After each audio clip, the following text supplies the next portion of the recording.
It's a 2-point lead. Final seconds. Wagner with it. Driving on Hawkins. Firing off. Texas Tech has won.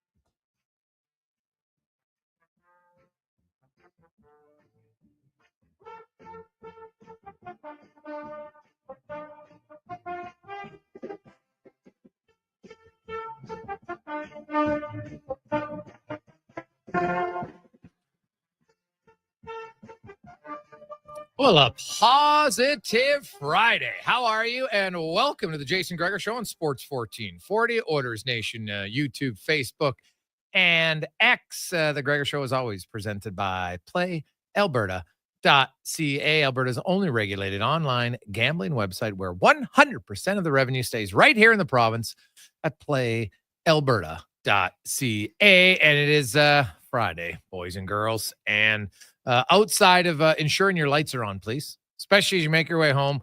The roads, a little slick, a little slushy.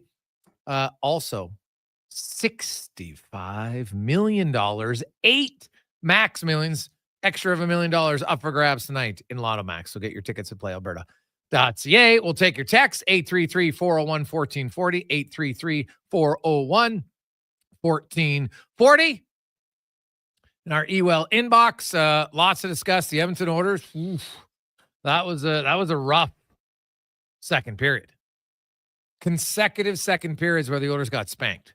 3-0 against Dallas, 5-0 against Seattle. That was not good. Not good. No McDavid, no Draisaitl, no Ekholm, no Skinner, and obviously ended up no chance as they lose their first game in Seattle since their first visit. They had entered that game winning 9 in a row, but that all is for naught now. The Oilers had the day off today. They will have a morning skate tomorrow. Stuart Skinner is not going to play. Connor McDavid is not going to play. Trent Frederick is not going to play. Evander Kane is not going to play. But there's a chance Leon Draisaitl could play. He's going to take the morning skate. Kind of see how he feels, but he's trending in the right direction. While the team was away, my understanding is he was skating a few times and so is feeling better all the time. So there could be a chance that you see number 29 tomorrow night for the Edmonton Oilers. And obviously that would be a huge boost. It's a Saturday night, hockey night in Canada. And it's an opportunity for the Edmonton Oilers to keep their hopes of home ice advantage alive, because the LA Kings also got walloped last night. They lose in Colorado. So they're 2 points up in the Oilers. Oilers have 10 games left. The Kings have 11. They face each other twice in the final 7 games. Kings have 2 more games this month. The Oilers have 1, so they'll each have 9 in April. You win that game. At worst, you enter April 2 points back of the Kings. So not a terrible hole. But you also, if you win that game, man, you put Calgary in a tough spot. Now they are 6 points back of the surging St. Louis Blues, who have won 8 in a row and are now 2 points back in Minnesota. And they're 5 up on the, who have 2 games in hand. They're 6 up on the Flames. Now the Flames have 3 games in hand, but are they going to win all 3 games in hand? Unlikely. So they will not be without, they'll be without Connor Zary. Ugly injury last night. Just got tangled up with Mikko Rantanen, and you saw it. Your body's not supposed to bend that way. That doesn't look good for his knee at all. So that's unfortunate for him. But the Flames, you know what? They're a hungry group. I will say this. The disallowed goals last night for Calgary, if you're a Flame fan, especially the second one. Like, are you the Connor Zary one? Even that one, I was like, I don't know if he you're allowed to direct the puck. I didn't see a kicking motion. But they called that one off. The second goal? Are you kidding me? We are teetering on the edge of lunacy again when it comes to goaltender interference. Like, I was stunned by that one. So either way, The Flames, tough loss against the Dallas Stars. Dallas is now 5 up on Colorado. They have a game in hand. They are 4 points back of the Jets. Now, the Jets have so if let's say Jets go 5-5, Dallas is going to have to go 7-2-1 to pass them because, well, they do have the same amount of regulation wins right now. The Jets have the tiebreaker for regulation/overtime wins. So the Stars have a few more. The Stars have a few more shootout wins is basically what it comes down to right now. So we'll see how it goes.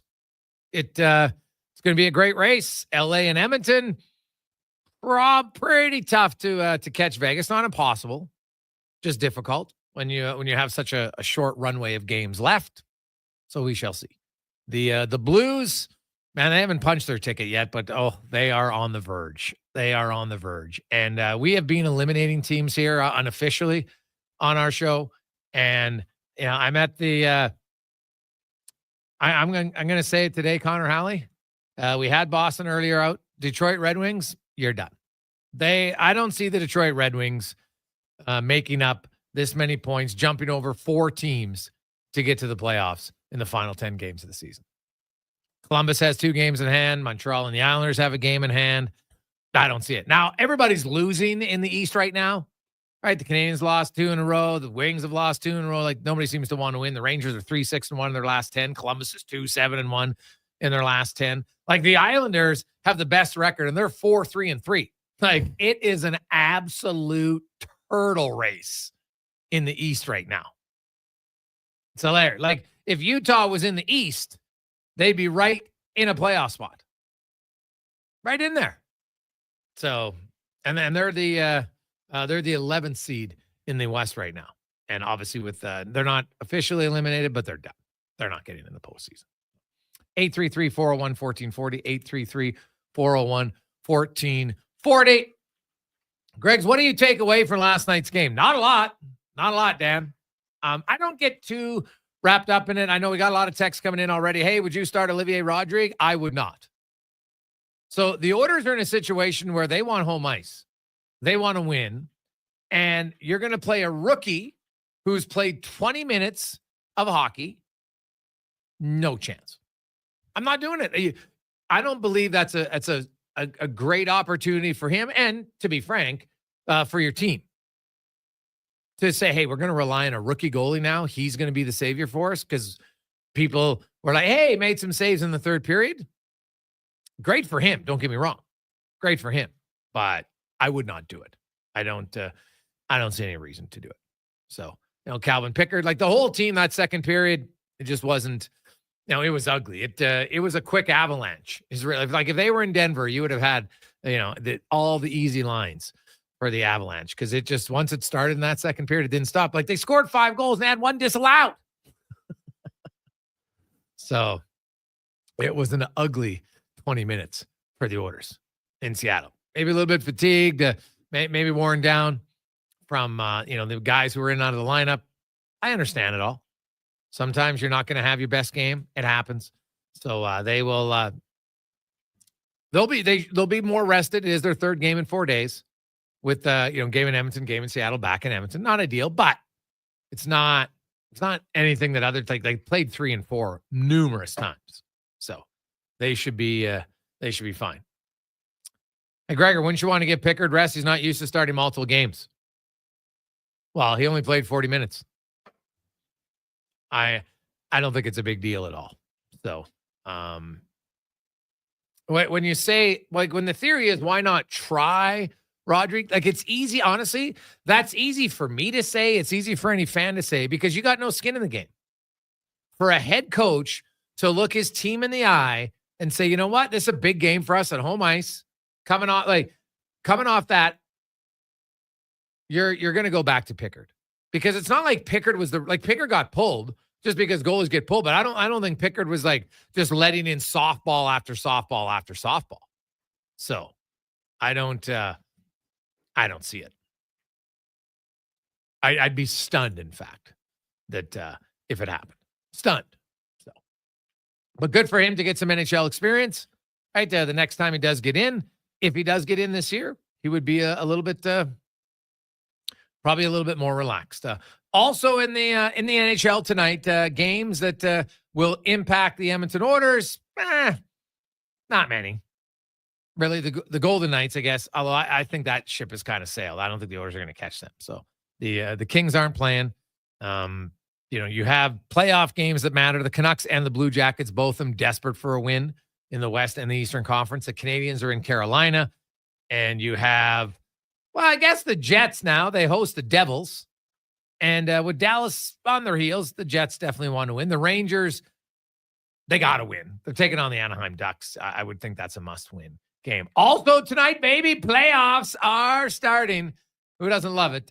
In the Western Hockey League, you have a boatload of games. Of course, the Edmonton Oil Kings are on the road in Prince Albert to take on the Raiders. And you have all 8 series going tonight. Seattle's in Everett, Saskatoon's in Calgary. Brandon travels to Lethbridge. Tri-Cities in Victoria.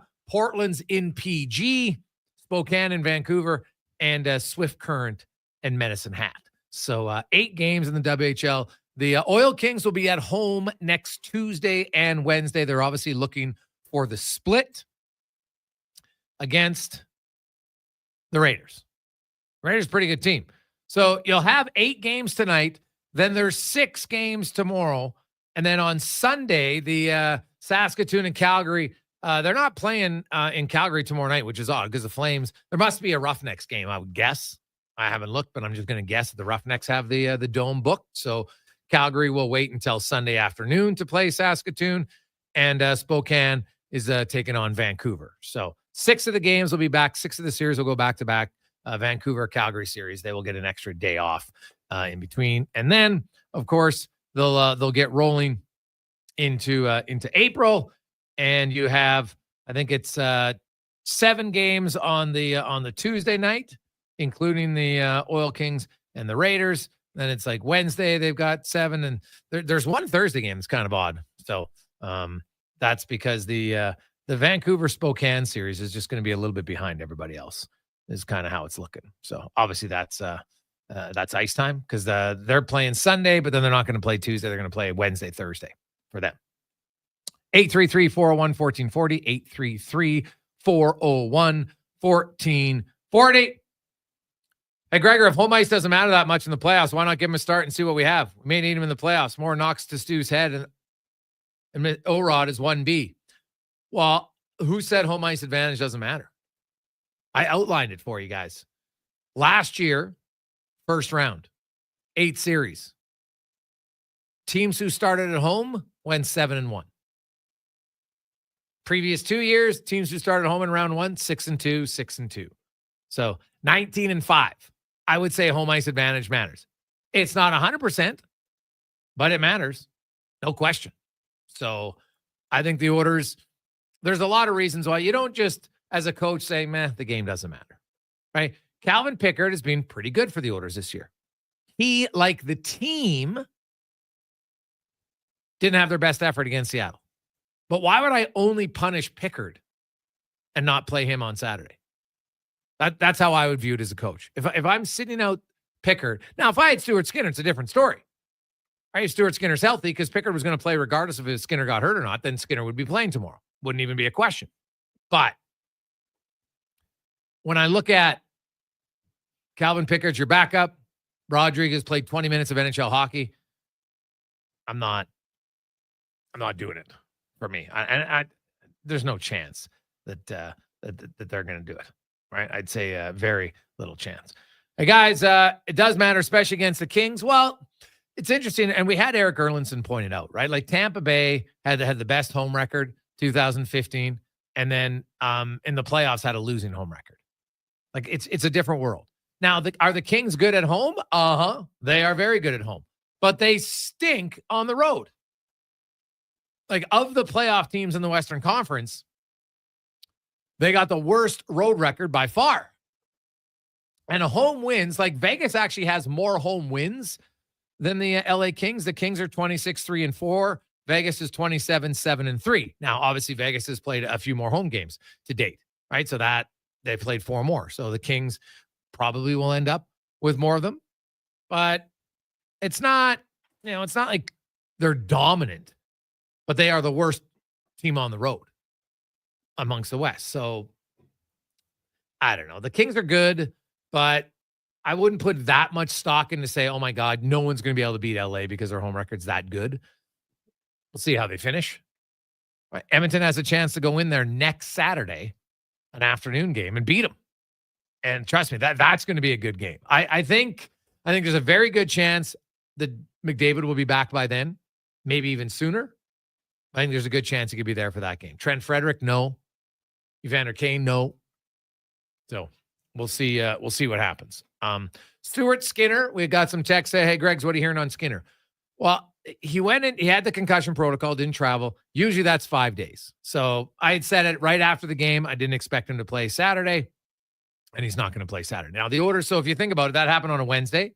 Thursday, Friday, Saturday, Sunday, Monday's 5 days. The Oilers play Tuesday. So you could see Stuart Skinner next Tuesday against Vegas. The Oilers will play Saturday. We'll see if Skinner's on the ice for the morning skate. That would be a good sign. Doesn't mean he's going to play, but that'd be a good sign. And they might just keep him off the ice anyway. Like, why would you have him on? And then he gets back on the ice Monday because they'll have Sunday off, and then he could be back on the ice on Monday. Coming up on the show today, it's a loaded Positive Friday edition. Wyshynski will be by. We got Craig Button, Mark Spector, 2-minute warning with Cam Tate. We got Lowetide, Lori-Ann Muenzer. We'll be at Ryan Lesley. We'll talk Flames side of things, as the Flames are just hoping to keep pace. It's hard, though, because the Blues don't lose right now. They've won 8 in a row. So, you think about it, Calgary is now 6 back of the Blues. Now, the Blues, of course, have played the most games in the NHL. So that's the other thing. Like, the Blues are red hot, but they're not going to have a tough sked, A, in the quality of competition they play, but B, they don't have a condensed schedule. So it's going to be hard to catch them for both the Canucks and the Flames. And then the Wild got a massive win last night, and they got some good news with Kaprizov, Eriksson skating. Brodin's back in the lineup now. So the Wild are getting a little bit healthier for sure. Quick break. We'll return on the Gregor Show, presented by PlayAlberta.ca. Volvo Cars Edmonton invites you to their biggest sale of the year. The March showroom event is on now. Lease or finance a 2025 XC60 plug-in hybrid from 1.99% and save $3,500. Lease a 2025 XC90 plug-in hybrid from 1.49% and save $5,500. Lease or finance a 2024 XC40 plug-in hybrid from 0.49% and save $2,500. Don't miss the March showroom event at Volvo Cars Edmonton. Great vehicles, better service. Only at VolvoCarsEdmonton.com. Play Alberta has hundreds of casino games right at your fingertips. Join thousands discovering why Fortune Coin is one of Alberta's most popular games. Fill your reels with golden coins, multiply your prizes up to 6 times, and turn good spins into legendary ones. Land the Fortune Coin symbol to win cash, trigger the jackpot, launch the free spins bonus, and watch as the dragon takes over your screen. New players get 100 free spins only on playalberta.ca. Claim your offer today. Legacy Heating and Cooling is the #1 heating and cooling company for people who want heating and cooling, because you'll save a bundle by bundling. Then you can use hot, cold, hot, cold. Come on, thermostat, do what you're told. Turn up the heat, turn up the cold, to the vents start pushing out tornadoes. Bundle my furnace with some AC. Gonna get a new from Legacy! Oh yeah, save a bundle when you bundle your new furnace and AC from Legacy today. Plus no payments and no interest for 1 year. That's how you build your legacy. Legacy Heating and Cooling. At Papa John's, you get your everyday favorites for just $9.99 each when you order 2 or more items from the Papa Pairings menu. When you order more, you save more. Choose from medium one-topping pizzas, boneless wings, papadillas, breadsticks, cheese sticks, and desserts. It's easy to order all your favorites when they're just $9.99 each. So the next time your friends come over to eat your food, check out the Papa Pairings menu to save. Better ingredients, better pizza. Papa John's. Hey, it's Andrew Walker, host of the Cross Mitsubishi pregame show, which you can check out before all the games this season. A big thank you to Cross Mitsubishi for their support. We are Sports 1440, Edmonton Sports Leader. Silent Rides is one of Alberta's premier bus charter companies with state-of-the-art motor coaches. We provide our customers with the safest and most reliable ground transportation. Our seatbelt-equipped buses have become the preferred carrier for many local sports teams, tours, corporate outings, and other various travel across Western Canada. For more information and to request a quote, contact Ted Nakamura at 780-940-0880 or visit silentrides.ca. I take possession of my commercial space in 3 months. I need lighting. I need a fire alarm. I need data. I need a generator. I need panels. Sounds like a job for the men and women of Action Electrical. Projects team reporting. We design, build, and construct all the electrical systems for your projects. Need everything to work right? Get the Action Electrical project team on your site. Facing an electrical menace? Call the men and women of Action. Operating throughout Alberta at actionelectrical.net. Farm, ranch, acreage, or lake lot. They're here to help at Bashaw Concrete Products. Family owned and operated for 60 years. They continue to provide the best products and service, period. Call now for your free quote on the highest quality ready mix and gravel, a new septic tank, or an outhouse pad and tank, plus precast cattle water pads, garage sumps, and more. Call 780-372-3854 for prompt delivery. Bashaw Concrete Products, 780-372-3854. BashawConcrete.com. Portions of this hour brought to you by Sherbrooke Liquor. If you love the taste of beer or spirits but don't want a hangover, they have a great selection of non-alcoholic beer, spirits, and wine. Stop in and try some. See more at SherbrookeLiquor.com. The Jason Gregor Show, the best of Edmonton sports talk and beyond. This is Sports 1440. Presented by PlayAlberta.ca, Alberta's only regulated online gambling website.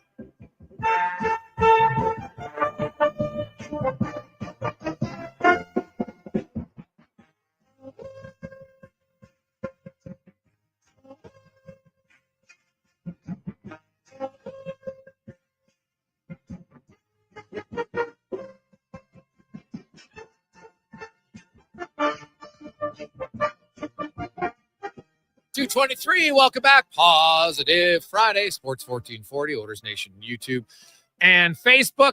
If you're making your way on highways, especially the west of the city, east of the city, be careful, drive safe, get some extra space. And for the love of everything, turn your lights on, okay? Daytime running lights are not your rear lights. Just a reminder on a positive Friday. Don't be the guy driving down the road, snow's blowing everywhere, it's getting dark, and you don't have any rear lights on. Not smart, just so you know. Let's go around the NHL, brought to you by McDonald's as they introduce the new cheesy jalapeno and bacon quarter pounder. Indulge in cheesy jalapeno pepper sauce, perfectly picked and pickled jalapeno peppers, and, of course, bacon, but only for a limited time. At McDonald's, as Greg Wyshynski from ESPN joins us. Greg, welcome back to the show. And if you had to outline the Turtle Derby that is the wild card race in the Eastern Conference, does anybody want to win that thing? And is there any team that you feel more comfortable of amongst Montreal, the Rangers, Columbus, Detroit, I guess still is in the running, and even the Islanders? You have to pick one. Who are you most confident in? If I had to pick one, I'm going to go with the Rangers, just because I think they have the best goalie of the group. Fair. And I think that they might be able to, scrounge out enough, right? But I think the real issue is the inconsistency of all these teams. That's the real issue for me. Is kind of like, 1 week it looks like the Rangers might sneak in, 1 week it looks like Detroit will, then Montreal, and then you revisit it a week later, and all of a sudden it's like a different team you're watching, where they go from looking like they belong in the playoffs to looking like they belong in the lottery. I will tell you that Statsleets, which is the analytics company that we work with at ESPN, gives Montreal the best odds, which makes sense because they have the slight lead. But if I had to pick one, I don't know. I'm still going with Shesterkin, and I'm still going with the talent level on the Rangers, even if I think them making the playoffs will simply be a cameo appearance before what should be a long summer of retooling. Yeah. I officially counted Detroit out today. I just think their schedule is way too hard, and they got to pass 4 teams. So they play the Panthers twice, the Lightning, the Leafs, the Hurricanes, the Stars, and even the St. Louis Blues, the hottest team in the NHL. So sore Detroit fans, but I don't think they are going to make it at all. What do you make of all are we going to get to the what exactly happened between York and Torts? At some point, probably. It sounds like it was a shouting match. Everybody I've talked to in the last 24 hours is very vehement about how there wasn't a physical altercation or anything like that. But if you listen to Danny Briere's press conference yesterday, while there might have been a tipping point moment, it was clear that this decision was the culmination of a few weeks after the trade deadline. I think once they started to sell off, Frost and Farabee and then Lawton, it became harder for Tortorella to do this job with a less talented team. I think his post-game interview the other day, or post-game press conference, in which he talked about how he doesn't know how to do this job in a season like this, is indicative of him being the wrong fit for a rebuilding team, which was a criticism of Briere coming into the season, when people thought that maybe he should have made a change, even though the Flyers, made their push last year. So I think it came at the right time. You get a little bit of runway now to see how some of these players react without Tortorella behind the bench, whether it's on the ice or in the room, which is something I think they're very curious about. And then we'll kind of go see what they end up doing. I mean, immediately the speculation starts that Rick Tocchet doesn't re-sign with the Vancouver Canucks and then decides to come and be in Philly, where he's always wanted to be. I think that's a downgrade, being where the Flyers are right now in their rebuilding process. But maybe, and I never thought I'd say this about the Philadelphia Flyers, maybe less of a soap opera than where he currently is. Yeah, well, trust me, I'm not sure there's the Rangers giving them a hard run, but the Canucks are the most drama-filled team in the NHL right now. And a lot of it comes internally, in my opinion. So we'll see that, and you look at the Canucks, man, they'll need a miracle right now to catch the St. Louis Blues. The St. Louis Blues, the hottest team in the NHL. They've won 8 in a row. They got all these guys scoring. Dylan Holloway is just kicking the Oiler fans in the junk every time he gets on the ice. He's red hot here lately. What do you make of the Blues? And they could still catch Minnesota. So it's not a lock they're going to face Winnipeg. They still might be facing Vegas if they can pass Minnesota.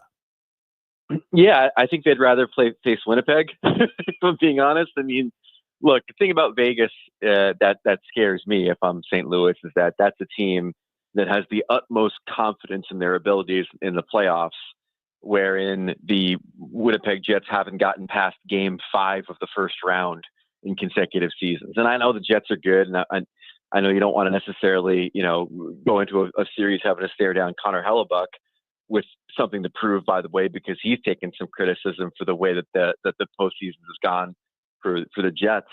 But that being said, I mean, I think I'd rather them than Vegas. I think Vegas, first of all, is a very complete team, and second of all, are pros when it comes to this playoff thing. Minnesota, you mentioned them. They have a better shot statistically than making the playoffs than the Blues right now, and I was wondering if that was going to flip at some point. I think that win over Washington was a really, really big win for Minnesota, which seemed like it was wobbling at the wrong time. Yeah. I think you probably had some of those bubble teams licking their lips at the prospect of Minnesota being the one to catch instead of St. Louis, because it doesn't seem like the Blues are coming back down to earth at any point. So that win last night was really big. And then, with Kaprizov and Eriksson Ek now, I guess, skating again at the very least, there's probably a little bit of hope on the horizon that they're not going to be the ones to fall out of contention. Well, and the fact they're going to get some guys back, right? You get Kaprizov back, you get Eriksson Ek back. They just got Brodin back, so that's that's big for them. It's you look at the Wild, and they've obviously stuttered a little bit without them, which I don't think is a surprise. You can only go so long without your best players, and Edmonton last night, their 2 best forwards, no Ekholm, no starting goaltender. Now I know Frederick has yet to play a game for them, and Kane hasn't played this year, but they got some pretty significant pieces sitting in the press box over the last few games. And, last night, the second period was awful for Edmonton. I don't know if you could, what do you take away from a game like that, Greg, other than, hey, when you miss that many good players, eventually it's probably going to catch up. Yeah. I mean, that's essentially what it is. I mean, the bigger question about Edmonton right now, with the assumption that everybody's going to be healthy once the playoffs start, is are you happy enough with where your game is right now to be confident that you're going to be able to pull the trick against the Kings for a 4th time? And I think looking back to last year, I think we were all feeling probably a little bit better about Edmonton than we are right now, insofar as the way they play defensively. There's been just so many lapses this season when it comes to their defense and when it comes to just moments of kind of inexplicable playing down to your competition. And meanwhile, you look at the Kings, and while I don't think that they should ever be confident coming into a playoff series against Edmonton based on how things have gone, I mean, there's no denying that they've got a little something going on in LA this year, especially on home ice, where they've been completely unbeatable. So I don't know. I wish I felt better about Edmonton right now. I think maybe a few games as a healthy group could remedy that. But I'm certainly not as high on them as I was last season when they seemed like they had really, locked in and rolling into the playoffs. Yeah, it's interesting that the Oilers last year actually kind of limped in. They only won 8 of 16 and actually only won 4 of their last 10. But once the playoffs came, they played well. Now, to me, it's all going to come down. Edmonton's success in the postseason, like most teams, I always find it funny. Everyone, Toronto's a different team this year. I'm like, really? Their top 4 guys, points per game goes down significantly in the playoffs. Until that changes, I don't care who the new defensemen are, and I don't care who the goalie is, because you don't win without your star guys being your leaders. You get a nice, chip in goal from an unexpected guy here or there. Awesome. But I can't think of a team who goes deep or wins a few rounds if their top 4 guys who produce all year long suddenly aren't producing. Some of two minds at Toronto these days. And one mind is that I've grown to become sympathetic to their plight. Like the idea that the current playoff format has necessitated Austin Matthews playing either a quasi-dynastic Boston Bruins team or a quasi-dynastic Tampa Bay Lightning team, or now the emergence of the Florida Panthers. Oh, and by the way, now Tampa's good again. It's kind of insane that the Leafs have had to deal with that level of competition in that division year after year for the entirety of Matthews' NHL career for the most part. And that being said, I've been writing a lot about Ovechkin lately, and I'm reminded of him kind of being in that same spot where, the Capitals were bumping up against the ceiling of having to play the Pittsburgh Penguins in the second round every year until they broke through and won. And then when they won the cup. So part of me is like, it really sucks that the Leafs have to do this year after year and have to overcome teams that are, Stanley Cup winning teams. But then there's also a part of me that's like, but at some point you have to win. And at some point the odds tell you should have won and at least played for a championship, be it conference or what have you, in the postseason, and it just hasn't happened yet. No, it hasn't. They lost to Columbus one year.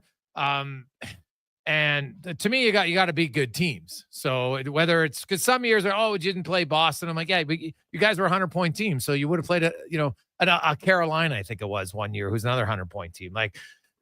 Unless you can, and I look at the Leafs and I look at last night's game, although it was key for them to even get a point when they're down 5-3 late and they managed to get it to overtime and then a shootout. So they did salvage a point, and shows again the importance of faceoffs. But you look at the Leafs, they're sitting there, they're battling Florida and Tampa, and they blow a 2-0 lead to Nashville, and then they lose to San Jose.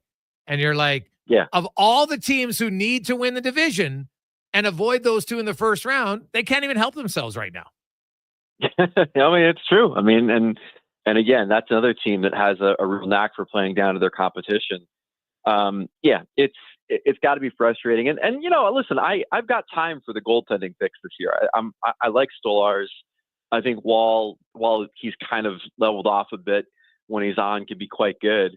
What concerns me though is that neither of those guys have really been the guy in the playoffs, and so when you get into these incredible pressure situations, you're going to find out real quick how good that goaltending battery is and whether it's a little bit better in concept than it is in execution. Fair. Yeah, that is very fair. Greg Wyshynski joins us. Greg, NHL expansion, how far away do you think it is? I would say probably within the next 3 years is when we'll probably get someone to come into the league. Now, the announcement for it could come before that, in particular for that Houston bid, as my colleague Emily Kaplan reported, I guess either earlier this week or last week. I don't know. Time is a flat circle when the NCAA tournament's happening. but obviously, when they have somebody with the money with that guy in Houston has, and he's been meeting with the league, that tells you that, you know, things could be progressing along there. I'm still trying to figure out what the lay of the land is in Atlanta. I know there's one bidder, Vernon Krause, who's the guy who made his money with all those car dealerships, who certainly seems like he's a lot closer to putting shovels in the ground on his arena project in South Forsyth that he wants to build. But I'm not sure what the rest of that bid looks like. I don't think he's going to be a single buyer for an expansion team. I'm not sure if he's got that kind of scratch. So I'm not quite sure what the ultimate ownership group of that looks like, but I know that as far as like who's going to build the arena, which I think for the NHL is a huge part of the Atlanta expansion bid, it seems like that group is a bit closer to putting shovels in the ground than the other group. Yeah, I wonder. I wonder when they bring a team in, and then, like, I'm guessing once they add a few more teams, they're going to trade something to the playoffs. They'll probably add a few more teams, and maybe there'll be a play-in or something. But I would think that you get to 34 or 36 teams, we're going to see an expansion to the playoff format. Well, we should have one already. I mean, like, it's insane that half the league is sitting on the outside looking in during the most important time of the season in hockey. I mean, when it gets the most attention and when the stakes are the highest and when the spotlight glows as intense. I mean, there's an easy way to do it, which is just to have 7 play 10 and 8 play 9 in some kind of a play-in series that's going to then allow your top seeds to get a little bit of rest. And then the winners of those play-in series just get inserted into the 12 team tournament that we all know and love so well. We could do it right now. We all know why we're not doing it right now, which is Gary Bettman, who doesn't want to expand the playoffs. But like you said, you know, at some point, Bettman won't be the commissioner. And at some point, we're going to probably have 36 teams. And it's at that point, I'm sure we're going to probably expand the playoffs because it would be nonsensical not to do it then. Yeah. That's probably valid. I don't mind the playoffs, right? I think, you know, to me, you make your regular season matter because you got to get in. And it's funny, the most successful leagues money-wise in the U.S. are baseball and football, and they don't even have close to half their teams in. Now, football's probably going to get to half here, I would think, very soon. They're up to 14, so I could see them saying, you know what, no more buys for the number one team. Now, it might be a few years down the road, but I think that's going to happen. And, baseball has expanded their playoffs a bit, but I kind of don't mind it. I like it that, it makes it more interesting because I've looked at the NBA and their playoff thing, does nothing for me. But the 3 leagues you just mentioned all expanded their playoffs within the last, decade, while the NHL has steadfastly refused to do it at all. I mean, ever. Like, since the last time that we did it. We tinker with the format, we play around with it, 1 through 8, wild cards, what have you, but we never expand the field. And, like you, I mean, I grew up at a time when 16 out of 22 would get in. And so the idea that it's completely nonsensical to believe that over half the teams should get into the playoffs. My God, we used to have 16 of 22 get in. So it's hard for me to wrap my head around the argument that more teams shouldn't be in, because I grew up at a time when basically everybody would get in. And quite frankly, I don't remember there being a lot of complaint about it. Yeah. If I'm being honest. Well, yeah, different time, man. There's no social media. The people that complain in bar stools, and no one heard about it, which was probably better. If we look at the cesspool of some social media now, so we shall see. Greg, always good to catch up with you, man. It'll be an interesting final few weeks of the regular season. That it will. Thanks, man. Always appreciate it. You betcha. There's Greg Wyshynski from ESPN. Are you a fan, Connor, of the play-in, like adding a play-in round to the NHL? I guess I kind of go back and forth on it. Like, could it make some excitement? Yeah. Like, do I need to see an extra game between a 9 and a 10 seed to play the 8 seed, anything like that? I don't need it. Like, for me, it's the extra point in the NFL when they backed it up. It's like, do I need it? No. Could it provide a little entertainment? Sure. But it's not my biggest issue with the game. Like, to me, if you leave it the same, the NHL playoffs are just fine. You don't have to do it. Yeah, like, to me, you're expanding your playoffs to allow 2 more average teams in. You're not expanding it to allow more really good teams in. It's average teams. Mm-hmm. Like, look at right now. oh, we're going to expand it. Now we get the Islanders get an extra game. Well, they're not that good. They don't deserve to be in. So to me, they'll do it when they expand to 36 teams, maybe even before then. But the only way I would expand the playoffs is if after 82 games, you had the 8th place teams and the 8th and 9th place teams tied. I don't want a tiebreaker based on regulation wins at that point. That's when I would have a 1 game.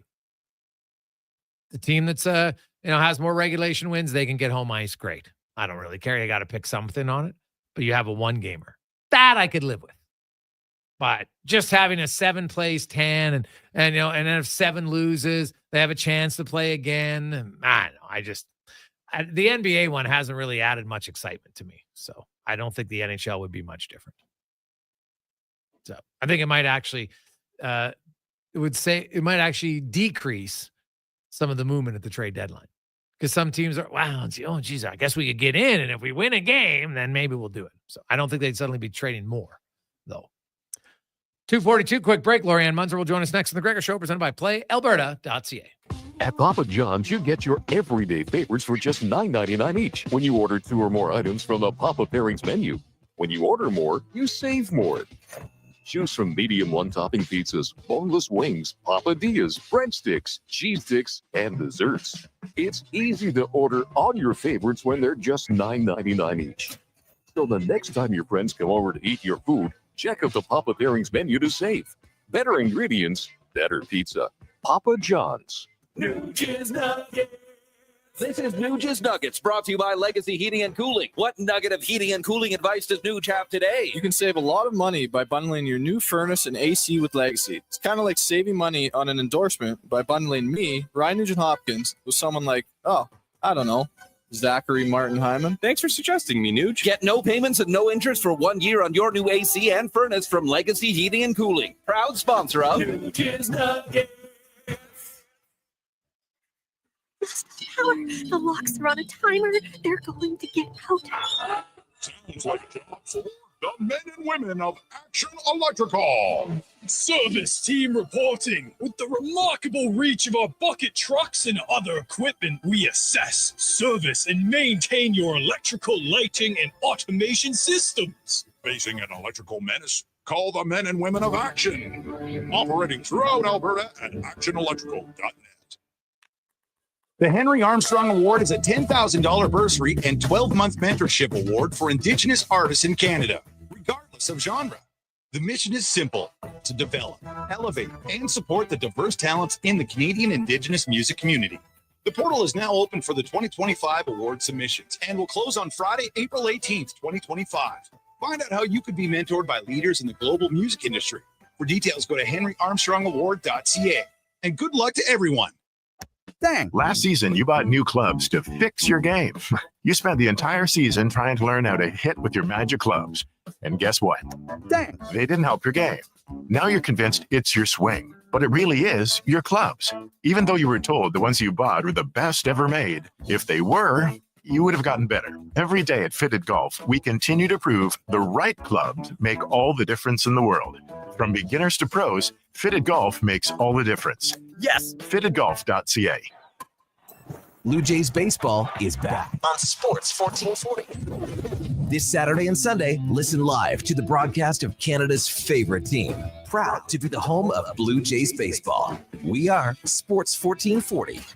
Explore beyond the boundaries of capability and value during Truck Month at GMC. Right now, get 0% financing for up to 72 months on the 2025 Sierra 1500 Crew Cab Pro Graphite. With a TurboMax engine delivering 310 horsepower, GMC Pro safety features including automatic emergency braking, plus a max towing of up to 9,500 pounds. You'll be ready for anything this Truck Month. Ask your GMC dealer for details. Whether you're a craft beer connoisseur or more of a wine aficionado, there's always something new to discover at Sherbrooke Liquor, a unique family-owned independent liquor store. The selection, incredible. The non-alcohol section is also very impressive. Sherbrooke Liquor, expert, knowledgeable staff with a passion for unique finds. More than just a liquor store, we're a community. Alberta's best, the one and only Sherbrooke Liquor. wine, spirits, and oodles of beer. Visit SherbrookeLiquor.com.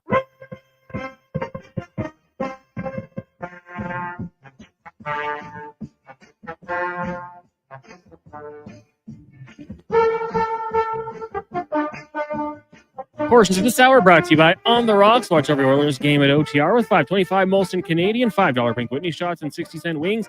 Plus, play Oilers Score and win for your chance to win On the Rocks gift cards. Oilers Hockey at OTR. Book your table today. Jasper Ave in 118. The Jason Gregor Show, the best of Edmonton sports talk and beyond. This is Sports 1440. Presented by PlayAlberta.ca, Alberta's only regulated online gambling website.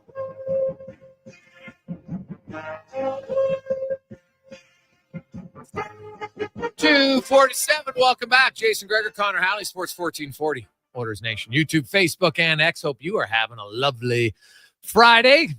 Get home safe. It's funny. The major roadways, I was driving on the Hen Day today. That was actually pretty good when I was on it anyway, and definitely later this afternoon. But in the city, pretty sloppy, pretty slushy. Obviously, there's been lots of snowfall and heavy snow. Shoveling, man. Some of you thought your shoveling was over, didn't you? Never. I thought like people were saying, "Oh, everything's going to melt now," and I'm like, "You guys lived in Alberta before? Hell, we'll get heavy snowfall in April and May, for goodness sake." So it's been a lot of moisture here, man. It was heavy. Like it's a good little workout. I had a sweat on this morning out there shoveling. So I don't mind it. I'm kind of an oddity. I like shoveling. It's a weird thing, but I know there's instant gratification because you finish the job and you see it right away. Cons, how are you shoveling at the new house? Well, you talked about finishing. I was running a little late today, so I only did the sidewalks and 2/3 of the driveway.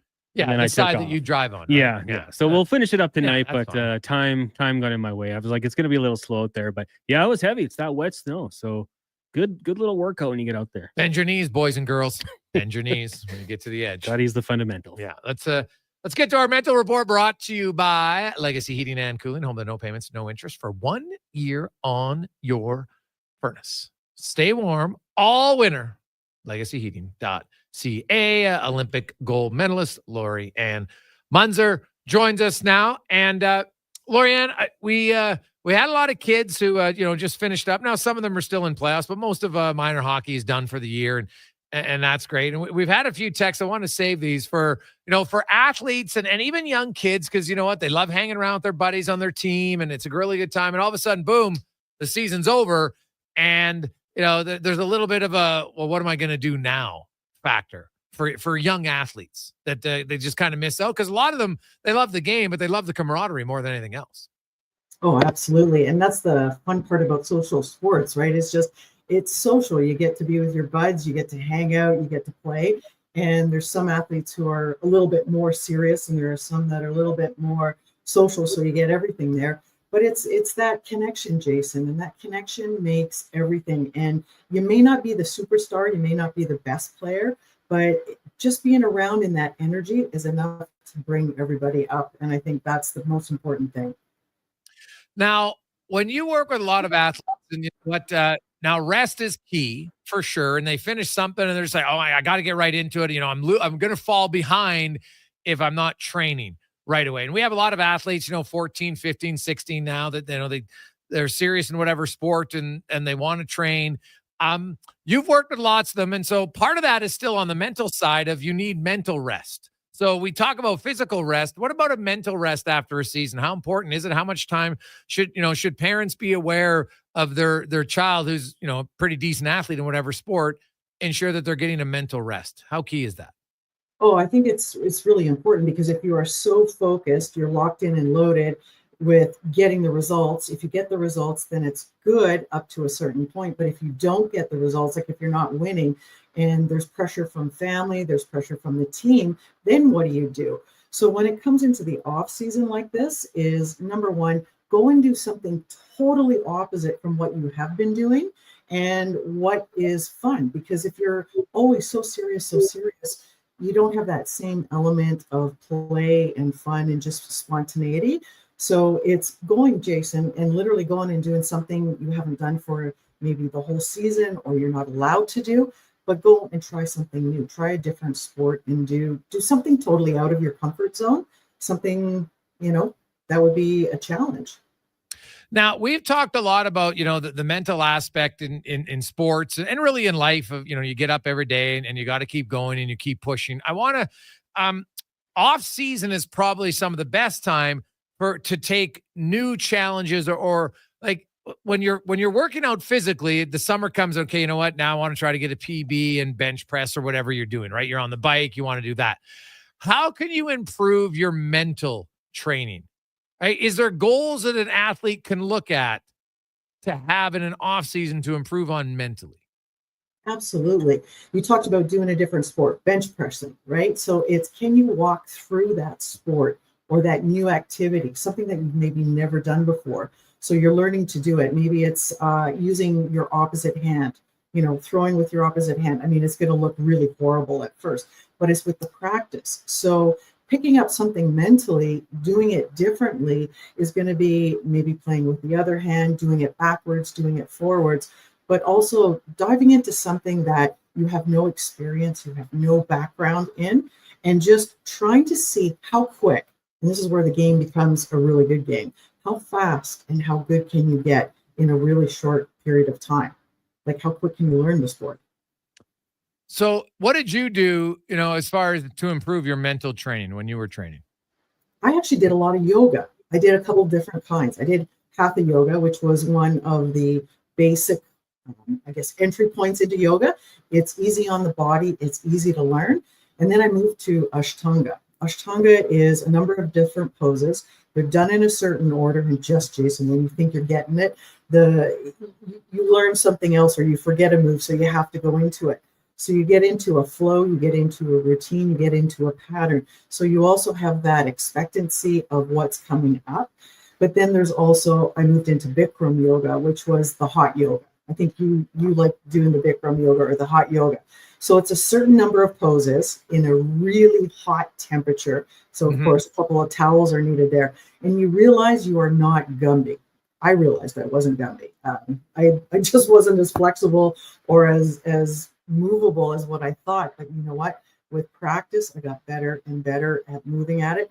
But what I also found was that by focusing on the breath, this took me to a whole new level, because when you're focusing on your breath, you can actually move into different poses, different positions with the yoga, but then it transfers over to sport because you're more open and ready for maybe a new tactic, a new technique, a new way of doing something. So you actually get to learn a new perspective, but without being told, hey, you've got to do this. And you start to figure it out on your own. So it sounds like the mental training is just getting used to, not accepting failure, but accepting that you're not going to be great at something. You have to work through it. And Exactly. it's not necessarily going to be like your main, okay, you know what? We really want to work on your backhand, for instance, in hockey. It's going to be working on something totally different. But then when you go to work on your backhand, you'll be better equipped on how to deal with not having instant success. Exactly. And when you're focused on learning something else, you're a lot more open. There isn't as much pressure. And if you can build that foundation in a new arena, a new sport, or a new activity, it's going to give you other skills that you didn't necessarily think about that can also complement like where you spend most of your time, whether it's hockey, it's baseball, it's swimming, it's cycling, whatever sport it is. There are usually some crossover things that just complement each other really well. Lori-Ann Muenzer joins us. Last one, Lori-Ann.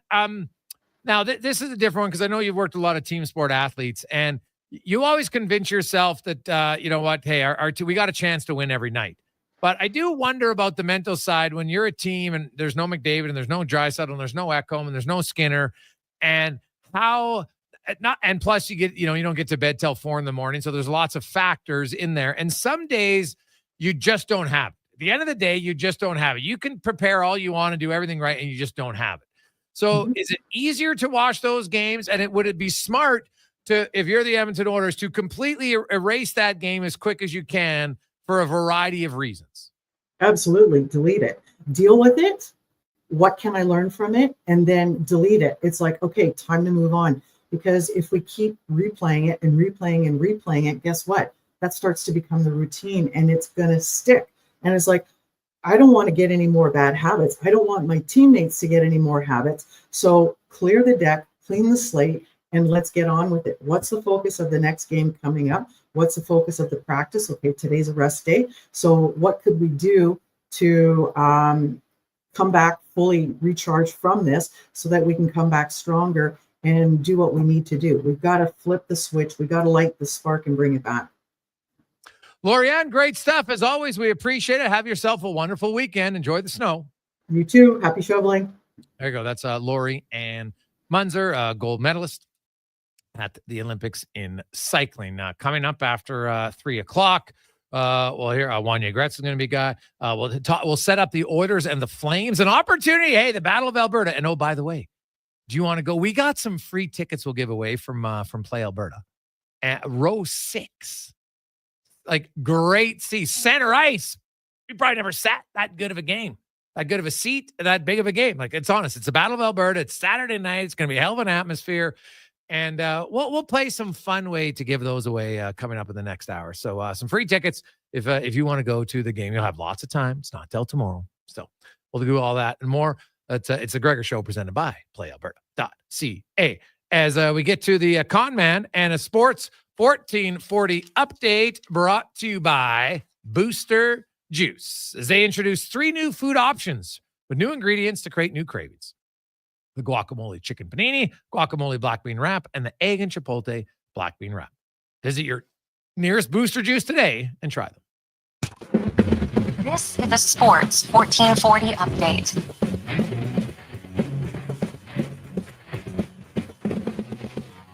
Tonight on the ice in the NHL, you got the Utah Hockey Club in Florida taking on the Panthers. Canes host the Canadians. Canucks travel to Columbus. Jets and Devils. Golden Knights in Chicago, and the Ducks up against the Rangers in the Association. Toronto taking on the Hornets. That gets going at 5:30. Also, the Knicks taking on the Bucks. Timberwolves host the Suns. Warriors in New Orleans, and the Jazz battling the Nuggets. Major League Baseball, the Jays will look to bounce back against the Orioles. Those two teams meeting once again out in Toronto. First pitch, 5:07. One game going on right now. Midway through the fourth, the Rockies beat the Rays 2-0. Tonight, also the Red Sox, Rangers, Astros, Mets, Braves in San Diego. Diamondbacks host the Cubs. Athletics taking on the Mariners. And the Dodgers are to go 4-0 in the season when they host the Detroit Tigers. In the WHL, the Edmonton Wilkins kicking off their best-of-7 series with the PA Raiders. Puck drop 7 o'clock, and this one you can watch it for free at victoryplus.com. In the BCHL, Spruce Grove in Brooks taking on the Bandits, while Sherwood Park will host Blackfalds. Both those games starting at 7 o'clock. And in the AJ, the Kodiaks look to stay alive as they're in Calgary, trailing 3-1 against the Canucks. You've also got the Wolverines looking to wrap up their series against Fort Mac, leading 3-1. And Drum Heller in action tonight, taking on Canmore. That series tied at 2 games apiece. And at the Texas Children Houston Open right now, Taylor Pendrin sitting in second spot at 10 under par. Scotty Scheffler atop the leaderboard at 11 under. Canadian Adam Svensson in the mix as well at 5 under par. Coming up in hour 2 of the Jason Gregor Show, we will be joined by our co-host, Wanya Gretz. We'll hear Cam Tate's 2-minute warning and be joined by Alan Mitchell from the Lowdown with Lowetide. I'm Connor Halley. This has been a Sports 1440 update.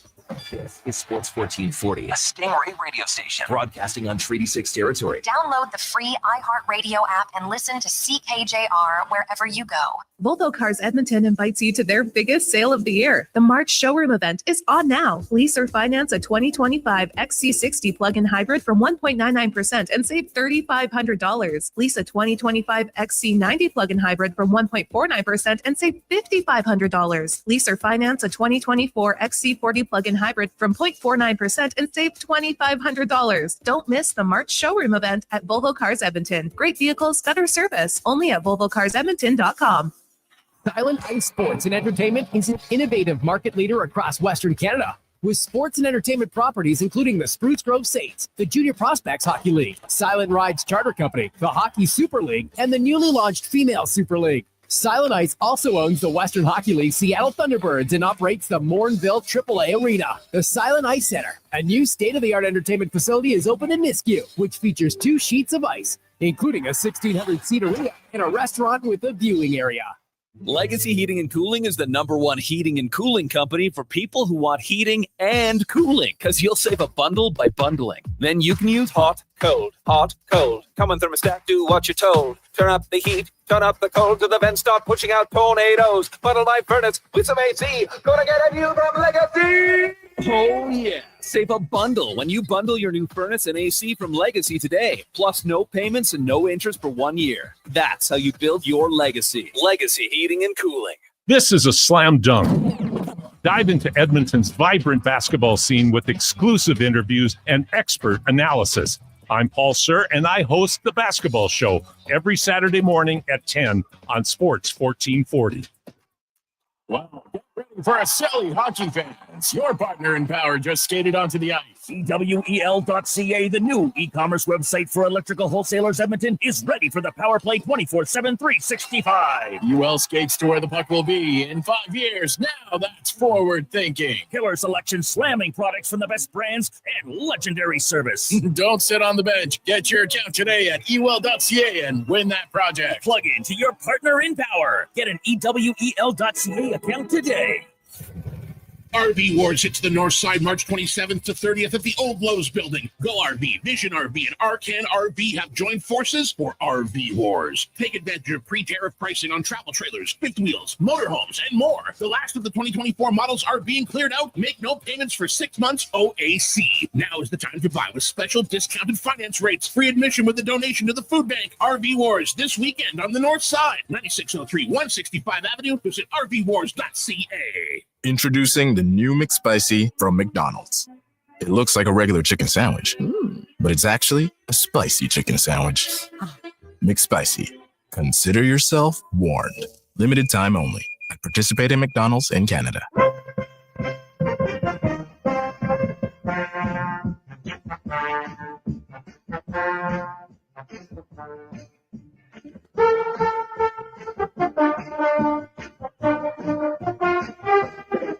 Portions of this hour brought to you by Can Torque. We offer sale, rental, repair, and calibration of hydraulic, pneumatic, and battery-powered torque wrenches, stud tensioners, and flange maintenance equipment. Order today at cantorque.com.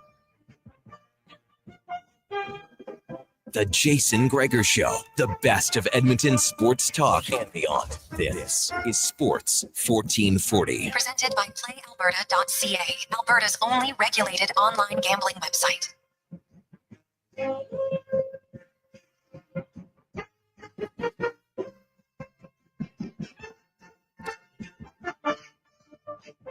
Positive Friday as we continue on the Jason Gregor Show, Sports 1440, Orders Nation, YouTube, Facebook, and X. Hope you are having an awesome day, and your day is going to get a little bit better because later on this hour, somebody is going to win a pair of seats to the Battle of Alberta tomorrow, courtesy of PlayAlberta.ca, and I'm talking great seats. Center ice, row 6, baby. Woo! Be cheering, should be fun. Big game for the Orders, and there's a chance, a decent chance, I'm hearing, that Leon Draisaitl could return to the lineup. He's going to take the morning skate tomorrow, and obviously now, don't rush him. They're not rushing him, okay? They don't need to win the game, but if he's healthy and good to go, he'll play. So Connor McDavid, no, he's not going to play. Stuart Skinner, not going to play. I'll be honest, I didn't ask about Ekholm, but I think Ekholm will play. I just think they're not playing him in back-to-back situations right now. Trent Frederick. Good news is Trent Frederick has been skating this week, so he skated multiple days. That's really the first time since he arrived in Edmonton. He did skate once last Monday, and that was it. And then he shut it down. So they gave him a little extra time off, and now he's been skating a little bit more. Now he's not playing this week. I don't even think he's going to play next week, to be honest. But he's trending in the right direction finally. High ankle sprains are no joke and can obviously take a little bit longer. But the Oilers, Evander Kane was skating again as the Oilers. Well, they got a pretty big walking wounded group in Edmonton now skating together. But the good news is that McDavid's been on the ice a few times and he's trending in the right direction. But obviously he's still, I don't know if I'll say a week. I don't think he's going to, he's not going to play tomorrow, and I don't think he's going to play in Vegas on Tuesday. So the earliest could be the San Jose game next Thursday, but I'd say realistically, you might next Saturday against the Kings. That might be the first game that you see Connor McDavid back in the Oilers lineup. It is the Gregor Show, presented by PlayAlberta.ca. Get in the game. Lotto Max tonight, $65 million. The Troy Bodie. of lotteries for diehard Oiler fans. If you know, you know. PlayAlberta.ca as we welcome in Wanye Gratz from the winter wonderland that is outside. How's your shoveling going? Has anyone mentioned the snow situation? No, well, some people, a few people it's popped up, yeah. But you know what? Now I will say, now, do you know? So if you're coming from 114th Street, and then you turn, and now you're going west on which is 72nd Ave, which takes you to Fox Drive. So do you know what street I'm talking about? Yeah. So I was because I was over at Mr. Dirk's had to make a drop off there to pay for more of our suits for Gregor Foundation, and so I'm coming back. And as I'm driving on there, so I'm now heading west on what is 72nd Ave, coming up to Fox Drive. And there is that new overpass that they've made, that off-ramp, right? That if you come out of the, why am I losing that? What's the Bears stadium name now called? The foot field. And so they have that overpass kind of above you, but on the right-hand side of the road, not even where it's curved. So I'm driving and I just kind of hit it where I was the only vehicle on. There was no one in front of me, no one behind me. And there's a vehicle up on the side of the road on that overpass, like a van. And it was like they obviously must have lost control, but then they like kept driving. Like they were a little bit up. They're like up on the hill, like 10 feet. And it's like they eventually ran into like a shrub. And I'm like, if I was one of those people, I would have stopped and taken a picture and had like, I have so many questions. Like, so somebody they must have just panicked or something. Cause to get that far off the road, like, it's not like you're speeding and going, I guess maybe you're speeding, but I know some people, you get a little nervous and all of a sudden you hit that accelerator when you hit the ice and makes it worse. To me, and you'll have a better memory for this sort of thing than I will as a farmer, but I can't recall a snowfall this big in the modern era. Like at my house, it's 2 steps off the main sidewalk. When I came out this morning to shovel, it was a flat line. Like the snow had gone up 2 steps. I don't know. I think they said we might get 20 centimeters, maybe total. Like obviously there's been a little bit of melting, so it's hard to really know. I'll have to ask a meteorologist. Somebody out there might know how much is accumulated, but we've had we had a lot of snow actually this winter. But right? This is in terms of one. Yeah, one time. Yeah, it's pretty incredible. Good dump. And it's heavy. Winter wonderland stuff. Yeah, it's heavy. So it is, it's, you know what? Hey, anybody who thinks we're out of snow in March, I'm always like, I don't think so. I don't think so.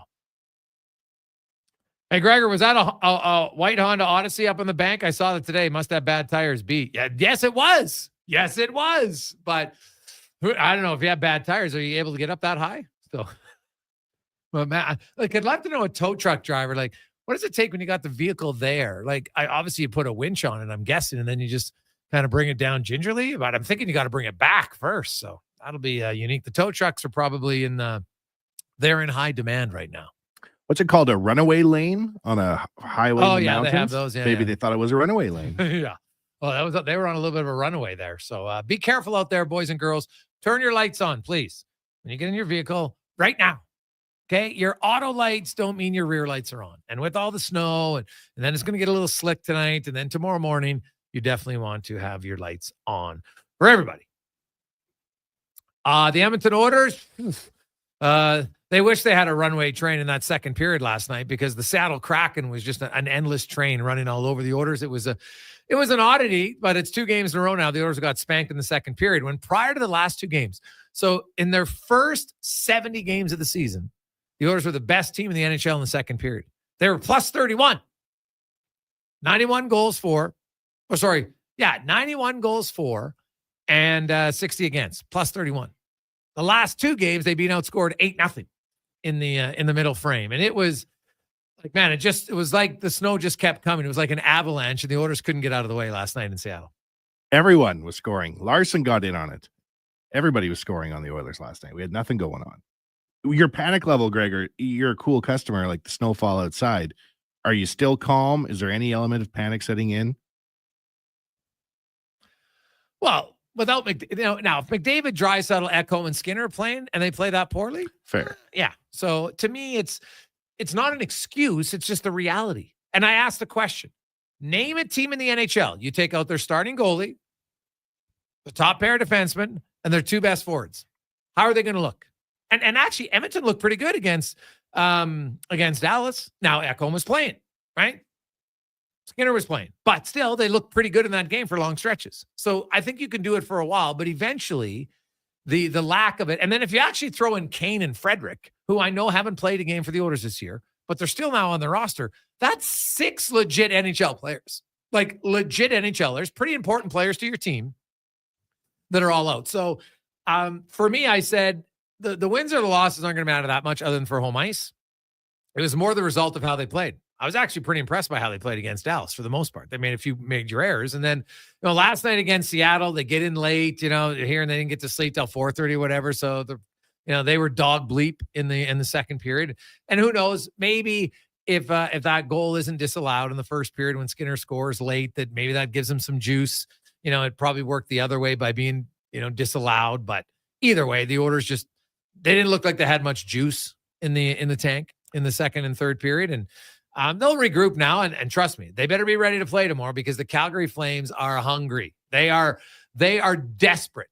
They're right on the brink now. They're 6 back of the Blues. They do have 3 games in hand, but they're 6 back now, and every game matters. And you could really put a wrench in their playoff hopes if you can beat them tomorrow night. Did you agree with the Skinner goal being called back? It's clearly Connor Brown's stick hit in high above. Like, the puck changed directions. The only thing that was there was a stick. Like, I don't think the wind gusts suddenly blew the puck. So no, I thought it was now had he high sticked it, and then because I thought if you high stick it, but they must have Edmonton must have touched it directly after that, obviously, because if he high sticked it and then it went off a Seattle player, well then it's still live. But it's unfortunate. I'll say this: I thought they got that right. I did not agree. Like, if I was a Flame fan, I would be annoyed at the goals that they got called back yesterday against Dallas.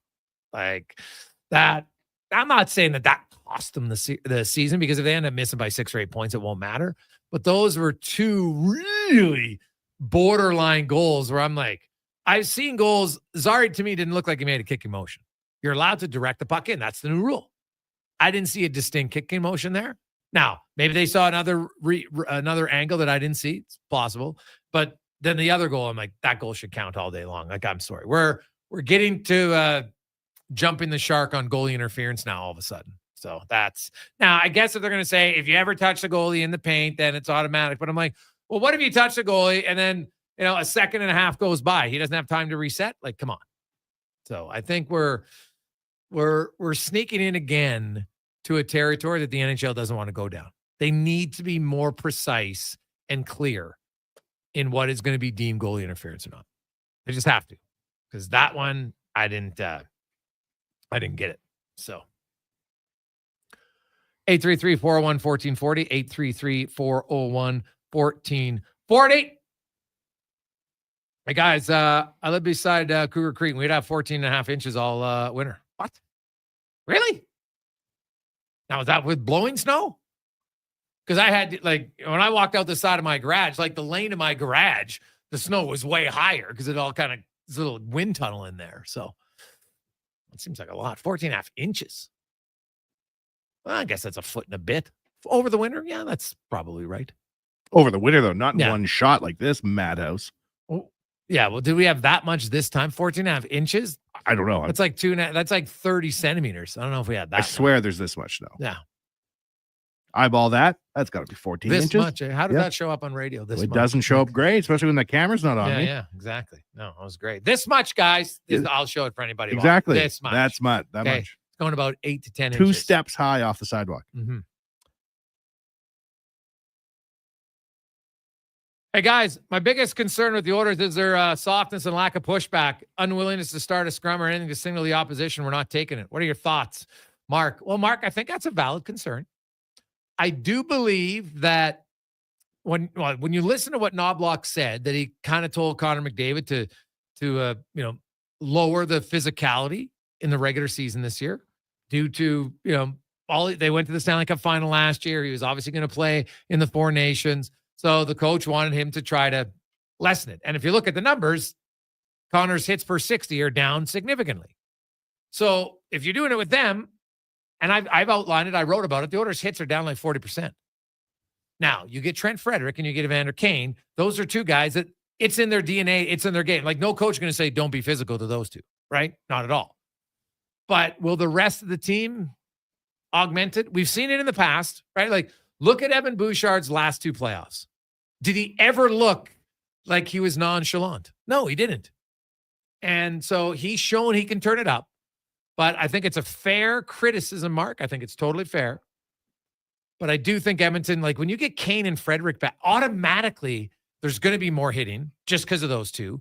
And I do believe that sometimes it feeds off of other guys. And now there's a little bit more emotion in the game. And hey, and Edmonton's shown it. Like they got a lot of playoff success. Like if you look at their and playoff experience, like look at their core group of guys and how many playoff games the Oilers have played over the last few seasons, right? Like haven't they? I'm pretty sure in the playoffs, the last 2 years, you have Florida's played 45, Dallas is 38, Edmonton's 37. Right? Then if you go the last 3 years of the playoffs, Florida's 55, Edmonton's 53, Dallas 45, the Rangers 43, Hurricanes 40. So not many teams right now have more playoff experience than the Oilers. Will it pan out? We'll see. That's crazy how far things have changed. Yeah. When they couldn't, like, you couldn't get 2 games in the playoffs for 13. Well, no, I guess they had 13 playoff games over a 13-year span. It's true. From 2007 to 2019, they had 13 playoff games all in 1 year. So, yes, it is. So the Oilers, they got a lot of experience. And I do believe experience does matter. But at what sense to see kind of who can elevate, right? Like lots of guys have done it in the past, but that's in the past. They're going to have to do it again. And that's what makes the playoffs so great. It's a little bit unpredictable, but I've said it and I'll continue. To me, it doesn't matter what happens in the next 10 games. Whether Edmonton gets second place or they get third place, I still, unless there's a key injury. So if I assume everybody's healthy and the starting lineup has Draisaitl and has McDavid and has Ekholm and it has Kane and it has Frederick and it has Skinner and they're all in, I would still take Edmonton over LA in that series. So that's where I see it. When we come back, we had to make a little switch due to some travel stuff. So we'll go to Lowetide next on the Gregor Show, presented by PlayAlberta.ca.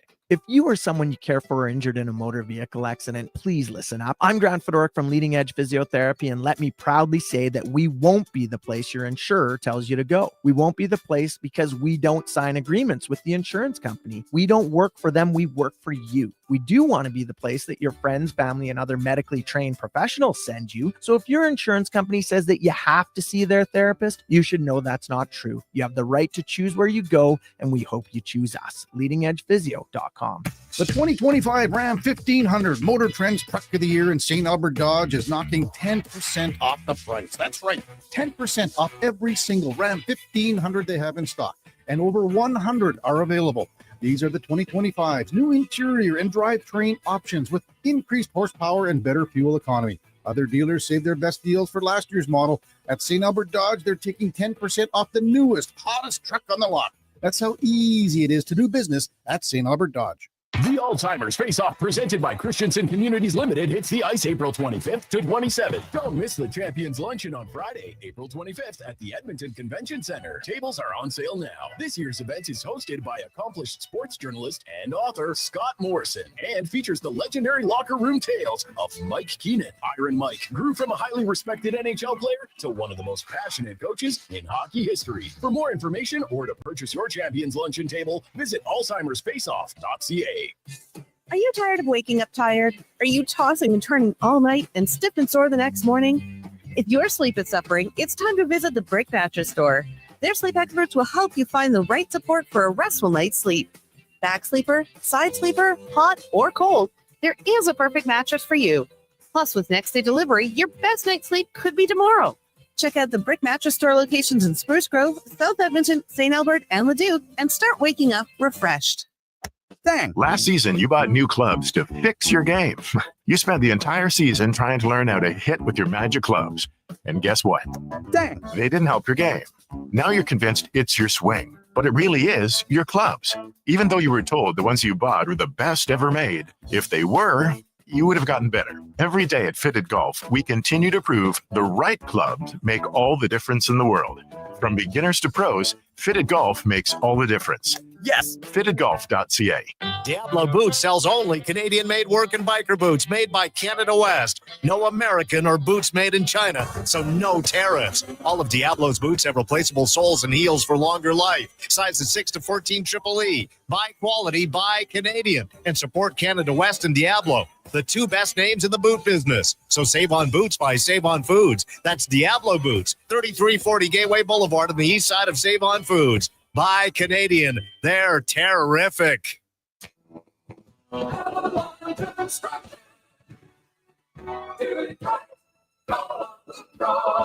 Spring melt is here, and with it comes the risk of flooding basements, foundations, and window wells. Keep an eye on excess water runoff and protect your home. Call Avalon Construction at 780-468-4400, home of the lifetime warranty.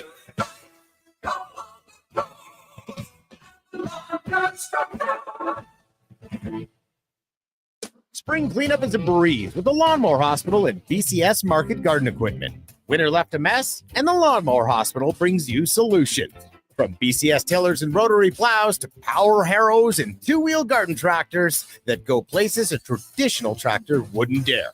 You'll find everything BCS at the Lawnmower Hospital, including attachments, accessories, hitches, wheels, and tires, plus more. See lawnmowerhospital.com. The Lawnmower Hospital.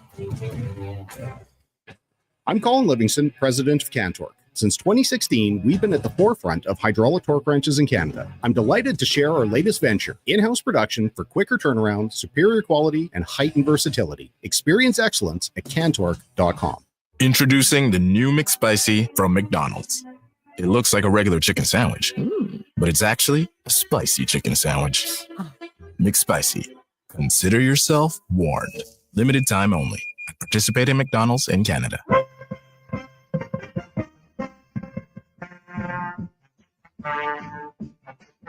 Portions of this hour brought to you by Japa Machinery. Japa is digging deep on their 50-year history of supporting Alberta's construction industry with their line of special edition blackout excavators. Visit japamachinery.com for all the details.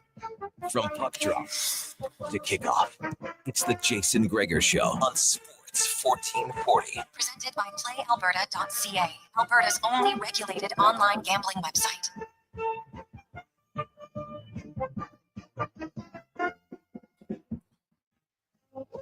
3:23 on a wonderful, positive Friday. The Gregor Show presented by PlayAlberta.ca. Get in the game, $65 million up for grabs, and 8 max millions. Get your tickets at PlayAlberta.ca. And good luck. Could be life-changing for you. Good luck. 833-401-1440, 833-401-1440. Hey guys, I think maybe people should stop saying when they get Kane back. To me, it's only if Klaus and Bowman. I can tell you very confidently that Kane will be playing in the playoffs, and Trent Frederick he will be playing in the regular season. I know it's not happening as quick as people like, but they will be returning. Connor McDavid not going to play tomorrow. I don't expect him to play in Vegas. Maybe San Jose, but probably not. But I think you'll see Connor McDavid back for at least the final 5 regular season games, maybe 6 or 7. That's kind of how I see it. Leon Draisaitl, if he doesn't play Saturday, he's going to play Tuesday. But I think there's a like if this was the NFL, he might be deemed probable. You know how they have doubtful, questionable, probable. I think he'd probably be probable for tomorrow. Not 100%. But, because obviously they got to pass some other tests. He's going to take the morning skate.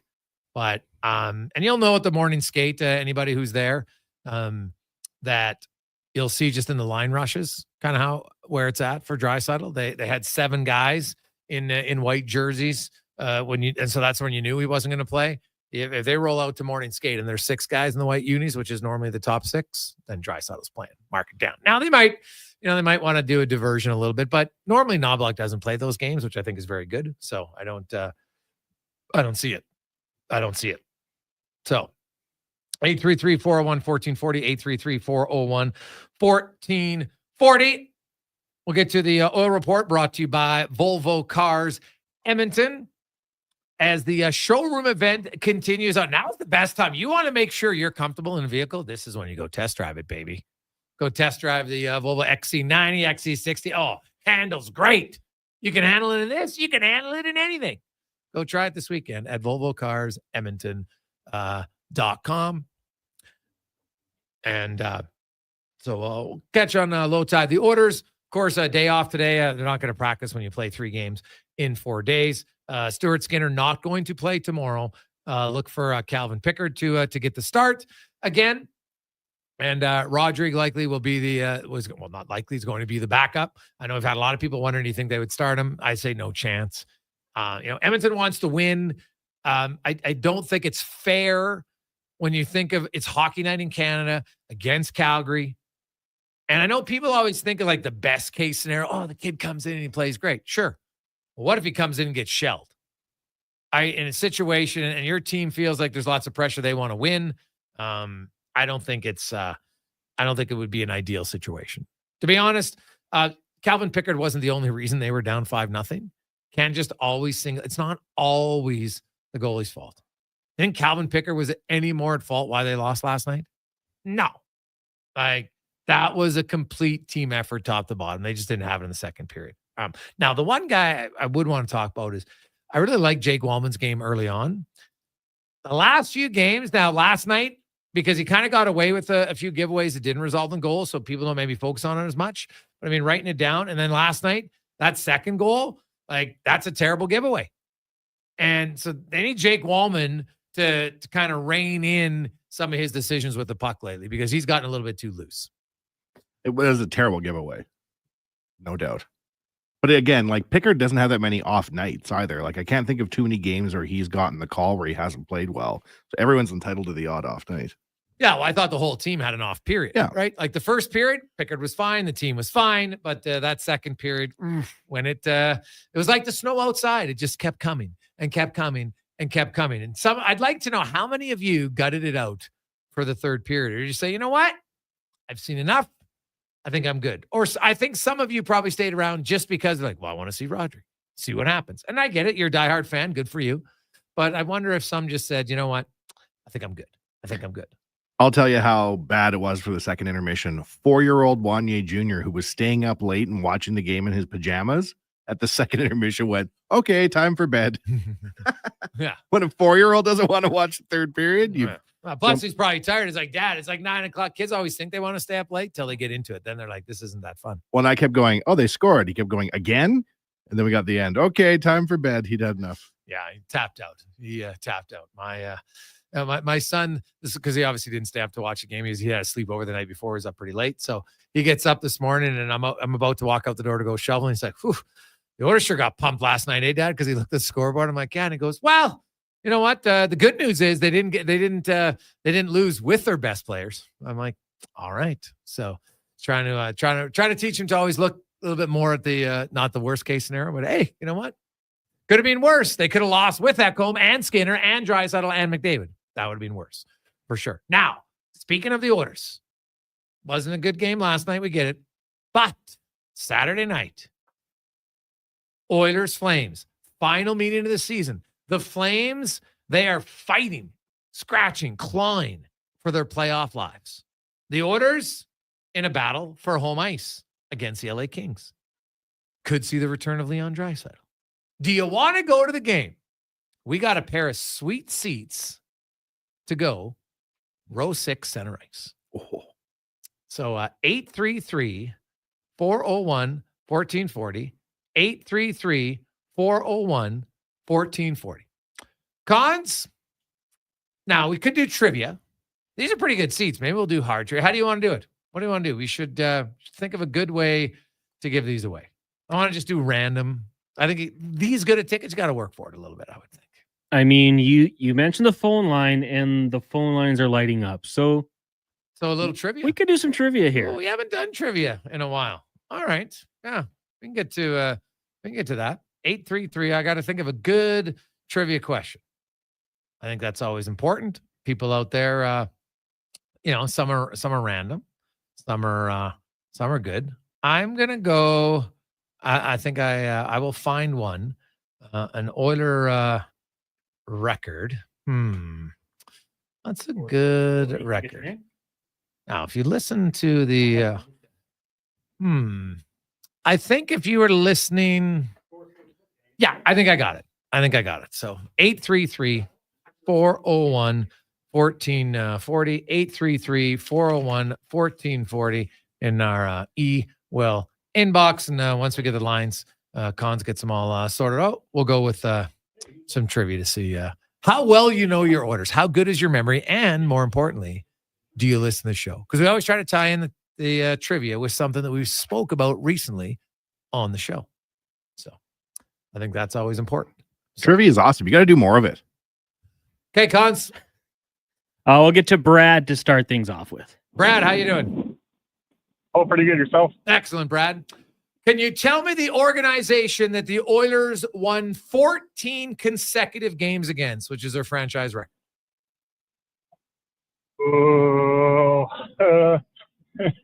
Let's go with Calgary.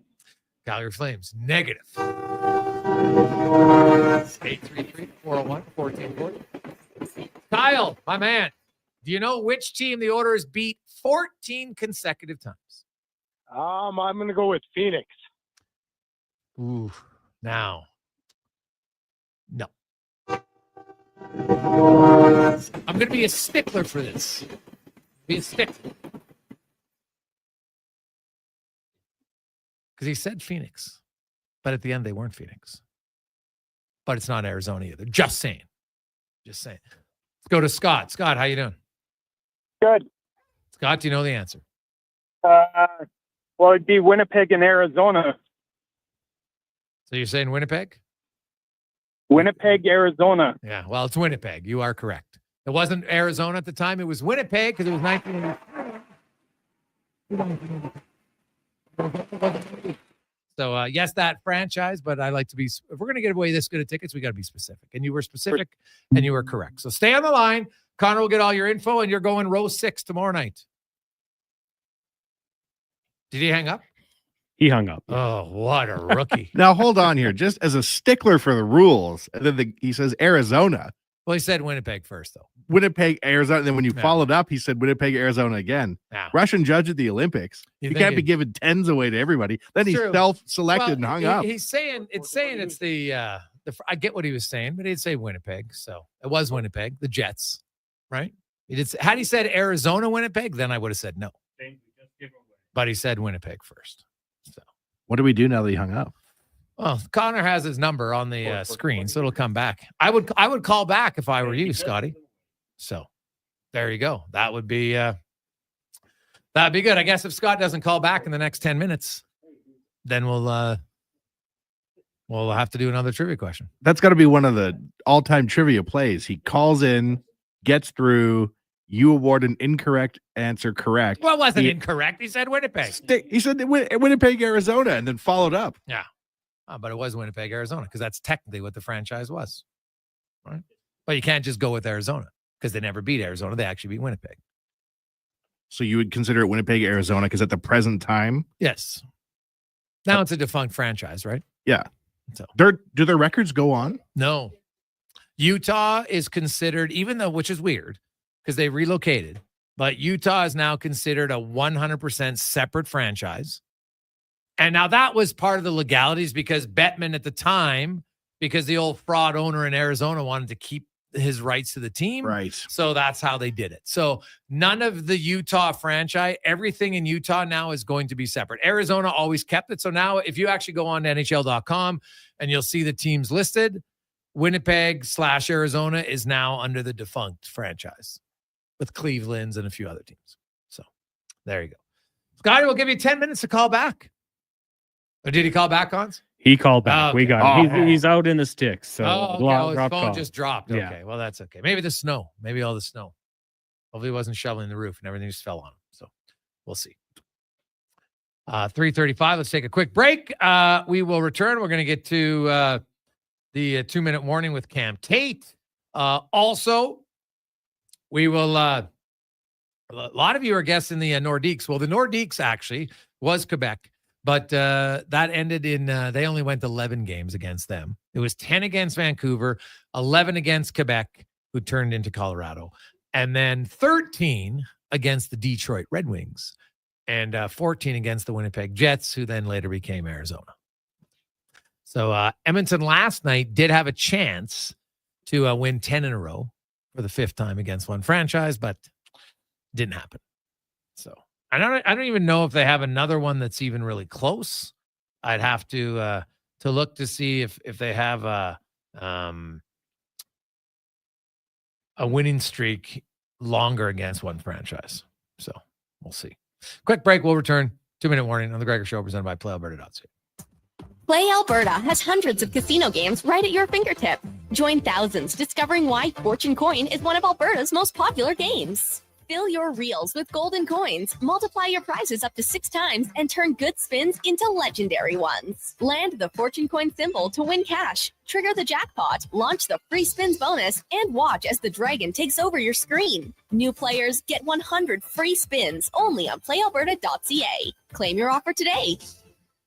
Volvo Cars Edmonton invites you to their biggest sale of the year. The March showroom event is on now. Lease or finance a 2025 XC60 plug-in hybrid from 1.99% and save $3,500. Lease a 2025 XC90 plug-in hybrid from 1.49% and save $5,500. Lease or finance a 2024 XC40 plug-in hybrid from 0.49% and save $2,500. Don't miss the March showroom event at Volvo Cars Edmonton. Great vehicles, better service. Only at VolvoCarsEdmonton.com.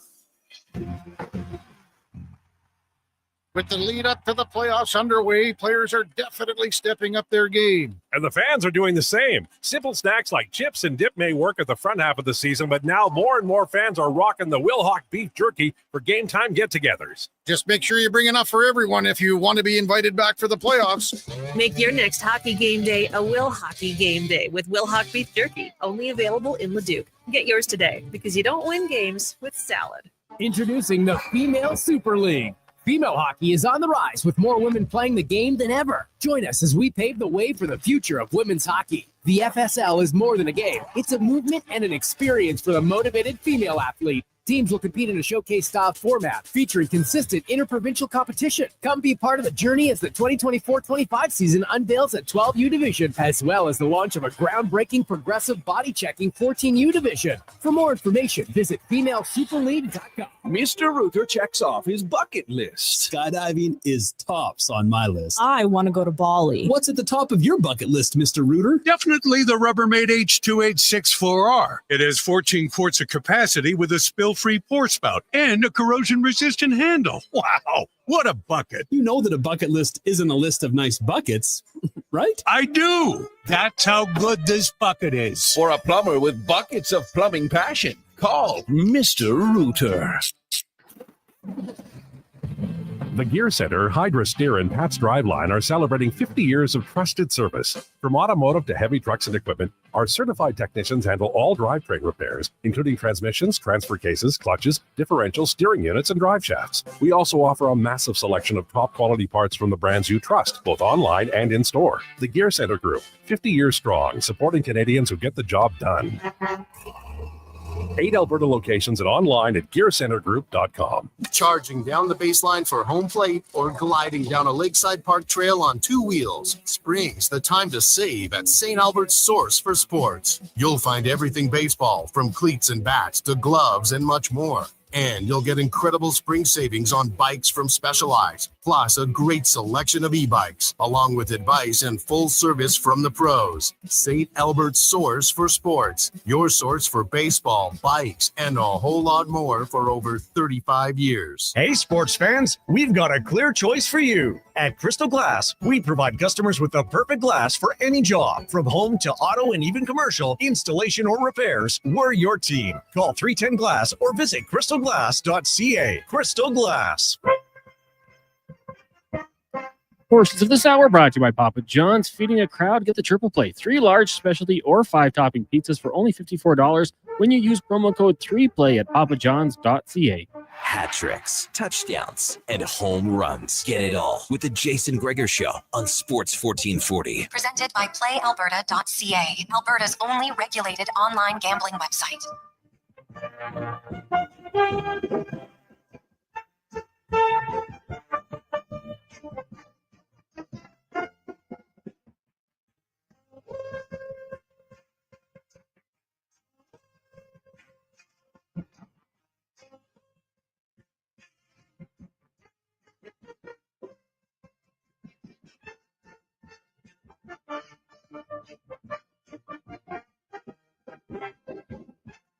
Positive Friday continues on. Gregor Halley, Wayne Gretz, Sports 1440, Oilers Nation, YouTube, Facebook, and X. 833-401-1440. 833-401-1440. You can text us in our inbox. It is the Gregor Show. It's always presented by our title sponsor, PlayAlberta.ca, where they remind you, if you gamble or play the casinos, use your game sense. Go to GameSenseAB.ca and learn more. The Oilers day off today. They got the Flames tomorrow night. Then the Oilers are into April. They'll have, because they play Saturday, then they have a few days off, and then they start on April 1st against Vegas. The start of a 4-game road trip next week. That's Vegas, San Jose, LA in the afternoon, and then the Anaheim Ducks every game. No back-to-backs. They play Tuesday, Thursday, Saturday, Monday. Then they come home, and they'll finish up their final 5 games. They got 3 at home, 2 on the road. So San Jose twice in there. They got Winnipeg. We got St. Louis, who is red hot. Just one more opportunity to just grind it in a little more for Oilers fans who rightfully so. Like, you're looking at Dylan Holloway and you're like, we didn't match that guy for $2.3 million. That was the one I would have matched. I wouldn't have matched Broberg. I looked at their defense and understood it, but Holloway, are you kidding me? I know they said, we couldn't have iced. Yes, you could have iced the lineup. You just would have had Kane in LTIR all year. That's all. That would have been the difference. So you wouldn't have.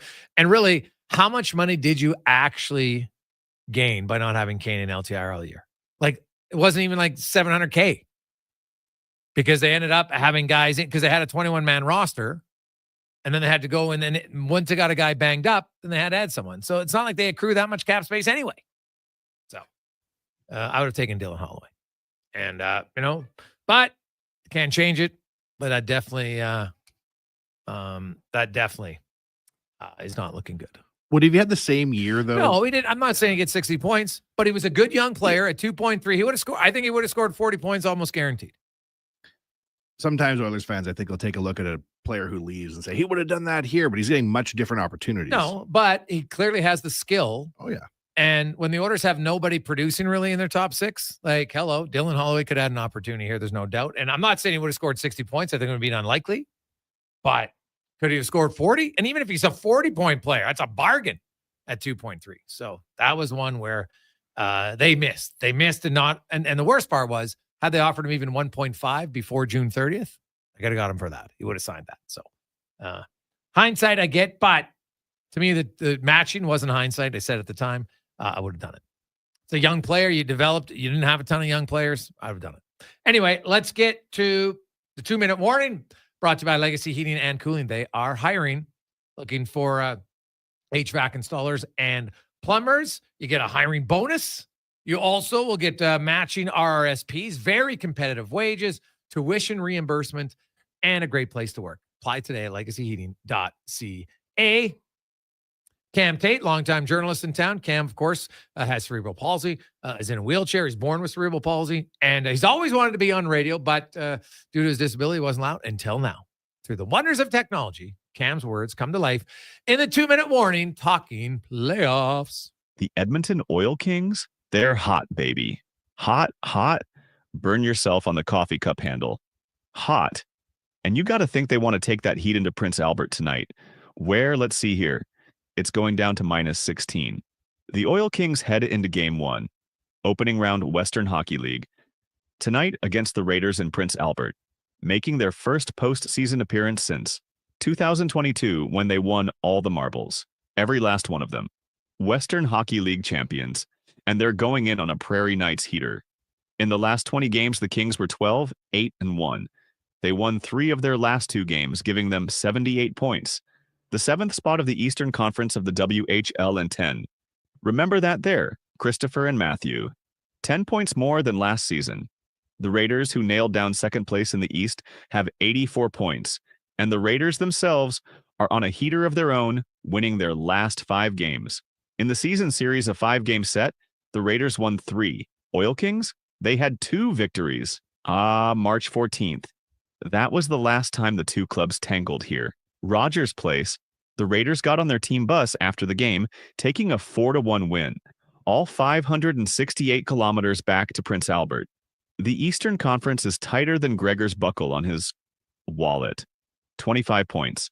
That's the margin between the first place Medicine Hat Tigers with 98 points and the Swift Current Broncos, who in 8th spot have 73 points. Game 1 tonight, 7:30. Saturday night, Game 2, before the series shifts to Rogers Place. Tuesday and Wednesday. Listen Monday. When I really think, we're going to discuss a series that is tied. 1 game apiece. Tater's 2-minute warning. Gregor Show. Monday, Friday. Sports 1440. And they are in PA tonight and tomorrow. And then, of course, into Edmonton for games 3 and 4 next Tuesday and Wednesday. Game 5 would be in PA next Friday. And game 6, necessary, will be in Edmonton on Sunday, April 6th at 4 p.m. So, opportunity. That should be a close series. I won't be surprised at all if it goes 6 or 7. PA's got really good goaltending. They got a great power play. The Oil Kings, I think, might have a little bit more offensive depth across the board. So it should be a good series. And I think it's, PA has home ice. They're obviously, PA is a slight favorite, but not a heavy favorite by any stretch. So it should be good. Now, let's welcome in Al Mitchell, a.k.a. Lowetide. LT, how you doing? I'm very well. It's Friday. I've closed all the curtains, and I have all the bright lights on, and I'm pretending it's plus 22 outside. Well, dare to dream, Al. Dare to dream. Oilers, now, we talk about Draisaitl and McDavid. Stuart Skinner's their starting goalie, and I know that people, can be upset with him, and that's fine. But when you look at the importance of an injury, because if McDavid's out, usually you have Draisaitl still, right? So you still have a number one center. You lose Skinner if he's now. My early reports are it doesn't sound like it's that serious, but anything involving the head is a big always question mark. You hope best case scenario is he's out 5 days. The minute he wasn't going to Seattle, you knew he'd miss the next 2 games, just because the NHL rules, you get in any sort of concussion protocol, it's 5 days. So, he's not going to play tomorrow. But if it's longer term, how concerned are you about that? Very, and I think that as difficult as this season has been for Stuart Skinner, and there's evidence that his first 2 seasons as the regular, the performance was better, the save percentage was better, the quality starts were higher. He's still your number one goaltender, and he's backstopping a team that has had more issues this year. So it's a team game, and Skinner is their starting goalie. I remember earlier in the year when Draisaitl was talking about Skinner in glowing terms. He's had a tough year, but he's your number one. And Pickard's, there are some stats of Pickard's that are superior, but he plays lesser competition. Skinner has played 35 playoff games. He was in net, backstopped them to Game 7 of the Stanley Cup Final. And regression's a funny thing. There's absolutely no reason to believe that Skinner is going to continue to perform as he has, or the team is going to continue to perform in front of him as they have. And once they get to the playoffs, it could be a much better scenario. Remember a year ago, Connor Halley played lights out, and then the playoff came, and it was different. You never know. It's like pitching. Every day is a different day. And I think that Stuart Skinner's the guy. Like, they don't have another guy. They didn't trade for a guy who's, at number 3 in Bakersfield who could come up. And I thought Rodrigue played really well last night, but he's totally unproven. And Delia is not an option. So, they'll have to be. One of them will have to be if it comes to that. But Stuart Skinner is a really important player on this team. And I think that's this year and next year, but that's my opinion. Yeah, I think, he's also a value at $2.6 million that I think sometimes people forget about. Can he be a little bit more consistent? 100%. But you could say that about a lot of players on the roster and a lot who are making more money than him. Matthias Ekholm obviously is banged up, and I talked to Matthias about his head. I'm just trying to monitor things to, because he had a few practice days that he had rest, and he played a game, and I don't think they were playing him back to back. I think there's a good chance he'll play tomorrow for the Oilers, but obviously they're trying to nurse him to get his back to health as quick as he can. And I wonder if maybe once they clinch a spot here or something, that you see Ekholm sit out the final few games, which would be great. I'm all for that. Like, these guys are, Ekholm, he played the first, when he came over, and then all the seasons he's played here, I can't count that high, but he's been around a while. And until this year and well into the year, his performance level was just like automatic. He played so well, you didn't even think about him. You knew he'd play well. And then, there was a little bit of wobble, and then he hasn't been able to get back to previous levels. So you need that. You need, I quite frankly, I like Nurse Wallman. They might not go that way, but I like that pairing. But if you can get Ekholm and Bouchard back to the way they were, you've got two pairings you can count on, and Kulak is on the third pair, which is money. So I think the Oilers are wise to rest him as much as they possibly can, because the bottom line is they're going to need him, and whatever the injury is, it's a different world where we don't know specifically anymore, about exactly what it is. But if they can get him to like 90% of what he was a year ago, then for crying out loud, rest him, because once you've secured third place, I think the rest is all just, it doesn't matter. It's minutia. You'd like to play at home, but the Kings aren't, the 1987 Edmonton Oilers. No, not at all. Was there what did you take away from last night's game? Well, I thought they played pretty well early, and then I thought the second period has been like difficult for them, and they were out of gas. Honestly, I just think it was a lot of hockey for these guys, and that's not an excuse. They didn't play well. You need to perform better, but I thought there was effort. It just wasn't, there was, I don't know how many minutes it took them to score all those goals, but once that's done, people are people, right? So you're in the game and you're playing hard and you're intense, and then they put three by you in a quick hurry, and that's just human nature. You buckle a little bit. It's like boxing, where you know you're down, and then it becomes just survival. And I think that's what happened. I'm not saying they all pulled the chute, and I'm not saying they're lazy. They're all professional hockey players, and they play hard. But there is a point where the brain goes, okay, stay healthy. And I think that's they also had bad luck. The goal that Rodrigue let in, good Lord. And, Connor Brown, high stick. There's a lot in there that you'd like to clean up, but I think they were beaten by the game they played the previous night, caught up to them. Looking ahead to tomorrow night, LT, excited for a BOA? Always. This is important stuff because it's Calgary, and they have it. Like, I'm not saying they're making the playoffs, but they had a chance. So this is it doesn't matter what the Oilers' record is or what the Flames' record is. This is war. These two cities are, it would be nice if Calgary won more, but you can't have everything. And so there's a rivalry there. And so winning against Calgary is important. I think that the Oilers could use the 2 points if they come out of this, with a win. Then I think you'd have to say that March was a pretty solid month based on injuries and some other things. So I think a win is important, and I think against Calgary it's always important. Yeah, well, especially, Calgary's, they're battling now. They're 6 back of the Blues. They do have 3 games in hand. The Blues have one more. They only have 8 games. They got they have a pretty favorable schedule as well. I think it's going to be really hard to catch the Blues. But if you're the Oilers, you could help yourself by staying in the race for home ice against LA. But essentially, put the Flames on life support if you can beat them. Yeah, and that's like, let's not make a mistake here. This is still attrition, and you've got a team that's down. They are going to play desperate. Calgary, quite frankly, they've had a far better year than I thought. Young goaltender Wolf has been brilliant, but they've also done some interesting things, some trades that have worked out pretty well. So they're a substantial team. They're an NHL team that can beat you. And those 2 points matter to both teams. It should be a really good game. It's always like one thing about Calgary Edmonton is it can get a little crazy. we've had some fights. I think it was Calgary Edmonton at the time. McClellan got mad at Laurent Flaw for letting in goals. They barely won that game. So this weird stuff happens when it's Edmonton Calgary on a Saturday night. Yeah, well, the crowd usually gets right into it. It's a fun atmosphere in the building for sure. I always try to remind people you don't resort to fisticuffs with the opposing fan base. Although that seems to be more of the Vancouver games. I talked to security guards. There's more fights in a Vancouver Edmonton game on a Saturday night. You can make an argument that the Canucks are more of a rival than the Flames are to the Oilers.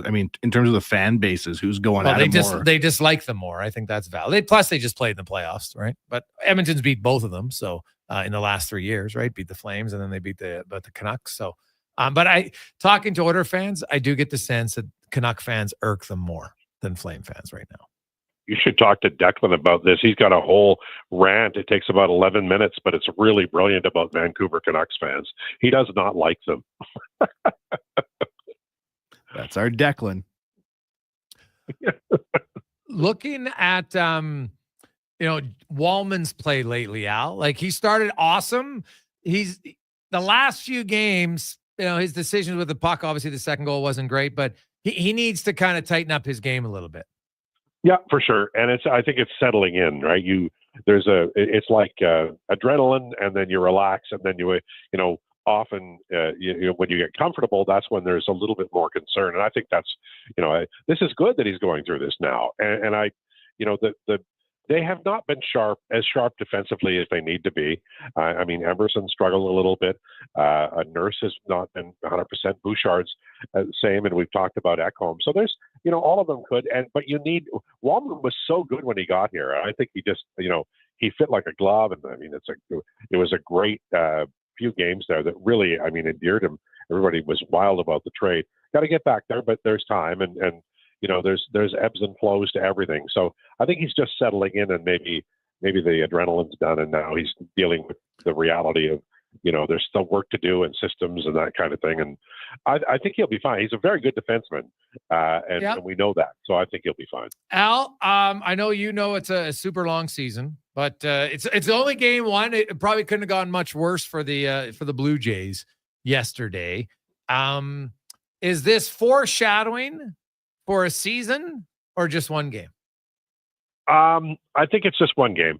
I think they'll win 75 to 82 games, and I think management and general management will turn on whether they can sign Guerrero, and I don't know that they can. But the season will be win one, lose one for a long time, and then the Guerrero decision will tip it one way or another. Because if they can't sign him, they have to trade him. And that's going to be the lead story all summer long in Toronto. Al, enjoy the snow, enjoy shoveling, bend your knees, and we'll chat with you on Monday.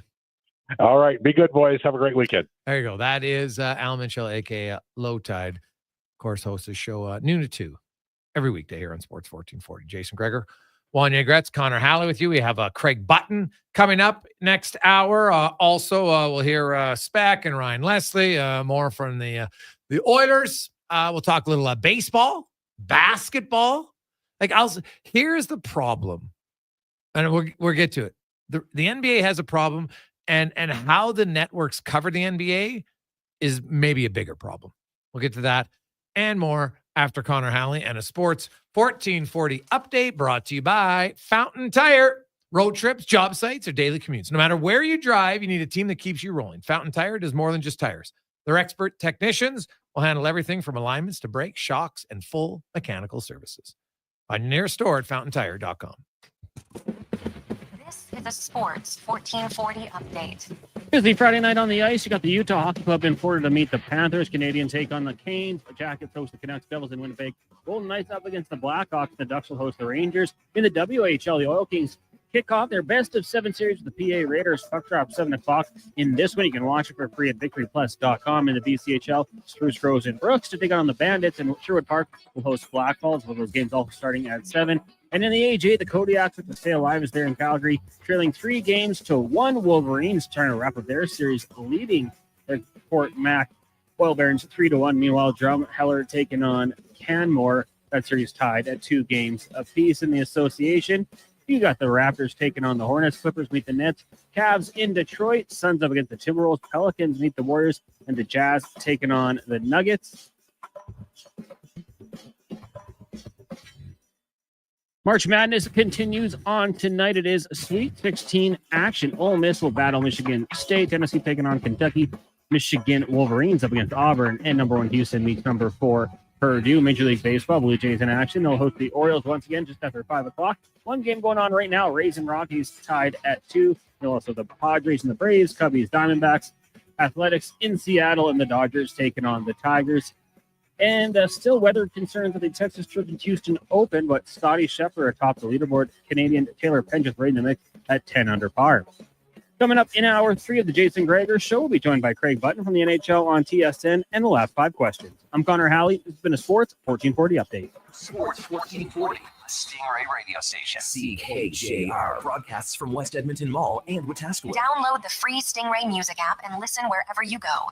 Experience more at the Edmonton Expo Center. Come for Canada's largest trade show, the biggest names in entertainment, exhilarating sporting events, and more. Stay for the experience. But it doesn't end there. Maximize your brand exposure with Edmonton Expo Center's new cutting-edge feature screens, spanning Western Canada's largest venue space. Captivate an annual audience of over 1 million visitors during iconic events like Pro Rodeo, Disney on Ice, Glow, K-Days, and so much more. To learn more, call 780-660-0514 or visit edmontonexpocenter.com today. Explore beyond the boundaries of capability and value during Truck Month at GMC. Right now, get 0% financing for up to 72 months on the 2025 Sierra 1500 Crew Cab Pro Graphite. With a TurboMax engine delivering 310 horsepower, GMC Pro safety features including automatic emergency braking, plus a max towing of up to 9,500 pounds. You'll be ready for anything this Truck Month. Ask your GMC dealer for details. Metal Supermarkets is locally owned, locally operated. They love this city and serving its people. We're talking metal cut to your exact specifications, fast. In fact, at Metal Supermarkets, they're as Edmontonian as checking your basement sump pump in the spring. And, oh no, not good. But on the bright side, I do need to work on my backstroke. And don't even get me started on my butterfly. Count on the local convenience stores for Southside, West End, metalsupermarkets.com. The Gear Center, Hydra Steer, and Pat's Driveline are celebrating 50 years of trusted service. From automotive to heavy trucks and equipment, our certified technicians handle all drivetrain repairs, including transmissions, transfer cases, clutches, differentials, steering units, and drive shafts. We also offer a massive selection of top-quality parts from the brands you trust, both online and in-store. The Gear Center Group, 50 years strong, supporting Canadians who get the job done. 8 Alberta locations and online at gearcentergroup.com. Are you afraid of losing your car or home due to debt? Don't let fear or shame hold you back from seeking help. Bankruptcy is not the only option. A consumer proposal can reduce your monthly payments, lower your overall debt, and allow you to keep your assets. My name is Parveen Middleton. I'm a licensed insolvency trustee at BDO here in Edmonton. I'm here to help you tackle your debt. Take the first step towards regaining control of your finances. Call 1-833-BDO-TALK or visit bdodebt.ca to learn more.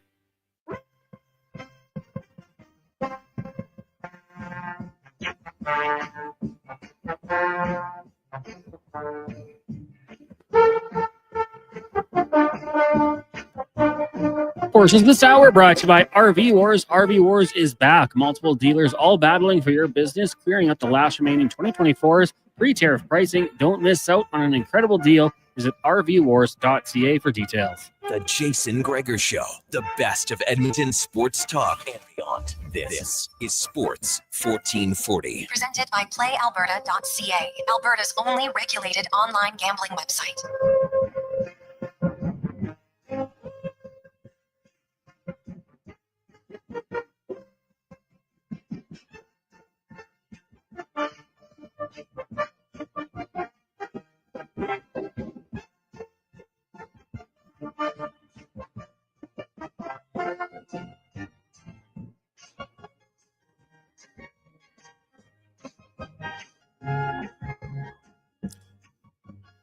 After 4 o'clock, Jason Gregor, Connor Halley, Sports 1440, Oilers Nation, YouTube, Facebook, and X. Hope you are having a lovely, lovely day.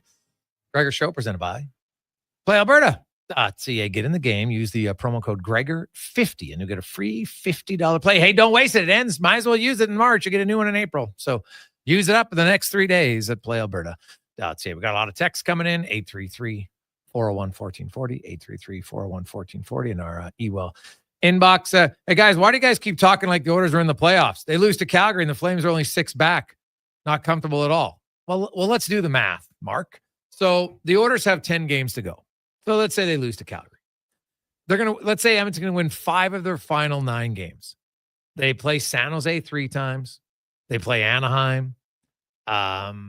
They play another non-playoff team. His name escapes me right now. They'll play Winnipeg, where the Jets might have nothing to play for in the second final game of the season. So you go 5-4, which isn't great. Let's say they go 4-5. Just say that. They go 4-5. That's 95 points. Calgary would have to go 7-2-1 to pass them. And the Flames got a pretty tough skid. The Vancouver Canucks, who would be who are currently 7 back of the Oilers with 10 to go. So they're 7 back of the Oilers with 10 to go. And Edmonton only wins 4 more games. They get 95 points. The Canucks, who also don't have the regulation, so they'd have to get 16 points in their final 10 games. So they'd have to go 8-2. Like, it's not happening. Those aren't the teams you worry about. It's, can the Oilers get home ice advantage or not? Like, they lost a game last night. Yes, I don't think the sky is falling. There's no reason to go crazy. And you just look at the math, and like the Calgary Flames are 5-3-2 in their last 10. The Canucks are 5-4-1. Now these teams are going to go like 8-2. I don't see it happening. Mathematically plausible, yes. Realistic, I don't think so. So it's more so, can the Oilers catch the Kings? That's going to be the big question mark. Now, a few other things going on in sports, and I don't know if I know lots of you follow the NBA, and LeBron James. Which I'll say this: LeBron James. It's funny. The NHL players act like having to talk to the media is like the hardest thing ever for them, and they do it like 5 minutes every few days. The NBA superstars talk to the media before the game and after the game because they have such a smaller roster. Right. And now those guys get paid $50 million.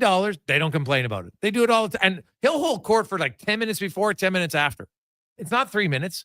And he gives some stuff. Now, you don't have to like LeBron James at all. That's fine. But to not respect him, to me, is idiotic as a father, as an athlete, as a superstar player. So he goes on the McAfee show for like over an hour. I think it was like an hour and 15 minutes. Talked about a lot of things. Right. And like Stephen A. Smith, who I'm in the media, I can't stand Stephen A. Smith. Good for him. He's had a lot of success. I can't remember the last time I ever watched anything that he was on. The constant yelling, screaming, thinking that he's like the biggest analyst, knows more about the game than anybody else, and yada, yada, yada. And so so he goes on there and LeBron says his thing. So they have a personal beef. That's fine. Right? Whatever. I don't really get caught up in those things. I think they're kind of childish at times. But you look now on ESPN and other places, and that's what they're talking about. They're not talking about the OKC Thunder, who are having an unreal year, the Cleveland Cavaliers. What about the turnaround of the Detroit Pistons to kind of come out of nowhere? They got 41 wins. Like, there's lots of really good storylines. But that's what they'll focus on. And that's why they're turning off more fans in the NBA. We can talk about the game, and they don't call traveling like they used to, and lots of different things. But how they cover the game, I think, turns off a lot of people. They just want, I don't need the constant drama. If I want a dramatic reality show, I'll go watch a reality show.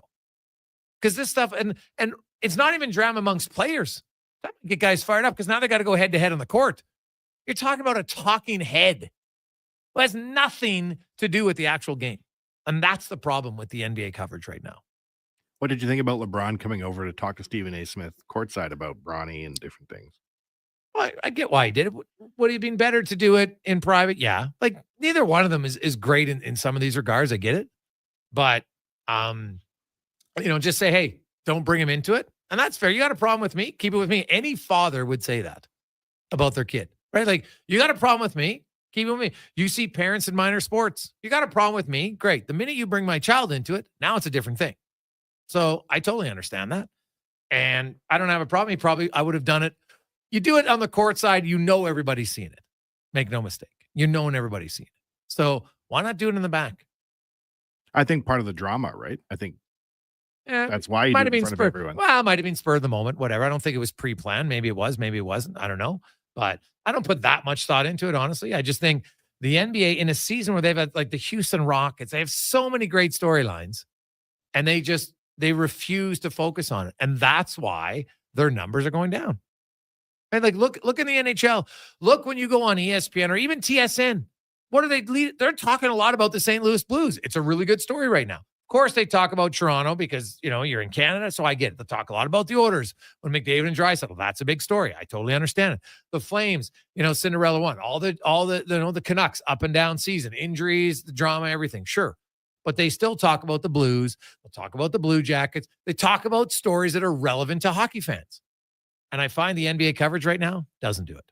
And that's their biggest problem. So until if I'm Adam Silver, I'm sitting down and saying, guys, we got to figure out how to cover our league, right? Not the garbage.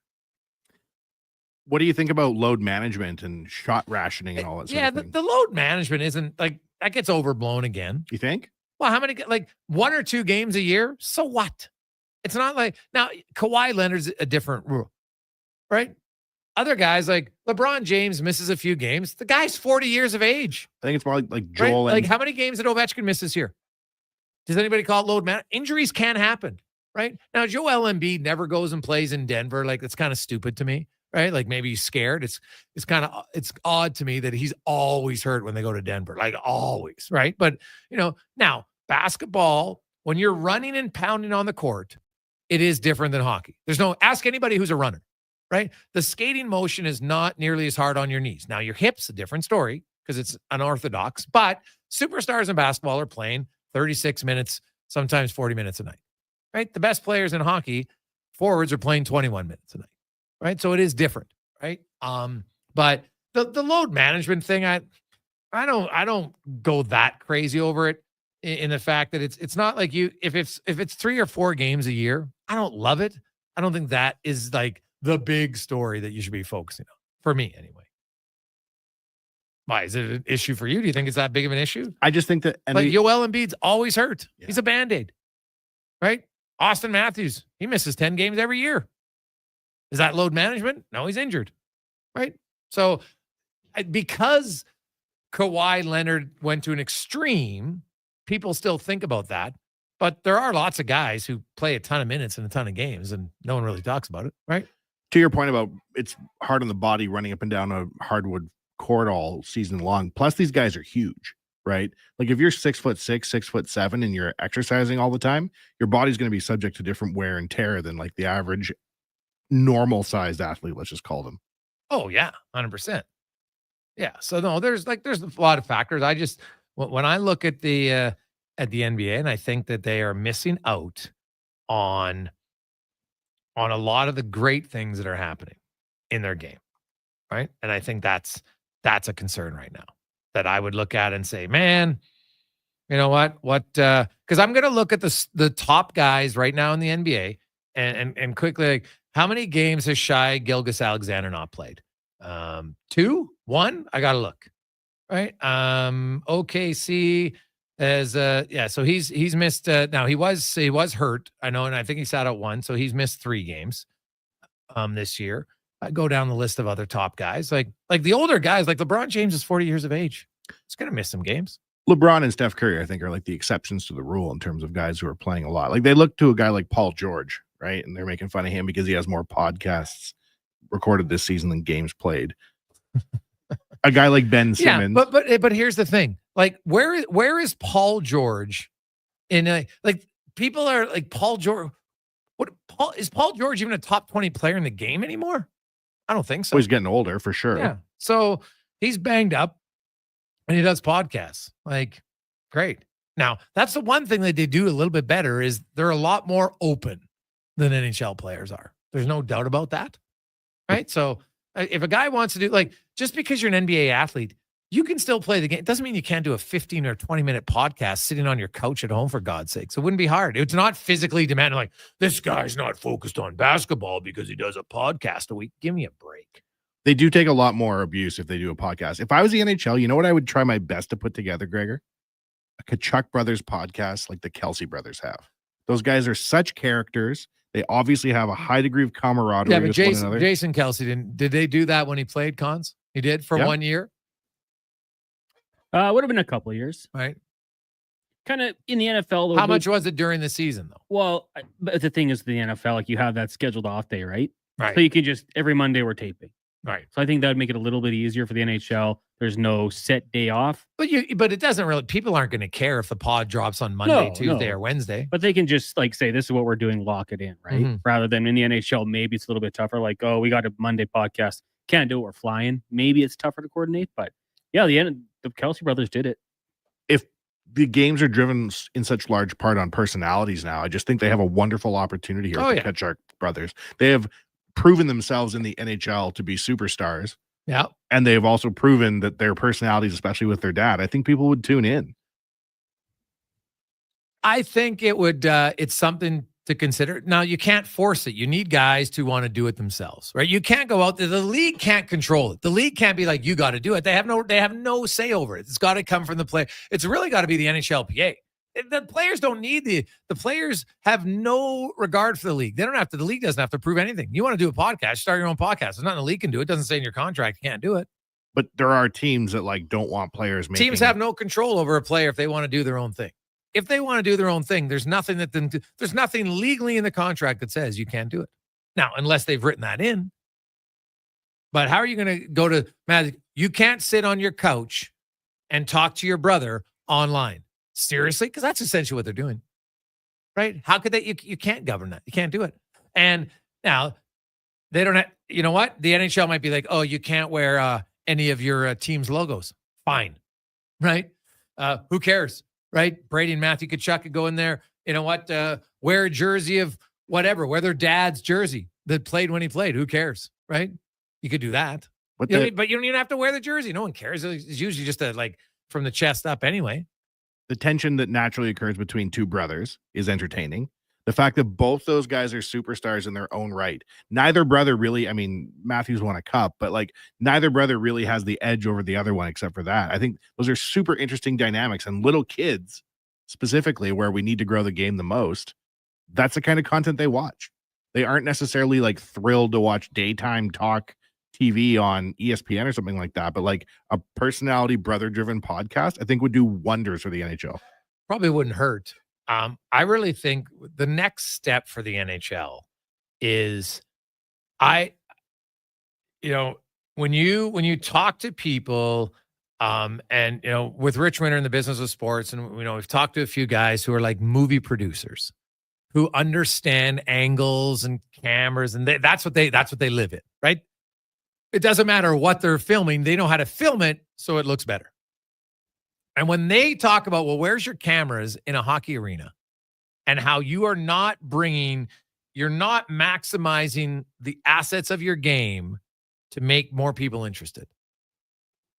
So, there's things you got, look at the NFL when they changed and they got the cameras that ran down the middle of the field up above, right? It gave you such a different angle, right? A lot more closer to the game.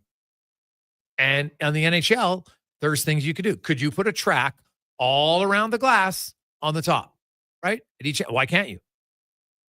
Right now, these cameras now are small. You can build a little track along there. There's things you could look at. Now, I'm not saying it's 100% foolproof. Could you have a cable that runs above the ice? Because how often does the guy really flip the puck up that high in midair? Not very often, right? So, the odd chance it hits one, fine. But you can still put it in a little cage around it so it's not going to get any damage done if need be, right? It'd be rare. There's things the NHL can do. They move very slow. So I'll give the NFL credit. They're always looking to change. And you look at the NFL has evolved to become much more offensive, right? That's what fans want. At the end of the day, you still have I don't want to see a 6-5 game. Really? No one's asking for 6-5. We're just not asking for 3-1 all the time, right? Reducing goals in a time where people want to be more entertained and more emotionally invested is not the way to do it. But the NHL, their revenue keeps growing, and they're just well, our fans will just accept anything, right? It's think about it.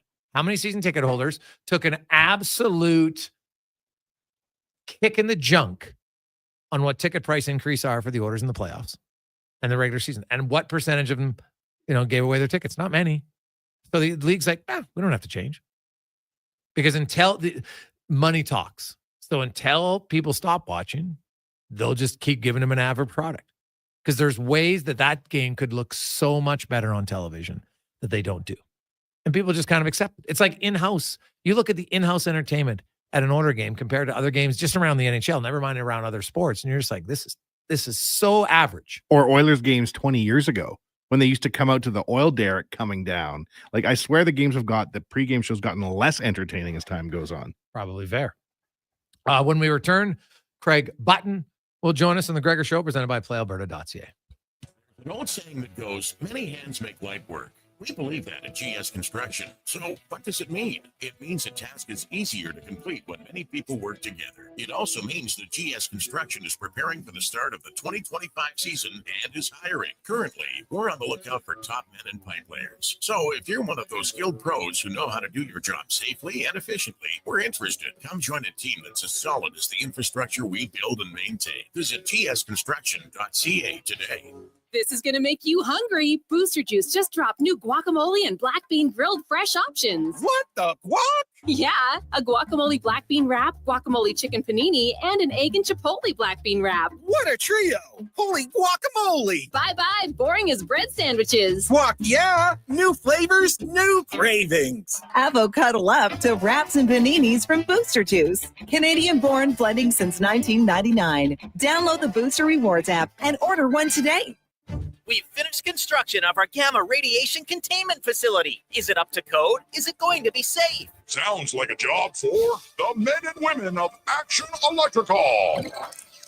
Testing team reporting. We test your commercial operations using tools like infrared to ensure safe operation. Trust us to prevent potential calamity before it strikes. Facing an electrical menace? Call the men and women of Action. Operating throughout Alberta at actionelectrical.net. The Alzheimer's Face-Off, presented by Christensen Communities Limited, hits the ice April 25th to 27th. This Edmonton-based tournament pairs hockey fans with some of their favorites from the NHL Alumni Association for a fun-filled weekend, featuring a champions luncheon and tournament. Teams are already fundraising in the community, enabling the Alzheimer's Society of Alberta and Northwest Territories to continue providing help for today through free education programs and support services, and hope for tomorrow through research. For more information or to learn how you can get involved, visit alzheimersfaceoff.ca. If you're looking for nonstop sports coverage, tune into Sports 1440, Edmonton's only sports radio station. 24/7 coverage comes at you with expert commentary, in-depth analysis, and so much more. We are Sports 1440. Play Alberta has hundreds of casino games right at your fingertip.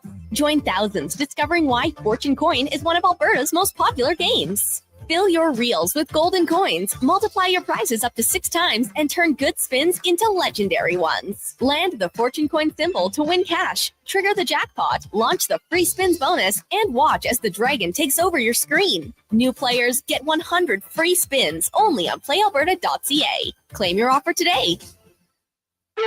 There's one. And another. No, not spring flowers yet, but rather huge deals. It's GMC's Truck Month at Wolf GMC Buick. Nab 0% financing up to 72 months on our most popular Sierra half-tons, or massive discounts starting at $8,000. Choose your truck from a great selection, like the fabulous all-new Canyon, right up to the trailer-hauling Sierra HD with the industry-leading Duramax diesel. Spring into Wolf GMC Buick today and snag your truck, and see the savings at wolfgmcbuick.com. RV Wars hits the north side March 27th to 30th at the Old Lowe's building. Go RV, Vision RV, and Arcan RV have joined forces for RV Wars. Take advantage of pre-tariff pricing on travel trailers, fifth wheels, motorhomes, and more. The last of the 2024 models are being cleared out. Make no payments for 6 months OAC. Now is the time to buy with special discounted finance rates. Free admission with a donation to the food bank. RV Wars this weekend on the north side. 9603 165 Avenue. Visit rvwars.ca. Portions of this hour brought to you by Can Torque. We offer sale, rental, repair, and calibration of hydraulic, pneumatic, and battery-powered torque wrenches, stud tensioners, and flange maintenance equipment. Order today at cantorque.com. The Jason Gregor Show, the best of Edmonton sports talk and beyond. This is Sports 1440. Presented by PlayAlberta.ca, Alberta's only regulated online gambling website.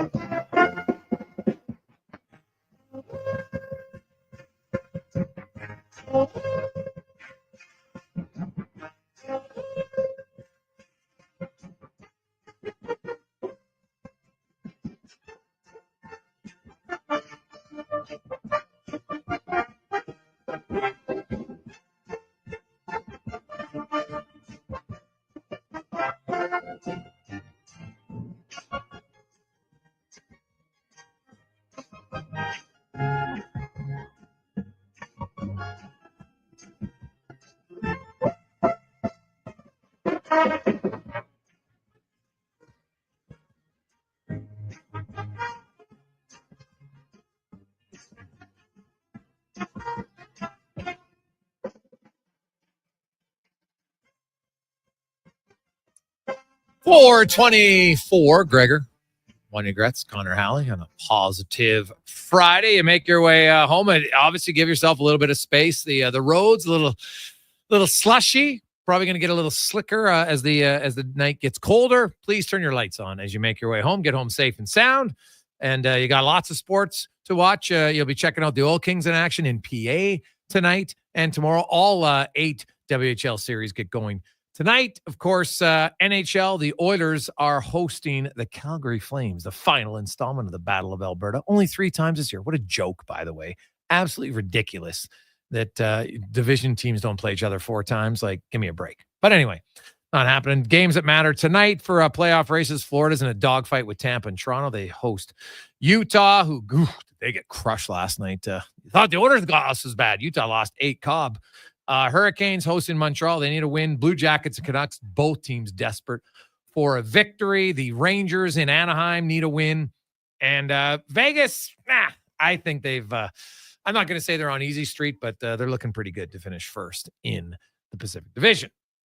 Let's get to our big guest of the day, brought to you by Silent Rides Charter Company, one of Alberta's premier bus charter companies with state-of-the-art motor coaches that will safely take you or your group to your next destination. Book your ride at silentrides.ca. From TSN, former NHL GM and scout, ace analyst Craig Button joins us. Butts, how you doing?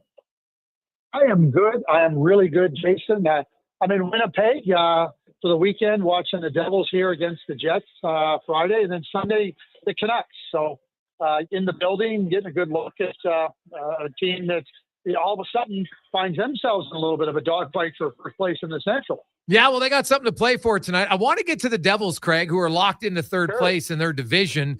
What do you make of the Devils and kind of where they're at, the direction they're going? And, coach is ripping on players, after a post game for, I'm not even sure why, but what do you make of the Devils and kind of how they've played here lately?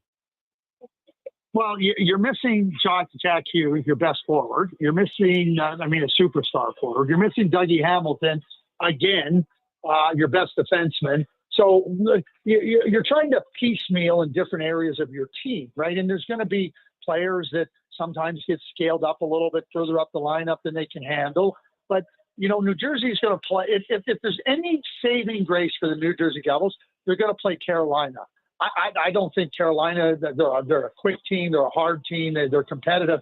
But I think that if they were playing Washington or they were playing somebody in that Atlantic division, I think they'd be out quick. Okay. So I think the saving grace for them is they're going to play Carolina. Now, let's look forward. And we look at their team. They've had a real struggle scoring. And obviously you're going to have that with Jack Hughes out of the lineup. But I don't think this is just a Jack Hughes absence problem. I think that they struggle to score. They struggle to really put pressure on you offensively and threaten you offensively. And I think that becomes a problem. Jacob Markstrom's gone in there. He's given them really good goaltending. But the New Jersey Devils right now, it feels to me, and I know they went and they signed some players. They signed Brendan Dillon and they signed Jonathan Kovacevic. And, they got Brett Pesce, and they got some players in there that support that bottom end of the defense, or that middle part of that defense. But you get to their third line, you get to their fourth line, you get to those defensemen now that are forming up the bottom part of your defense group. Like what are they? Do they make you uncomfortable? Do they make you fear them?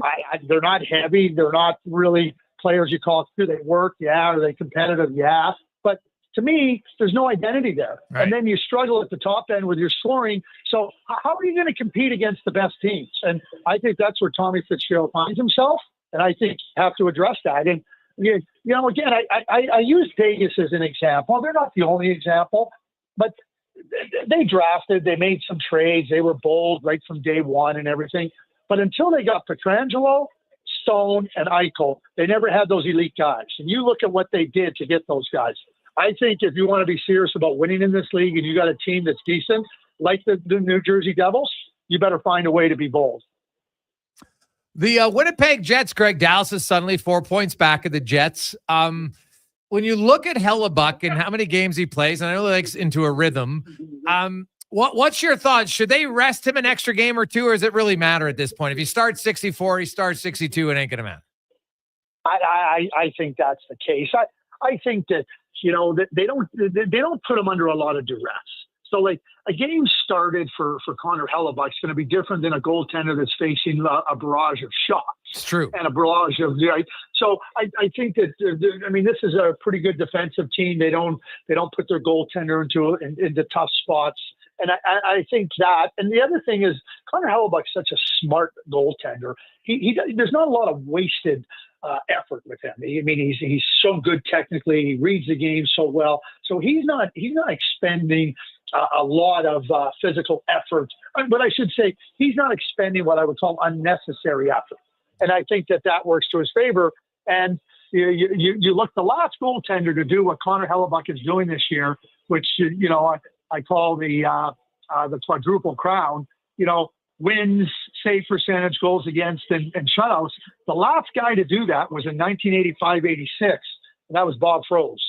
Yeah. The other three guys that did it are all in the Hall of Fame: Ken Dryden, Bernie Perrant, and Jacques Plante. So this is Connor Hellebuyck's having a season that I don't think is being talked about enough, Jason, to be honest with you.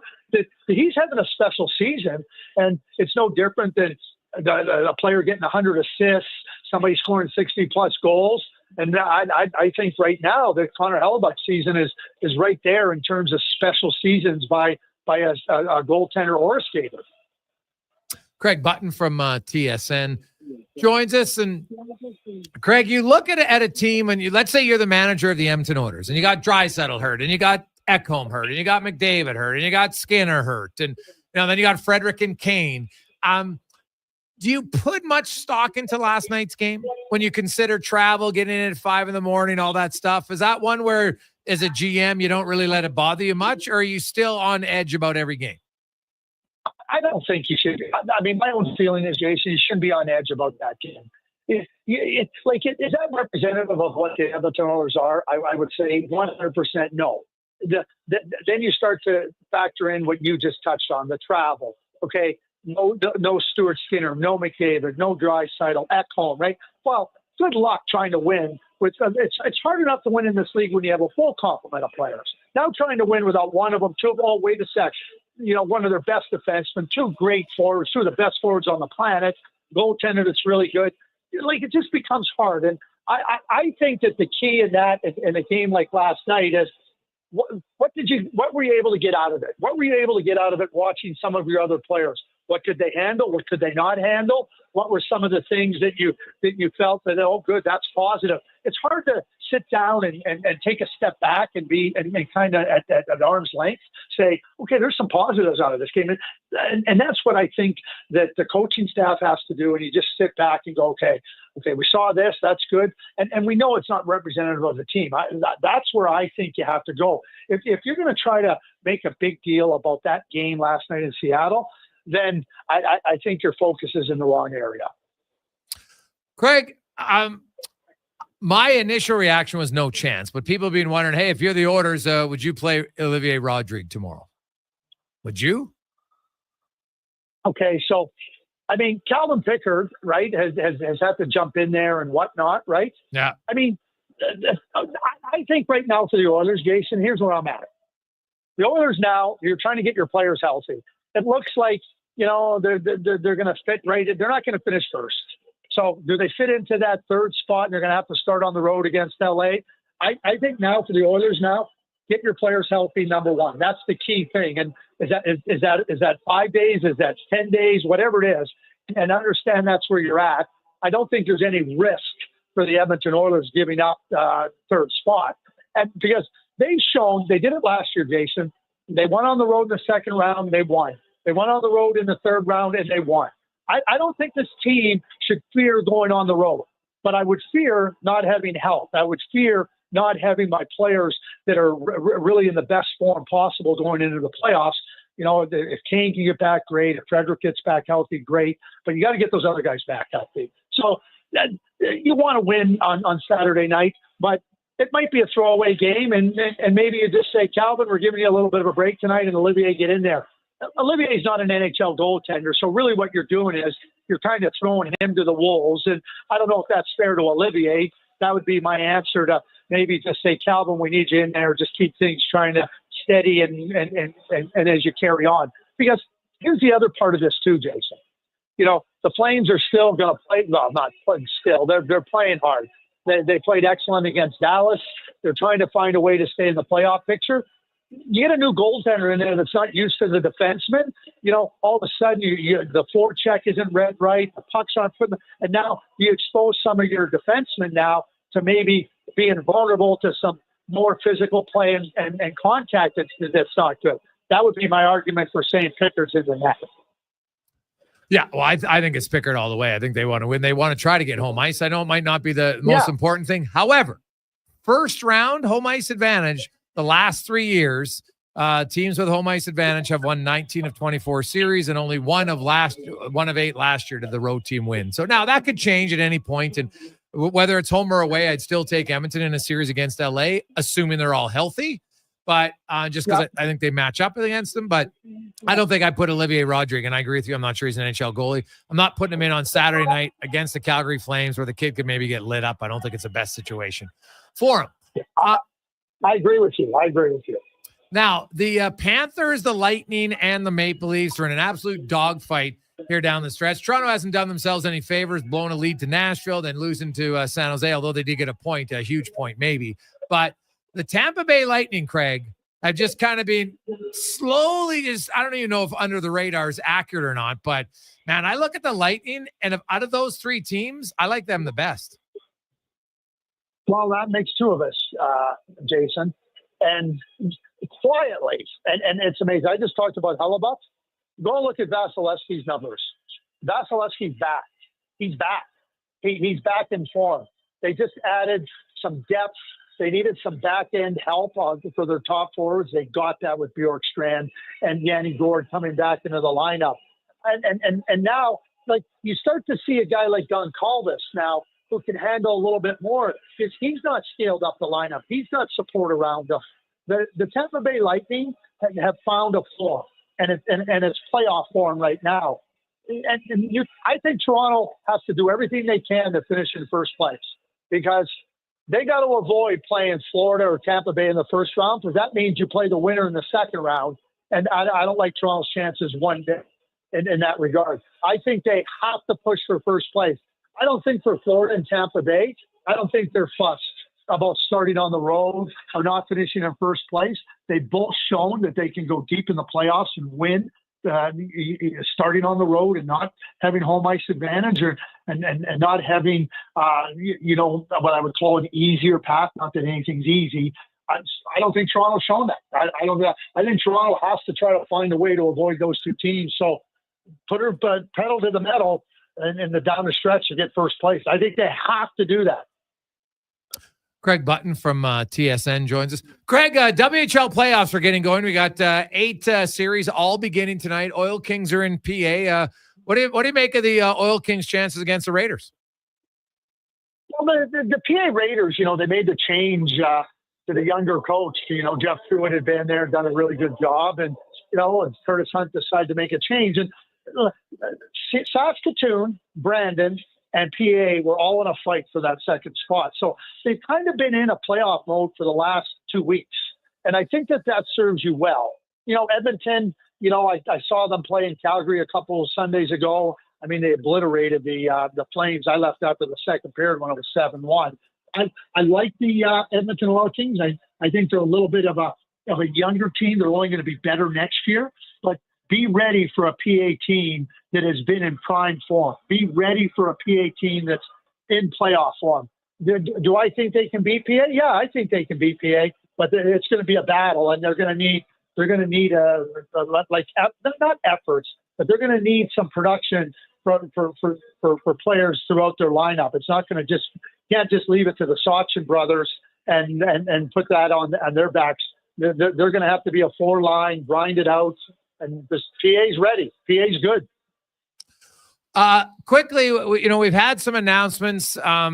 from players, you know, like Medicine Hat, man. They drafted very well. They got all these good young guys, and man, it looks like you know, they might lose McKenna to NCAA, which is to me unfortunate because he's such a really good young player and, you know, a very unique player in his own right. And you're looking at the Columbus draft pick just committed here. Caden Lindstrom, that he's going to go NCAA, which is kind of odd to me considering he hasn't played very many games. What do you make of the Lindstrom one? Like, I think he played 27 games last year and hasn't played much at all this year. What do you make of that decision?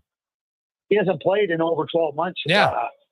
He's had the injury. I mean, it takes time for him to for that type of an injury, a back injury, to heal. Roger McLean has gone through a similar type thing, and you have to rest. Listen, and I'm going to say this, and I said it. Kelowna is a fantastic place for the Memorial Cup. I think the Western Hockey League made a mistake in not awarding the Memorial Cup to the Medicine Hat Tigers. Yeah. Medicine Hat has a storied history. They have a great facility, and they have an excellent young team. Bruce Hamilton and the Kelowna Rockets have massive work to do to just get their team to be competitive for a playoff spot next year. Forget about being a Memorial Cup participant. And I think that the Western Hockey League, and I'm not going to say that McKenna's coming back if you get the Memorial Cup, but you award the Memorial Cup to Medicine Hat. You keep the player that's going first overall. That's a brilliant player. Maybe Cade Lindstrom says, I want to go back and participate in that. I think the Western Hockey League made a big mistake. And again, Kelowna is a fantastic place, but everything that you look at with the Medicine Hat Tigers, star power, excellent young team, great facility, great history, I think they missed it. Yeah, well, I would agree with you on that because, now they're kind of going to lose all those guys, and Medicine's going to back kind of being just an average team here for the next few years, which is very much disappointing. Craig, enjoy the weekend. What I would say, you want to provide incentives. Yes. So, there's no guarantee that Gavin McKenna stays, but give him incentive to stay. They didn't give him any incentive. The Western Hockey League, their number one draw is Gavin McKenna, and they didn't provide incentive. Yeah. That's bad marketing. Yeah, very fair. Very fair point. Something I think that league's going to have to learn. No question. Craig, great stuff, man. Enjoy Winnipeg. We will chat with you next Friday. They got some snow here, too. Oh, fun. I'm sure they do. We got lots here, man. We got people sending us pictures that had like 14 to 18 inches of snow just around the Edmonton area. So lots of snow right now. Yeah, they said north of Winnipeg here, they got a ton, too. So anyway. Well, get out there, enjoy some sledding. Go snowshoeing, maybe. Craig Button joins us from TSN. We'll come back with 5 questions on the Gregor Show, presented by PlayAlberta.ca. At Fountain Tire, our focus is taking care of your vehicle. Your focus? Saving up to 25% off select tires. Plus, getting up to a $120 mail-in rebate on a set of 4 select tires until April 26th. So we both win. Fountain Tire. We're on this road together. The job isn't done until the last load is hauled, and having a semi-trailer out of commission is not an option. Whether replacing or adding to your convoy, Edmonton Trailer has a huge inventory of new and used semi-trailers, trusted by the gravel, logging, oil field, fluids, and freight industries. Find a trailer right for you online or at one of their 3 locations. For sales, service, parts, rental, and finance, when you're in it for the long haul, Edmonton Trailer. Adventure just doesn't stumble into your life. It roars to life with Riverside Motorsports. Tearing up trails or cruising the open road. Yamaha ATVs, side-by-sides, motorcycles, and dirt bikes deliver the performance you crave. Built for thrills, ready for your next adventure. Yamaha's legendary performance and reliability take you there. Make Mother Nature your playground on a Yamaha from Riverside Motorsports. Located on St. Albert Trail. RideRiverside.com. Riverside Motorsports. What you do for fun is our business. Are you tired of waking up tired? Are you tossing and turning all night and stiff and sore the next morning? If your sleep is suffering, it's time to visit the Brick Mattress Store. Their sleep experts will help you find the right support for restful night's sleep. Back sleeper, side sleeper, hot or cold, there is a perfect mattress for you. Plus, with next day delivery, your best night's sleep could be tomorrow. Check out the Brick Mattress Store locations in Spruce Grove, South Edmonton, St. Albert, Leduc, and start waking up refreshed. Blue Jays baseball is back on Sports 1440. This Saturday and Sunday, listen live to the broadcast of Canada's favorite team. Proud to be the home of Blue Jays baseball. We are Sports 1440. Explore beyond the boundaries of capability and value during Truck Month at GMC. Right now, get 0% financing for up to 72 months on the 2025 Sierra 1500 Crew Cab Pro Graphite. With a TurboMax engine delivering 310 horsepower, GMC Pro safety features including automatic emergency braking, plus a max towing of up to 9,500 pounds. You'll be ready for anything this Truck Month. Ask your GMC dealer for details. Job Site Workwear has been Edmonton's home for Timberland Pro for 20 years. Support local and find the largest selection of Timberland Pro, including the brand new BOA system boots and the Winter Killers, the 1,000-gram Boondock and Pac Max, built tough to keep you warm all winter. Come get yours at one of our 3 Edmonton locations. Job Site Workwear, tough different tough jobs.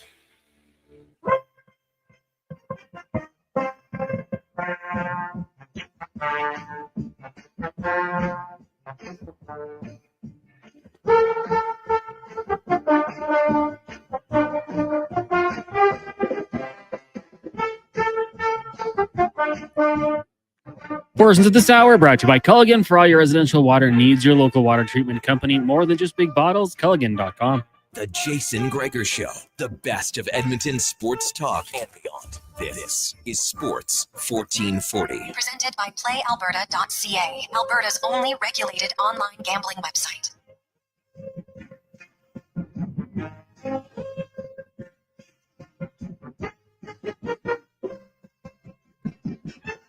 .447 on a positive Friday. Welcome back.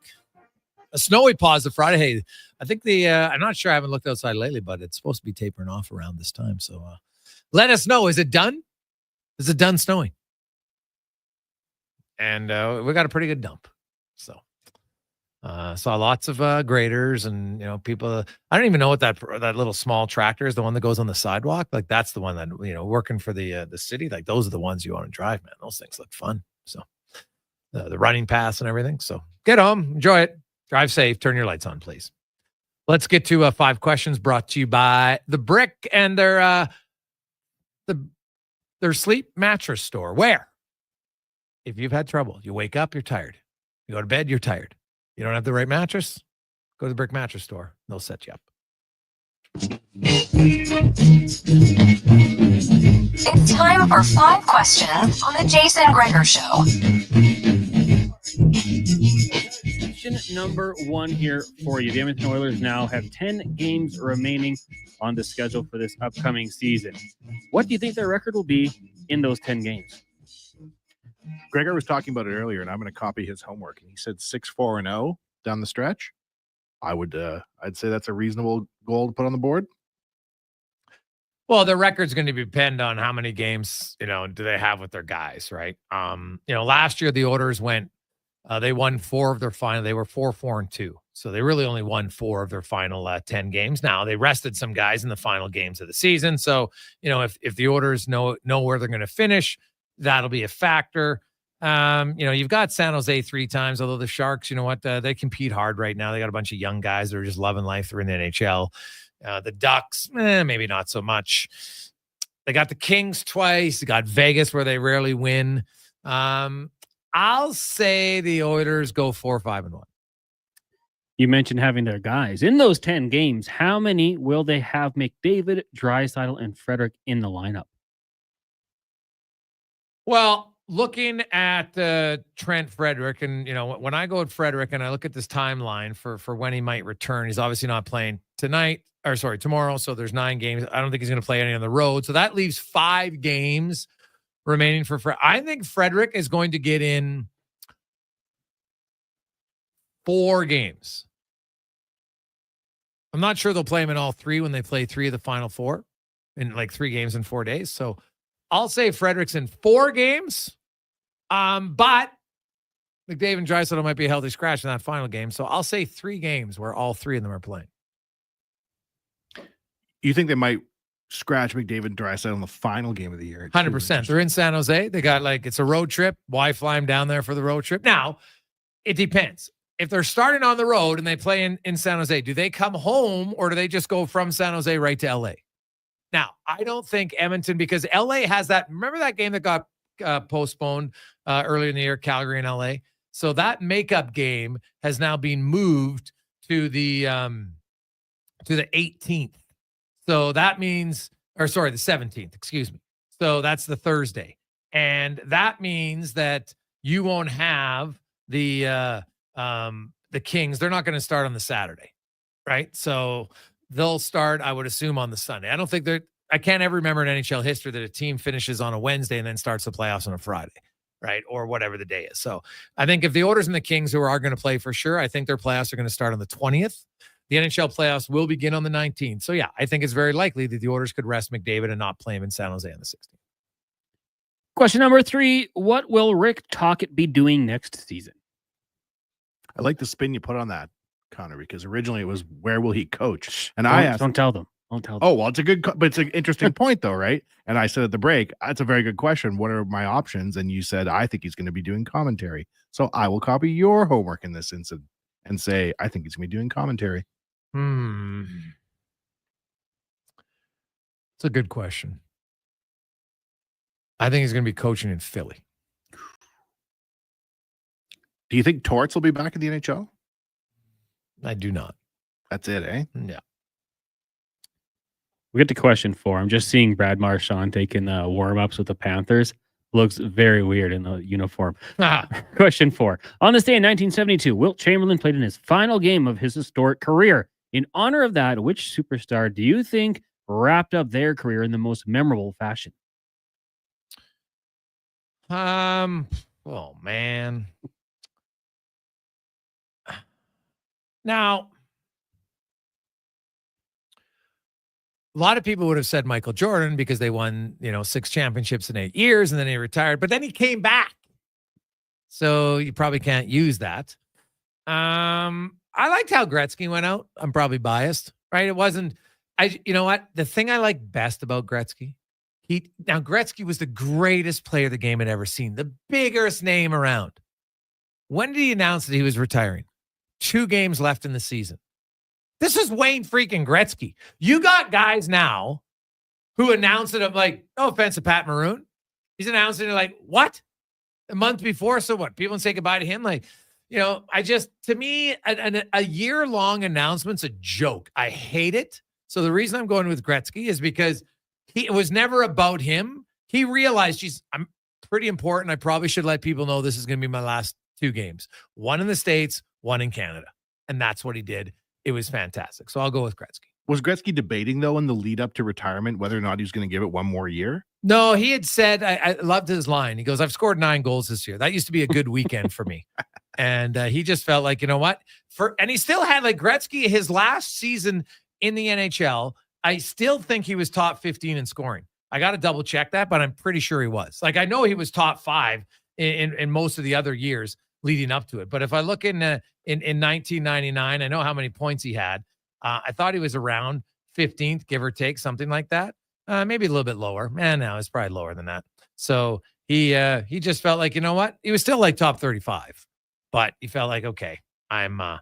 I'm going to do the homer move, Connor, and I'm going to say that Smitty's final game with the C.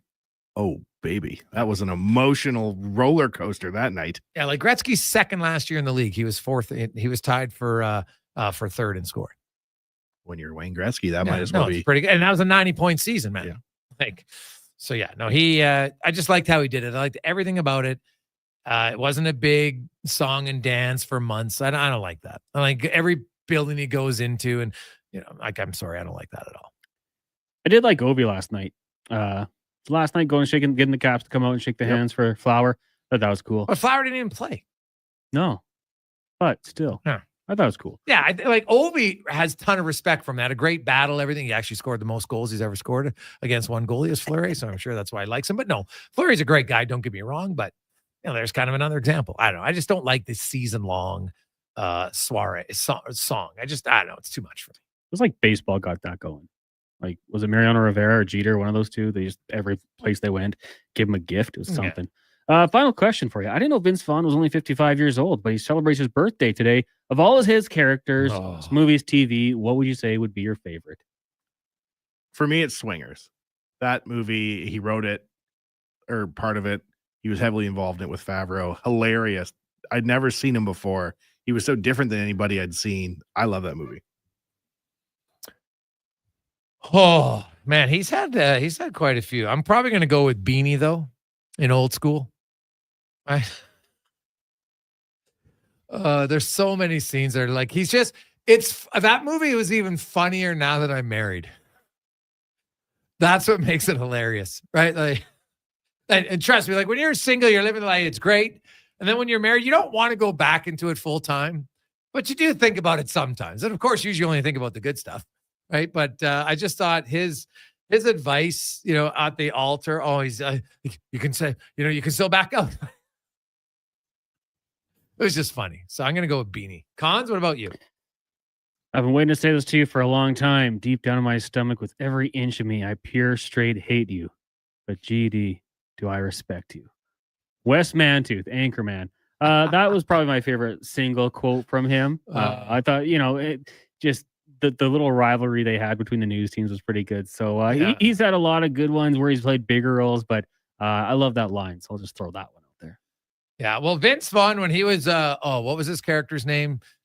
Jeremy, I think, in Wedding Crashers, right? Like he was classic in that scene, right?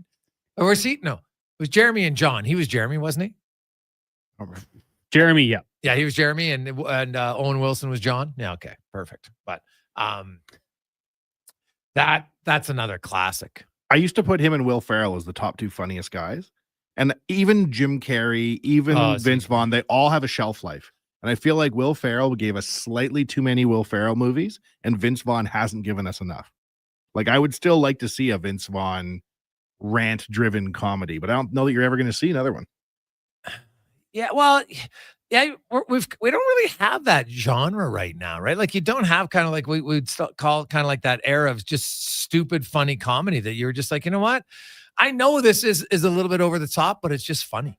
I think that's why. I think in this day and age, over-the-top comedy, sometimes you watch those old comedy movies or old stand-up routines, and I wince because I think, oh, you're going to get in so much trouble if you say that. But back in the day, like the standards of a Vince Vaughn comedy are very different than what you would have in 2025. Yeah, you're probably right. So, yeah, he had a stretch like Wedding Crashers. He was in Anchorman, of course. Dodgeball. Oh, he was in Dodgeball, too. That's another one. God, it's classic. The Breakup, wasn't that him and Aniston? Yep. That was pretty good, actually. Yeah.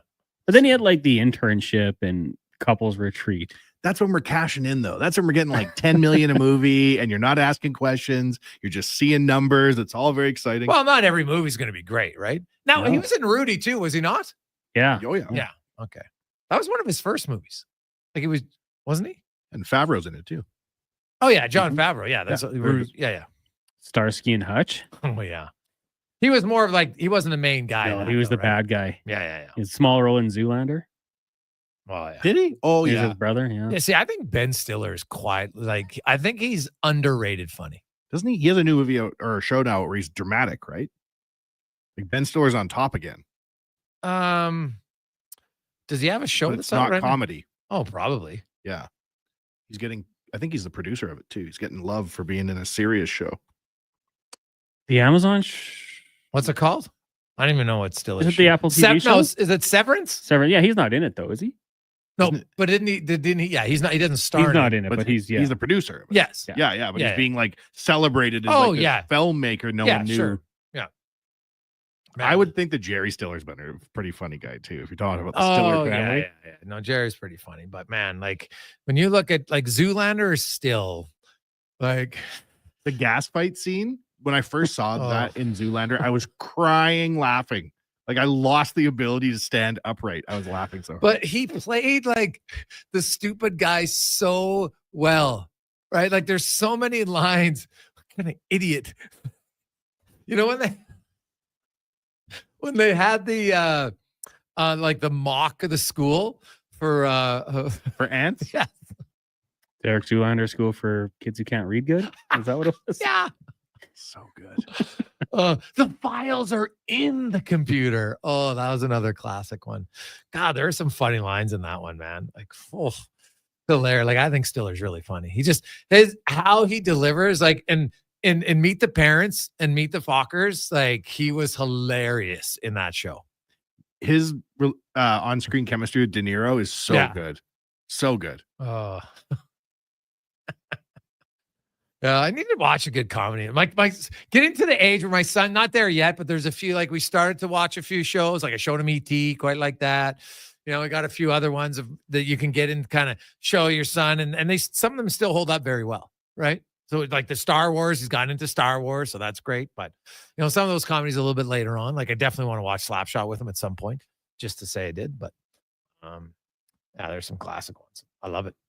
We'll take a break. We'll return. Spec will join us. Also, we'll go to Calgary, and the Flames coming to town tomorrow, desperate for a win. And man, I kind of thought they got screwed over last night on the instant reviews. We'll get to that and more. But first, we get to the Con Man and a Sports 1440 update brought to you by the Alberta GMC dealers. Truck month is on now at GMC. Get a $5,000 cash purchase credit on 2025 Sierra HD models. See more at gmccanada.ca. The Sports 1440 update. Busy night on the ice tonight in the NHL. You got Utah taking on Florida. Brad Marchand making his Panthers debut in that one. Canes host the Canadiens. Canucks in Columbus. Jets taking on the Devils. Golden Knights battle the Blackhawks, and the Ducks hosting the Rangers in the WHL. The Edmonton Oil Kings kicking off their playoff run out in PA, taking on the Raiders. That'll get going at 7 o'clock in the BCHL. You got Spruce Grove in Brooks taking on the Bandits, while Sherwood Park will host Blackballs. Both those games start at 7. And in the AJ, Kodiak's looking to stay alive there in Calgary, trailing 3-1. Wolverines look to wrap up their series against Fort Mac, leading 3-1. Meanwhile, Drumheller takes on Canmore. That series tied at 2 games apiece. In the association tonight, the Raptors host the Hornets. Tip-off set for 5:30 in that one. Sweet 16 action. Michigan will take on Ole Miss. Kentucky battles Tennessee, Auburn, and Michigan. Then you got Purdue taking on number 1 seed Houston. On the women's side of things right now, South Carolina leads Maryland 67-63. Later tonight, LSU takes on NC State, UCLA, and Ole Miss. And North Carolina earlier today falling to Duke 47-38. In the majors, the Jays in action in about 5 minutes time to take on the Baltimore Orioles. You also got the Pirates, Marlins, Rangers, Red Sox, Mets in Houston. Padres take on the Braves, Cubbies in Arizona, Dodgers host the Tigers, and the Athletics in Seattle. Earlier today, Rays get past the Rockies 3-2. Coming up in hour 4 of the Jason Gregor Show, we will be joined by Mark Spector of Rogers Sportsnet and talk to Ryan Lesley about the Calgary Flames. I'm Connor Halley. This has been a Sports 1440 update. Sports 1440 in West Edmonton Mall and Wetaskiwin. CKJR is a Stingray radio station. Download the free radio player app and listen wherever you go.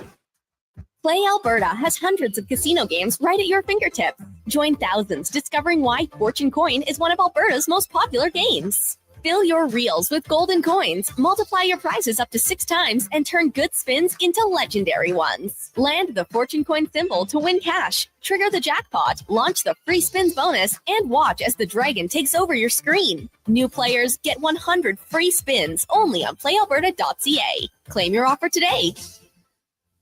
People are always curious about what GS Construction does. They know it's something to do with construction because it's in our name. But our work at GS Construction isn't just about the projects we do. It's about people. This season, you'll see GS Construction improving underground infrastructure in the places we call home. So we're looking for crew members to work with motivated and friendly team members. Sound like you? If you want to join a team that cares about the community, your community, visit gsconstruction.ca and apply today. You've got a go-to coffee spot, a trusted barber, even a lucky game day jersey. But when it's about looking your absolute best, there's only one name you need. Mr. Dirk. Family run since 1939. We're experts in crafting impeccable tailor-made suits and offering a wide variety of everyday styles. Pair that with personalized one-on-one fittings and the convenience of on-site tailoring. Mr. Dirk elevates your style game. Visit our Edmonton store or explore MrDirk.com. Score big on style with Mr. Dirk.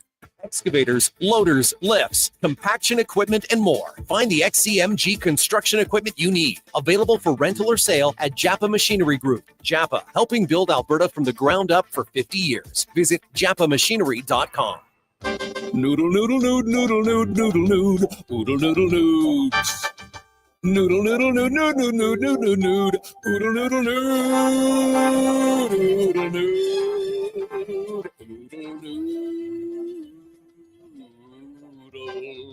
noodle, noodle, nood, noodle, nood, noodle, nood, oodle, noodle, nood.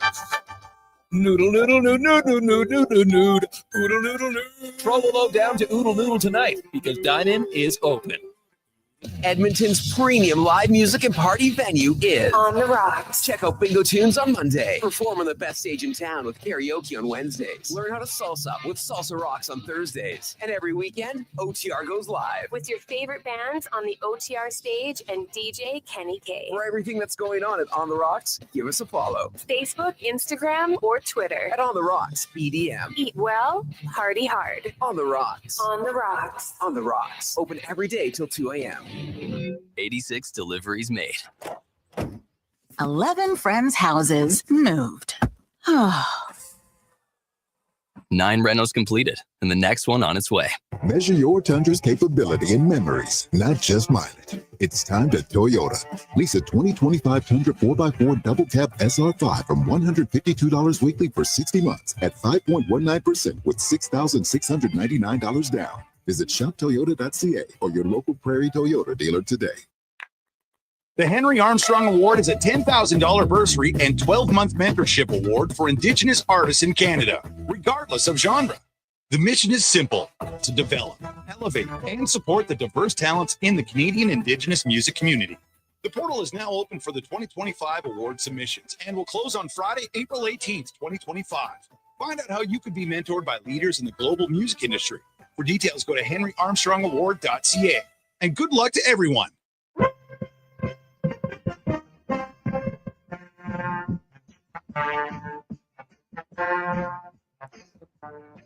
Portions of this hour brought to you by Crystal Glass, your clear choice for residential windows, locally manufactured and installed. Crystal Glass provides a beautiful product and incredible customer services for all of your residential needs. Call 310 Glass or visit crystalglass.ca for a quote. From puck drop to kickoff, it's the Jason Gregor Show on Sports 1440. Presented by PlayAlberta.ca, Alberta's only regulated online gambling website.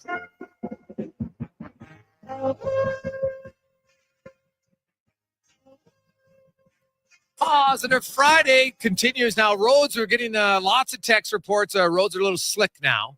So make your way home. Be careful. Few accidents. Northbound on the Henday on the, I guess that's on the west side. So a little bit backed up. So be careful. Just take a little deep breath. Serenity now. Internal Frank Costanza. And hopefully get home safe and without an accident and a fender bender, because that is the worst for sure. Gregor Show presented by PlayAlberta.ca. You know it isn't the worst. It's probably the best. Lotto Max, $65 million. Up for grabs tonight. Get your tickets at PlayAlberta.ca. Also 8 Max Millions. So, hey, even if you don't win the big one, all you have to do is settle for only $1 million. Wouldn't be bad. Would not be bad at all. PlayAlberta.ca. Jason Gregor, Wanya Gretz, Connor Halley with you as we get to the spec report brought to you by GS Construction. They specialize in underground infrastructure. They make your life more enjoyable with running water and indoor plumbing. They are the grinders of construction. GS Construction, as Mark Spector, Rogers Sportsnet joins us. Spec, how you doing? Pretty decent for a snowy Friday, brother. Yeah, now that you're living in the high-rise, Spec, no shoveling for you, eh? It's totally awesome. Actually, I kind of like shoveling. I'm one of those old. There's an old guy in all of us. You'll get there who goes out with his blower at 8 a.m. and wakes everybody up. I can feel that guy in there somewhere. I'm not him quite yet, but I might be one day. Yeah, you know what? I try to avoid the blower. I don't like it. I like the shovel. I even have I have a homemade shovel with you take a 2x. I have like a 2x, not 2x4, but a 4x8 piece of plywood, and I've cut it into 4 blades. And as they wear down, then I just replace it. And I put it on a hockey stick. So it's like 4 feet wide, buddy. You got the bigger pad. It shovels a lot quicker. So it's a little bit heavy, though. So it was a test. I'm not going to lie. It was a test, but it shovels way quicker. So I quite like it. So. It does. Some people just go to the store and buy a shovel, Jason. They don't have one like that, buddy. They don't have it that wide. Right? And why do you think they don't have one like that? Because they're soft. I'm not sure. They should make one. It would be a great seller. I tell you, you know how many I've made for my neighbors, buddy? They love them, right? Probably going to selling them. They're fantastic. It's not that crazy of an idea, Gregor. Somebody originally invented the snow shovel. Why couldn't you improve it? I probably should try to come up with a new one. Oh, boy. You know, Wanya, it's kind of funny because Jason spent about 25, 30 years in this town shoveling it. Oh! And we've just come up with his calling now here on this show. Isn't that something? Yeah, there you go. So who knew? Shovel maker. That's what I could be. Last night, the Oilers were shoveling a lot of dung in the second period, Spec. That was a rough middle frame for the Oilers. It looked like fatigue, a lack of McDavid, Draisaitl, Ekholm, and Skinner caught up to them. Yeah, and a team that you beat 9 times in a row, right? You know what? They got bad luck on the high stick goal. It was a high stick, but the high stick didn't affect the puck. I didn't think in any way. He would have scored it without the high stick, but whatever. You don't get a break. Who cares? Everyone gets one of those. But yes, Jason, I would say to you that, you know, what do they call them? A scheduled loss, second of a back-to-back. Bunch of your guys are hurt. Now Ekholm doesn't play. Your backup's in. The other guys are sick and tired of losing to you. That game was coming down the road at some point. Yeah, no, it's probably fair. So now they look to regroup day off today. Leon Draisaitl, Spec, sources tell me there's a good chance, not a for sure, but pretty good chance he'll take the morning skate, and we'll probably be able to know in the morning skate, you know, in line rushes, you'll kind of see. But he is, now I know a lot of people like, don't rush it, don't rush. They're not rushing it. Leon Draisaitl, though, is if you're that close and you can play, then he'll play. Yeah, and you know, Leon, as a leader on the team, I mean, if he's hurt, the doctors will keep him out, but he's clearly past that stage. At some point, it does become a great deal up to the player. If the Oilers were surfing along and winning everything and the games didn't matter, the team might say, okay, Leon, we hear you. You're still not playing. That's not where they're at. So we're not at the point in the playoffs where he's going to play hurt. Everybody gets that. But the Leon Draisaitl we've all watched here operate over the last 10 years, he's, you know, I have a hard time thinking he doesn't see a team that needs him Saturday night. And given health, and we saw him skate a couple days ago with the team, and now he's obviously skated and rehabbed the last couple days, I would bet on the side that Leon plays tomorrow. Yes. Yeah, Stuart Skinner, no. Well, once he didn't go to Seattle, we knew he'd miss the Saturday game because you got some sort of concussion thing. Now, who knows? Maybe it's your neck, but it's probably concussion related. And so you're in that concussion protocol, Spec. It's minimum 5 days. So we'll see. I haven't got much news. You got anything on Skinner? And, well, you know, is Skinner's injury, I know he's not their best player, but is an injury to Skinner more of a concern in your eyes? Oh, listen, even if Connor McDavid gets injured, you've got a first-line center in Leon Draisaitl. Like, this isn't me saying, they don't really need Connor. But you do have a backup for him. If Ekholm gets hurt and can't play, everybody shifts up. It hurts your team. If Skinner can't play for a period of time, to me, you know, they didn't go out at the deadline and find a competitive 1A guy. Pickard's a nice backup. He's not an everyday starter. So I'm not sure, you know, I'm not sure that their most vulnerable position isn't in goal. They don't have anything close to a second number one goalie on this roster. Can you see one anywhere? No. Yeah, Calvin Pickard's a solid backup. You're right. You know, I don't think Olivier Rodrigue is that guy. I know some people are all excited about a 20-minute game in Seattle, and I would calmly and politely say maybe pump the brakes on that.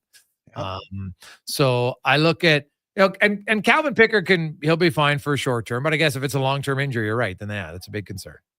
Ooh, yeah. So listen, I don't want to be let's just hope he's fine and let's hope he gets okay and all that. Those neck injuries or a concussion, just a normal concussion is very difficult to gauge. They come, they go. You wake up Tuesday, you feel pretty good. You wake up Wednesday, you don't feel good anymore. Forget the fact that if there's anything involved with your neck, I mean, that was a big problem with Crosby for a long time. It kept coming back. He couldn't get over it. He missed a lot of time. So let's just hope that he's resting and icing and doing fine. He plays sometime next week would be just fine for the Oilers. Mark Spector, Rogers Sportsnet. Spec, Wallman started great. Last few games, a little wobbly with some of his puck decisions. He's got to kind of get back on track. Yeah, a lot of guys do, and he's one of them. He came here and was flawless, and then he settled back into a game that was somewhere less than flawless. A lot of guys looked bad last night. He kind of started some of the bad, I would say to you. But listen, in the end, I think what we saw is, like, to me, it kind of let's talk about the penalty kill. When the penalty kill's good on this team, it's all four guys. I always say that they're like a school of fish. They move at the same time in the same direction. They all know what each other's doing. When the penalty kill works, it's because everyone's doing it right. Extrapolate that to your whole defense. When Ekholm's no good, Bouchard's not as good. When Bouchard's no good, Ekholm's not as good. If Wallman's not playing well, whoever he's playing with is struggling because he can't do his own job. He's got to do part of his. So, if this team's going anywhere, if any team is going to win playoff rounds, it won't be one guy that brings them down or brings them up, right? We watched it last year. That defense core last year was awfully good, 1 through 6. Even Desharnais, when he was playing, I liked his game in a lot of nights in the playoffs last year. So Wallman's the same. He's supposed to be a higher pedigree player that brings up the whole rising sort of tide of your defense core.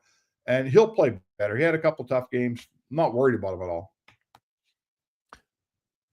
Spec, when you look at the Oilers, and Zach Hyman here, his game has really come around.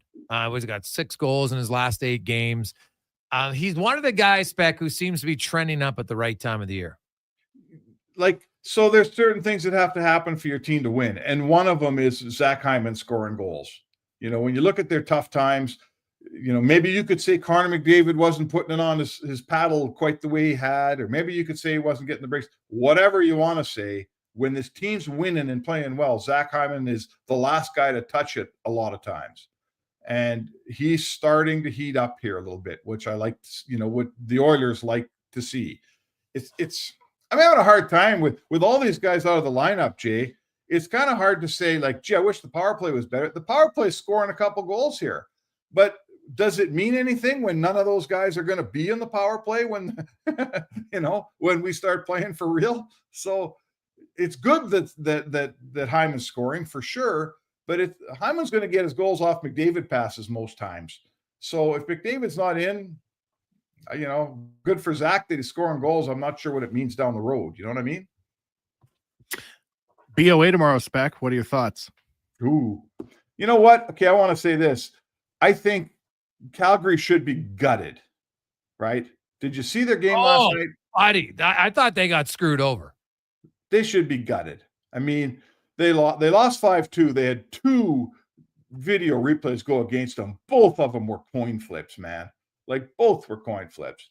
They lose Connor Zary, an important player, probably for the rest of the season.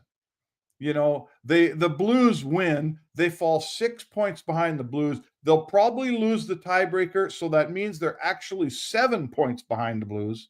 Yeah. With 11 games to play, right? Here's a stat for you, Jay. You're big on stats. In the last 20 years, no team has ever overcome that deficit 6 points down with 11 games to play. No one's ever overcome that in 20 years. Mm-hmm. So you'd think the Flames are dragging their tails into town. But you know what? I've been watching the Flames all year. They're pretty competitive, man, and they don't quit. And every time you think, Mackenzie Weegar and Nazem Kadri, they got to be sick of this. They never signed up for a rebuild. They signed up to be a competitive team. They're going to quit anytime here. They never quit, right? Nazem Kadri scores a big goal. Every time you think Dustin Wolf, they're going to figure him out. They're going to, the NHL shooters are going to figure this guy out. We're 71 games in. They're not figuring him out yet. So, I get it. They're a mushy middle team. They're sitting there in 9th, 10th place. But I've got a lot of respect for the Flames, and they will compete tomorrow night, man. They will come in here, and they'll give you a game. Oh God, yeah. I don't discount that they'll compete for sure. And we've seen that from them. Obviously, until they're probably mathematically out of it, they'll still keep battling pretty hard. But I do find it kind of interesting, that last night, Spec. I thought both of those goals that were disallowed, like the Zari, I still never saw a kicking motion. Like, you're allowed to redirect the puck. I didn't think that was a kicking motion. There are the goalie interference call. I'm sorry, man. Like, we're starting to trend in the wrong direction on those calls for me in the NHL. Well, and we're like, the thing I've said before on here, and that I still makes me sour on all these calls take goals off the board. There's none of these calls that put a goal on the board. Yeah. It's a total negative reflection every time, a negative trend. There's no situation room in Toronto that's awarding goals to anybody. All they're doing is taking them away. And that part's, it's lame, man. Whether it's an offside, whether it's a goalie interference, that goofy high stick. Hey, that was a high stick. That's against the rules. They missed a whistle. I get it. But it took a goal off the board. I'm sick of watching goals come off the board, boys. I had enough of it. Well, you're right, because like and I've said this many times, how many times is a play whistled down that's offside that isn't offside? Right? Because I'll guarantee you, if they miss some that are onside, Spec, right, that are there's going to be some going the other way, and guess what? The play's dead. We don't know what happens. So I don't love it either. The goalie ones, like, to me lately, it's all of a sudden the Michelin men now, like, you bro, because to me, I thought the goalie's pad was outside the blue. He initiated the contact. What the hell are we doing here now? Because that's what the goalies are going to do. They're going to get right out there. Oh, look at me. My skates are in the blue, but I'm leaning out because look at their pads. Everybody, when you stand, I'll just get in the goalie stance. Right here, Spec, I'm down. My knees are in front of my feet. It's not hard. Like, no one stands upright with their knees backwards. So, of course, his pads are going to be outside the crease. So that they're going to cheat and do it because the league's like, oh, we got to protect him. No one can touch him. And like that, I thought, like, if I was a Flames fan, I'd be absolutely livid. I thought that was a terrible call. Well, and I think we know goalies take advantage, and they should. Everybody takes advantage of the rules, right? Goalies used to do it with equipment. They wore way giant pads till finally the league reeled them in. That every goalie that plays the Edmonton Oilers, when they see that number 18 backing onto the top of their crease, they realize, if I make a little contact with this guy, I might save myself a goal along the way, because Zach Hyman is a human goal canceller when it comes to the situation room, right? Because that's what he does for a living. And, I always said Ryan Smith would have had 50 points in the NHL if they had these rules today. So the goalies will take advantage. They'll make sure they bump into Zach Hyman, because they know the situation room sees Hyman in probably with a different eye than they see the average guy, right? Because they're always looking at his plays. Yeah. The last one, though, did count for Zach Hyman when it was reviewed. Yeah, so maybe it's I'm kidding, of course. I agree with you. Anybody who lives around there, it seems nowadays like, oh, geez, we brushed up against the goalie. Brutal. I know, and like, it's cocky. We all compete. Everyone's competing for pucks all over the ice, except for the goalies, right? It's a contact sport for everybody, except for the goalies. We all have to fight for our space every inch in the playoffs and all that, except for the goalies. Like, when did these guys become so special? Like, it's Spec, you're fired up, man. You maybe got to go release some steam. Go shovel some of the neighbors. Next time on Monday, I want Woodley in the other box. We're going to give him a stern talking to. Yeah, we'll talk about it. I love it. Spec, have a good one. All right, boys. It's Mark Spector, the Spec Report, brought to you by GS Construction. When we come back, Ryan Lesley will join us from Calgary. God, they got to be fired up, man, because now, even had they won the game, like, it's still a long shot, but much better odds. As he said, like, look at the difference now. You're 7 points back. 11 games to go. It ain't happening. No one's ever done it. That's a pretty good stat. We'll return on the Gregor Show, presented by PlayAlberta.ca. At Fountain Tire, our focus is taking care of your vehicle. Your focus? Saving up to 25% off select tires. Plus, getting up to a $120 mail-in rebate on a set of 4 select tires until April 26th. So we both win. Fountain Tire. We're on this road together. You've got a go-to coffee spot, a trusted barber, even a lucky game day jersey. But when it's about looking your absolute best, there's only one name you need. Mr. Dirk. Family run since 1939, we're experts in crafting impeccable tailor-made suits and offering a wide variety of everyday styles. Pair that with personalized one-on-one fittings and the convenience of on-site tailoring. Mr. Dirk elevates your style game. Visit our Edmonton store or explore MrDirk.com. Score big on style with Mr. Dirk. Day or night, tasting just the right. You can order Oodle Noodle at oodlenoodle.ca, delivering you the news almost right away. Remember, you can order Oodle Noodle at oodlenoodle.ca. So stay on your couch all day and order oodlenoodle.ca. Oodle Noodle. Actions speak louder than words. Japa Machinery Group puts your construction plan into action with XCMG construction machinery you need. Available for rental or sale. Learn more at japamachinery.com. Are you tired of waking up tired? Are you tossing and turning all night and stiff and sore the next morning? If your sleep is suffering, it's time to visit the Brick Mattress Store. Their sleep experts will help you find the right support for a restful night's sleep. Back sleeper, side sleeper, hot or cold, there is a perfect mattress for you. Plus, with next day delivery, your best night's sleep could be tomorrow. Check out the Brick Mattress Store locations in Spruce Grove, South Edmonton, St. Albert, and Leduc, and start waking up refreshed. At Hughes, it's all about getting in and out quick and clean. No cash, no problem. With Hughes' new tap and wash system, all you need is your debit or credit card to get your vehicle sparkling clean. Find us at hughescarwash.com.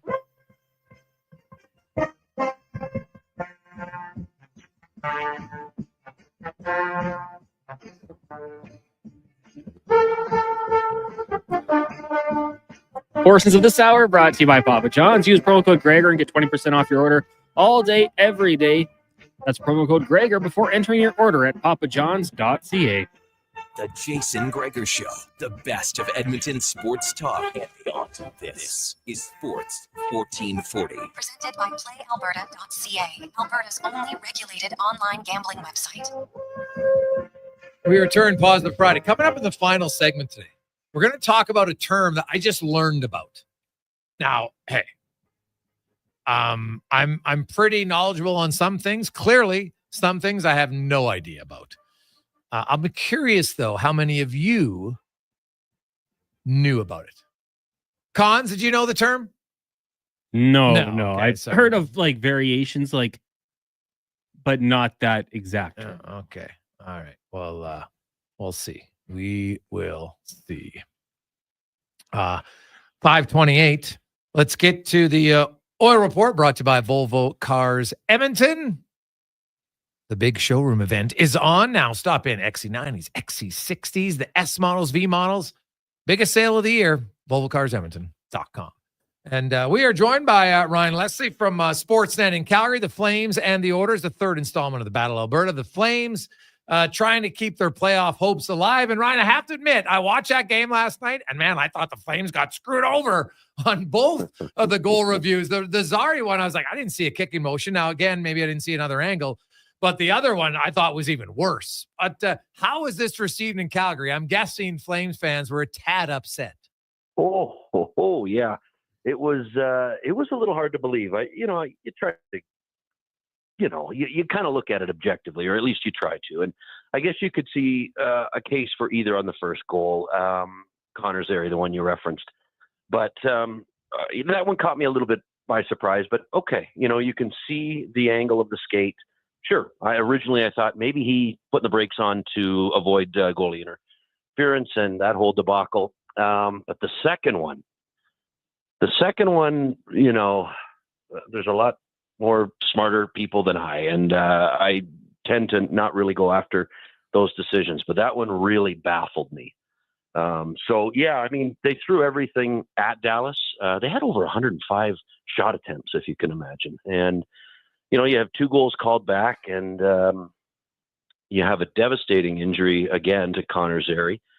And you get out of there with scratching your head going, what more could you have done? And that one stung, but certainly they got to turn the page because they have another big matchup tomorrow night in your fair city. Yeah, Zari, I don't know if there's an official news on it, Ryan, but I think it's safe to say it's probably done for the year for sure. That's how it looks. I certainly don't speculate because I haven't heard anything. The team had the day off, and then they're traveling up to Edmonton tonight. I think they're leaving around 7. So they're going to get in there, and certainly, swelling and everything else as I play makeshift doctor here. But I haven't heard anything official. You just hope for the best because this guy missed, I think it was close to 15 games earlier in the season, came back, was starting to find his game, had a 2-game suspension, and then really took it to a whole other level, Jason, playing with Nazem Kadri. As anybody who's watched the way Nazem has played of late, it's just incredible. So this kid was, I had a chat with him on Long Island, just kind of sitting there shooting the breeze about just how much he's experienced, Connor Zary, this season. A young player who had the injury, who had the suspension, who had 4th line minutes. Then he'd go up to top line, and then he was kind of floating around and didn't have, consistent line mates, and just the ebbs and flows of a season for a young player and how much he is taking away from it. And I asked Ryan Huska what he wanted Zary to take away from it, and he said that just want him to remain or remind him that consistency is cool. And that's kind of what he wants, the highs and lows. But if you can kind of mentally, well, this is the ultimate challenge now. So another injury that you don't know if it's for good. It looks that way, certainly. And we'll wait for official word, but you just feel for the kid. He's such a great kid and he's a talent. And that's just a tough one to see. I guess as we get older too, right, Jason, you think almost you put your parenting glasses on. That's how you kind of look at it going, oh my God, this poor kid. And that's a tough one to see and kind of zap the life out of the building, certainly when that happened. But full marks to the team that kind of continued to push, but didn't come out on the right side of it against Dallas. And he was having a pretty good year. Another young guy who's having a great year is Matt Coronado's 20-goal season, right? He's got he's going to get 40 points this year. Kind of talk about the evolution of Coronado and what have you seen as the biggest improvement in his game this year? Well, I think, like so many young players, they realize I just will not go down to the American Hockey League anymore. And I think what really helped him was playing alongside Backlund and Coleman. That would help you or I. Like, that's just a really nice place for a person to kind of figure out the right way to play the game at both ends. And he really learned a lot from those two guys. But I think Oilers fans keep an eye on his shot tomorrow night. I think his release, like once he gets it away, it's impressive. So he's a young player who is starting to figure things out. He's got 20 now, as you say. I think, it's realistic to think that he is going to be a 30-goal scorer in this league. Very quiet, very humble. I was talking to Rasmus Anderson about him when the Flames on a big, long road trip a couple of weeks ago. I was talking to him in Raleigh just about there was a real lack of offense. I mean, that's been the theme for Calgary all season, but man, they hadn't scored in some time. He just said, one of the examples that he could point to about having to do it right when you're not scoring and how to play is you just watch Matt Coronado, the way he hounds pucks, the way he's all around it. I thought that was interesting from a veteran who's probably not throwing around a lot of compliments all the time, used Coronado as an example. So he's hungry, hard on pucks. He knows how to get in the slot. He knows how to get that shot away. And so that's a threat. And young player who's got a bright future. Ryan Lesley joins us talking Flames. They are in town to take on the Oilers tomorrow night. Zari. Igor Sharangovich had an unreal season last year, 31 goals, 59 points. In 22, he had 24 goals. Then he went to 13. Then he went to 31. Now he's back to 12. Is it too easy to say, he's an every second season guy? Is there inconsistencies? What's kind of been lacking? Because, man, after last year, people thought, hey, this guy's going to be a real player. And it just hasn't panned out offensively this year. No, you're right. And I don't know if it's an every other year thing. I don't know, but I'd like to see a little more bite. Okay. He took a seat last game. And, you'd look for guys in their motor, right? Like, what kind of an engine does this guy have? And I still haven't seen it with him. However, he is a talent, and he got the new deal, and he was highly regarded in Jersey. He came into Calgary as part of the Tyler Toffoli deal. He turned a lot of heads with his play and his ability to score. And this year, he hasn't been the same, Jason, since his injury. It just, for whatever reason, has not come back. And I personally, when you're not scoring, you got to do something else. You've got to do something else.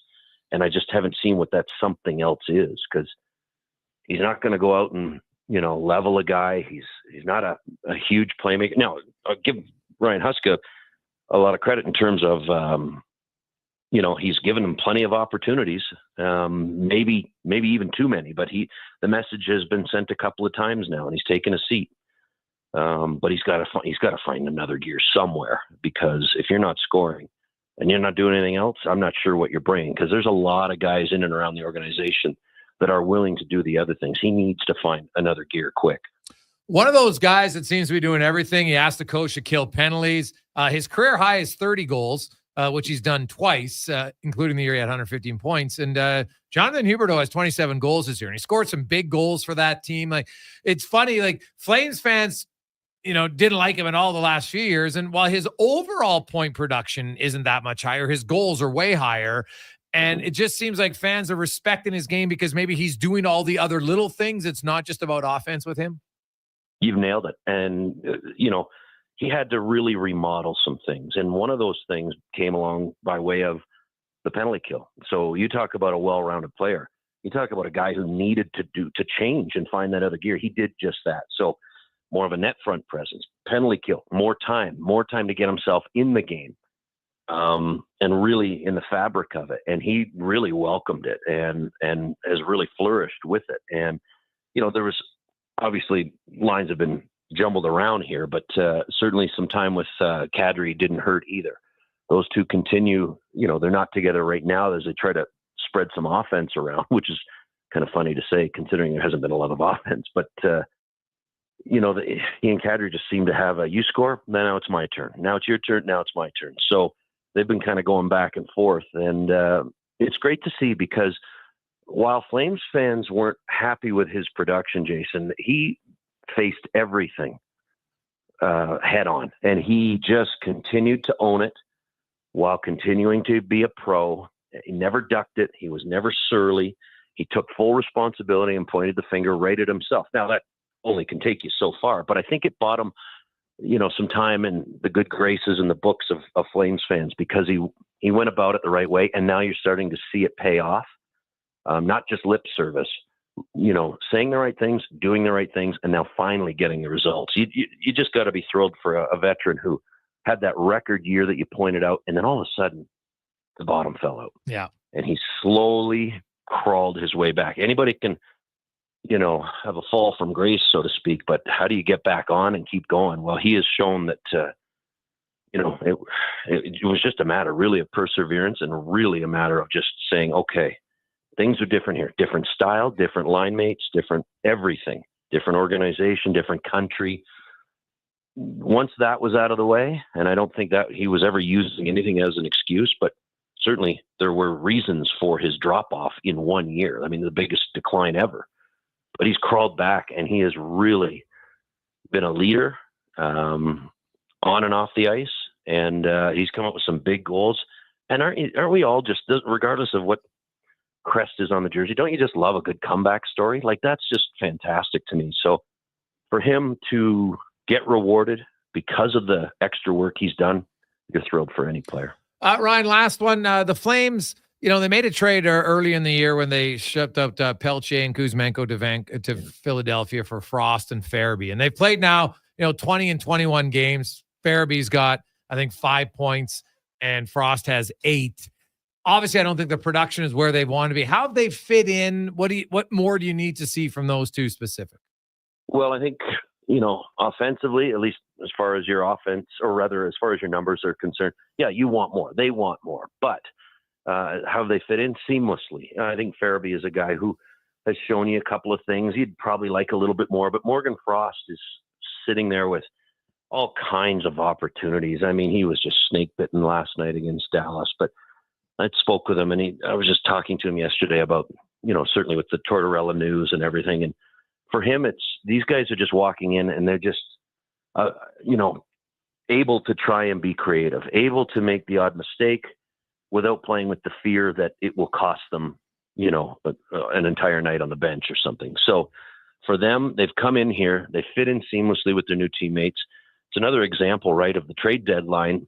Is it too late for players to come in and make an immediate impact? For some, maybe, but Conroy went out and got these guys a little bit earlier and got some work done and to try and buy them a little bit more runway. And, I think I think Morgan Frost is a good face-off man.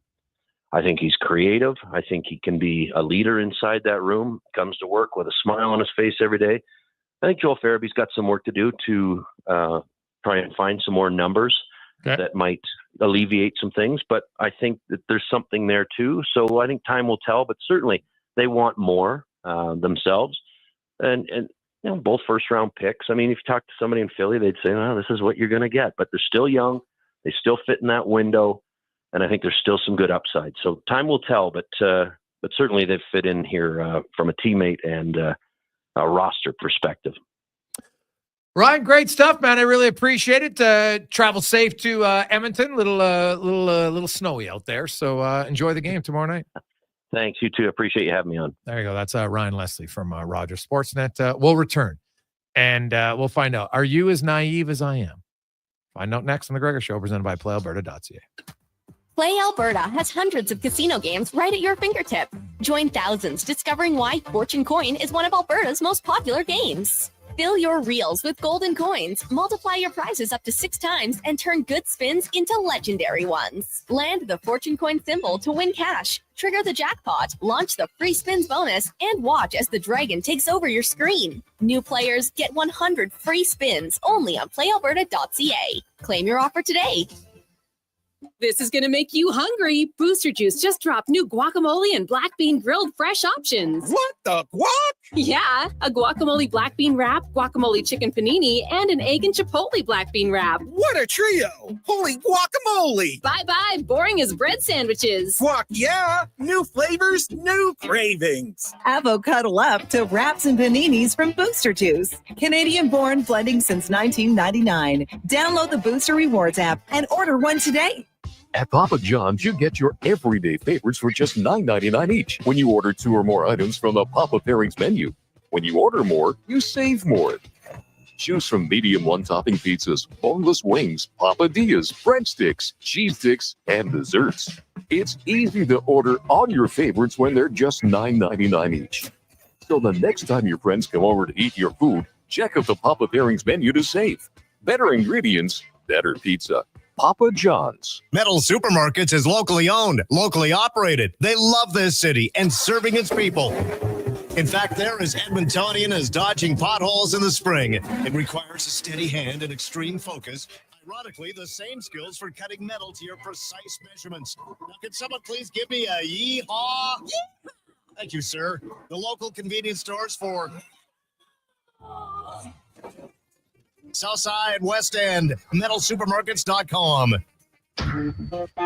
The job isn't done until the last load is hauled, and having a semi-trailer out of commission is not an option. Whether replacing or adding to your convoy, Edmonton Trailer has a huge inventory of new and used semi-trailers, trusted by the gravel, logging, oil field, fluids, and freight industries. Find a trailer right for you online or at one of their 3 locations. For sales, service, parts, rental, and finance. When you're in it for the long haul, Edmonton Trailer. Is it Riverside Motorsports? No. It's Riverside Motorsports. Over 55 years in business, and people still get it wrong. Guess it's time to get it right. Riverside Motorsports. What you do for fun is our business. Explore beyond the boundaries of capability and value during Truck Month at GMC. Right now, get 0% financing for up to 72 months on the 2025 Sierra 1500 Crew Cab Pro Graphite. With a TurboMax engine delivering 310 horsepower, GMC Pro safety features including automatic emergency braking, plus a max towing of up to 9,500 pounds. You'll be ready for anything this Truck Month. Ask your GMC dealer for details. 10 treks to Grandma and Grandpa's. 30 midnight drives that became lullabies. 40 road trips to find the best fish and chips. Measure your RAV4's comfort and memories, not just mileage. It's time to Toyota. Lease a 2025 RAV4 LE all-wheel drive from $95 weekly for 60 months at 6.59% with $3,899 down. Visit shoptoyota.ca or your local Prairie Toyota dealer today.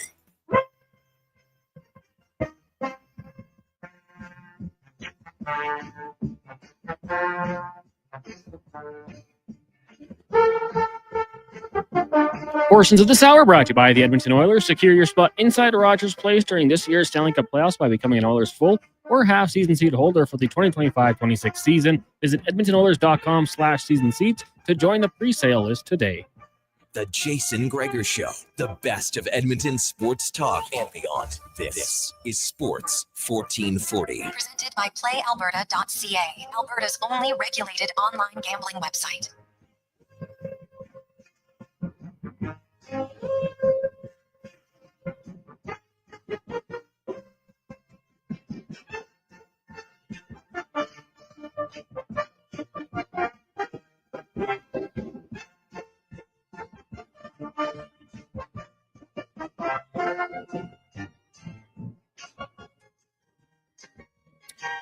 .546.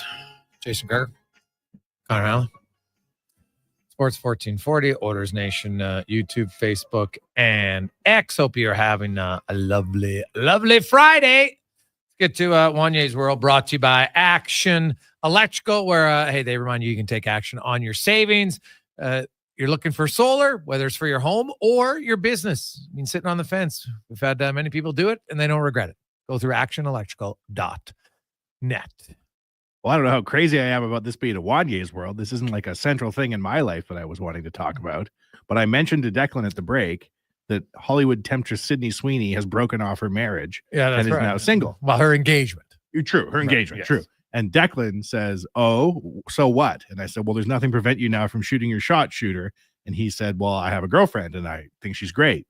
And then I said, well, you could just join a polycule. And that's when you started asking a lot of questions. Yeah, a polycule. And by the way, did Declan know what a polycule was? Declan, did you know what a polycule was? He didn't. Oh, dear. Yeah. Okay. Well, perhaps I just, any of our listeners, before we say, do any of you know what a polycule is? I never even heard of it. Now, obviously, I don't, I feel like I'm Seinfeld right now, where I'm like, I just don't think I fit in that world here. I don't know. Is there robes? Is there lotions? What's happening? Well, it's not like it's a regular term I use, but I did know what a polycule was because I just read about it. But it's a group of individuals involved in a romantic relationship, and platonic relationships connect all the members, similar to the way atomic bonds connect atoms in a molecule. So you have two married couples living in the same house? But they're all married to each other. And the guys are boys and the girls are, I don't know, girls. They're all friends. And there's two distinct marriages and they all live in one house. And I read about it. So if you have the two couples, can they, like now you say there, so does, let's say there's Mary and Paul and there's Peter and Sally. Sure. And Peter and Sally are married and Paul. Do they then form a four? Like, is there like a special wedding ceremony for all four? Or is this just two separate married couples who agreed to, what's it called? A polycule. Oh, polycule. Like a molecule. A polycule instead of a molecule. I think it depends on the polycule. Some might love the weddings. Others might be. Isn't this just like a new term for swingers? But they're married. They're all living in one house together. Well, maybe they're common law.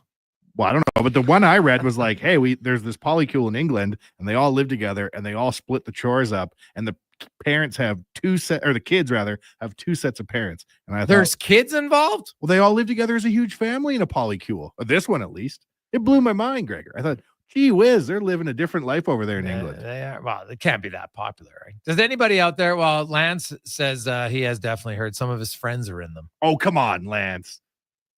Really? I like this one. Guys, that's the only way you can afford to buy in this market. 4 incomes. Sad. That's actually fairly true, isn't it? Just keep increasing the roster size. Yeah. Right. Like you have, like nowadays you got your group of buddies used to rent a house together. Like, hey, well, let's all pitch in and we all got our name on the mortgage and we're all, sitting here for a 50-year mortgage because that's all you can afford. Because the price of housing has gone through the roof. That is very, very valid. But honestly, I'd never a polycule. I did not know. It might be the answer to the mortgage rate. Yeah. Not creating any sort of other potential issues. I can't see any issues. No, none. Like I'm sure emotionally it's fantastic. It's fantastic.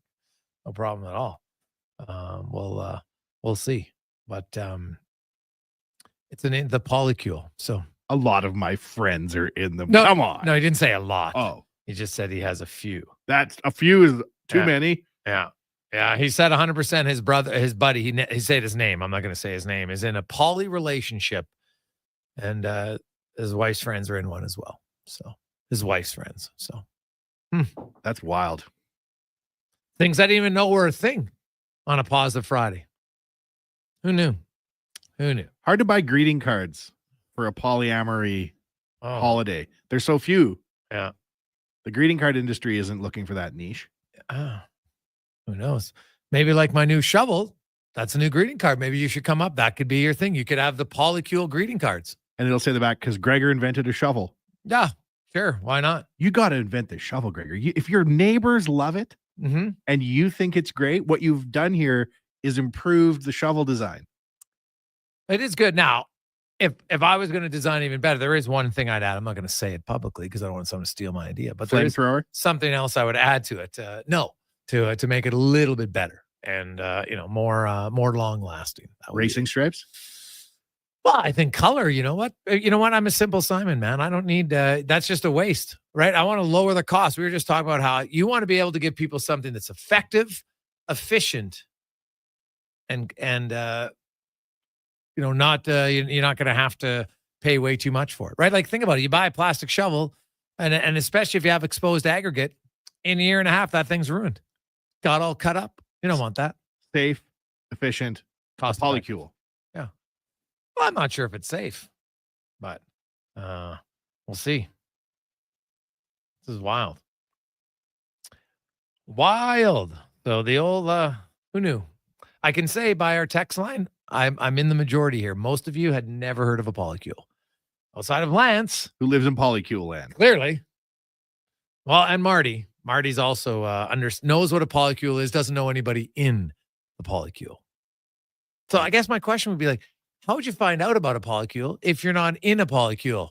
I don't understand how these situations evolve. I'm not a member of a polycule. Well, Connor and I are questioning that now.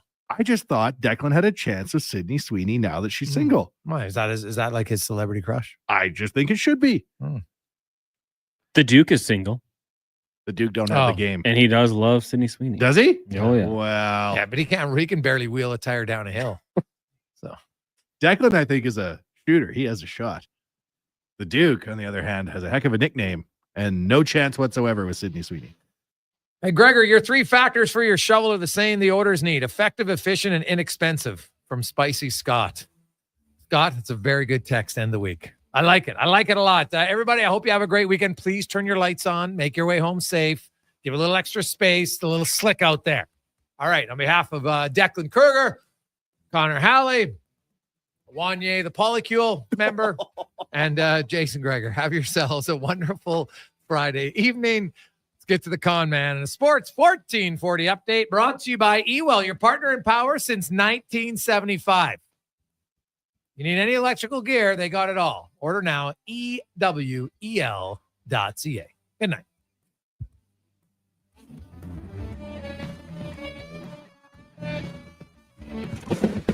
This is a Sports 1440 update. Busy night on the ice at a whole bunch of levels in the NHL. After 20 minutes, Canucks beaten up on the Jackets.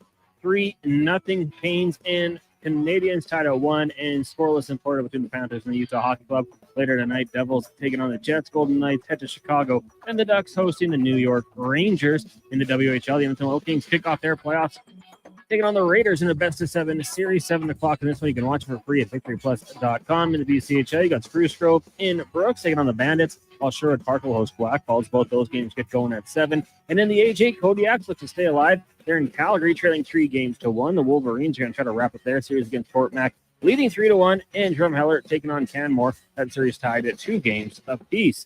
In the association right now, Raptors up on the Hornets, 20-12. With 5 minutes left in the first quarter. You also got the Cavs leading the Pistons 41-40 and the Clippers trailing the Nets 14-12. Later tonight, Knicks are in Milwaukee. Timberwolves take on the Suns. Warriors meet the Pelicans, and it's the Nuggets up against the Jazz. March Madness rolling on tonight. Sweet 16 action. Number 6, Ole Miss leading number 2, Michigan State 33-25 with a minute left in the first half. Early on, Tennessee up on Kentucky 10-4. Later tonight, Auburn meets Michigan, and Purdue takes on number 1 seed Houston. On the women's side of things, the number 1 South Carolina gets past Maryland 71-67. Meanwhile, Duke drops North Carolina 47-23 right now. LSU leads NC State 23-15. And at 8 o'clock tonight, UCLA taking on Ole Miss. Major League Baseball, Jays in action tonight. Midway through the third, they trail the Orioles 1-0. Elsewhere, Marlins and Pirates scoreless. Later tonight, Red Sox, Rangers, Mets, Astros, Padres taking on the Braves. Cubbies in Arizona, Mariners host the Athletics, and the Tigers take on the Dodgers. Earlier this afternoon, the Rays got past the Rockies 3-2. That's going to do it for us here on the Jason Gregor Show. Coming up next, we've got Fox Sports Radio all night. The basketball show at 10 a.m. tomorrow with Paul Sir, and of course, pre-game coverage. Oilers, Flames, get Andrew Walker, Donovan Paulson in at 6 o'clock. I'm Connor Halley. This has been another edition of the Jason Gregor Show. We'll be back on Monday. 1440, a Stingray radio station broadcasting on Treaty 6 territory. Download the free iHeartRadio app and listen to CKJR wherever you go.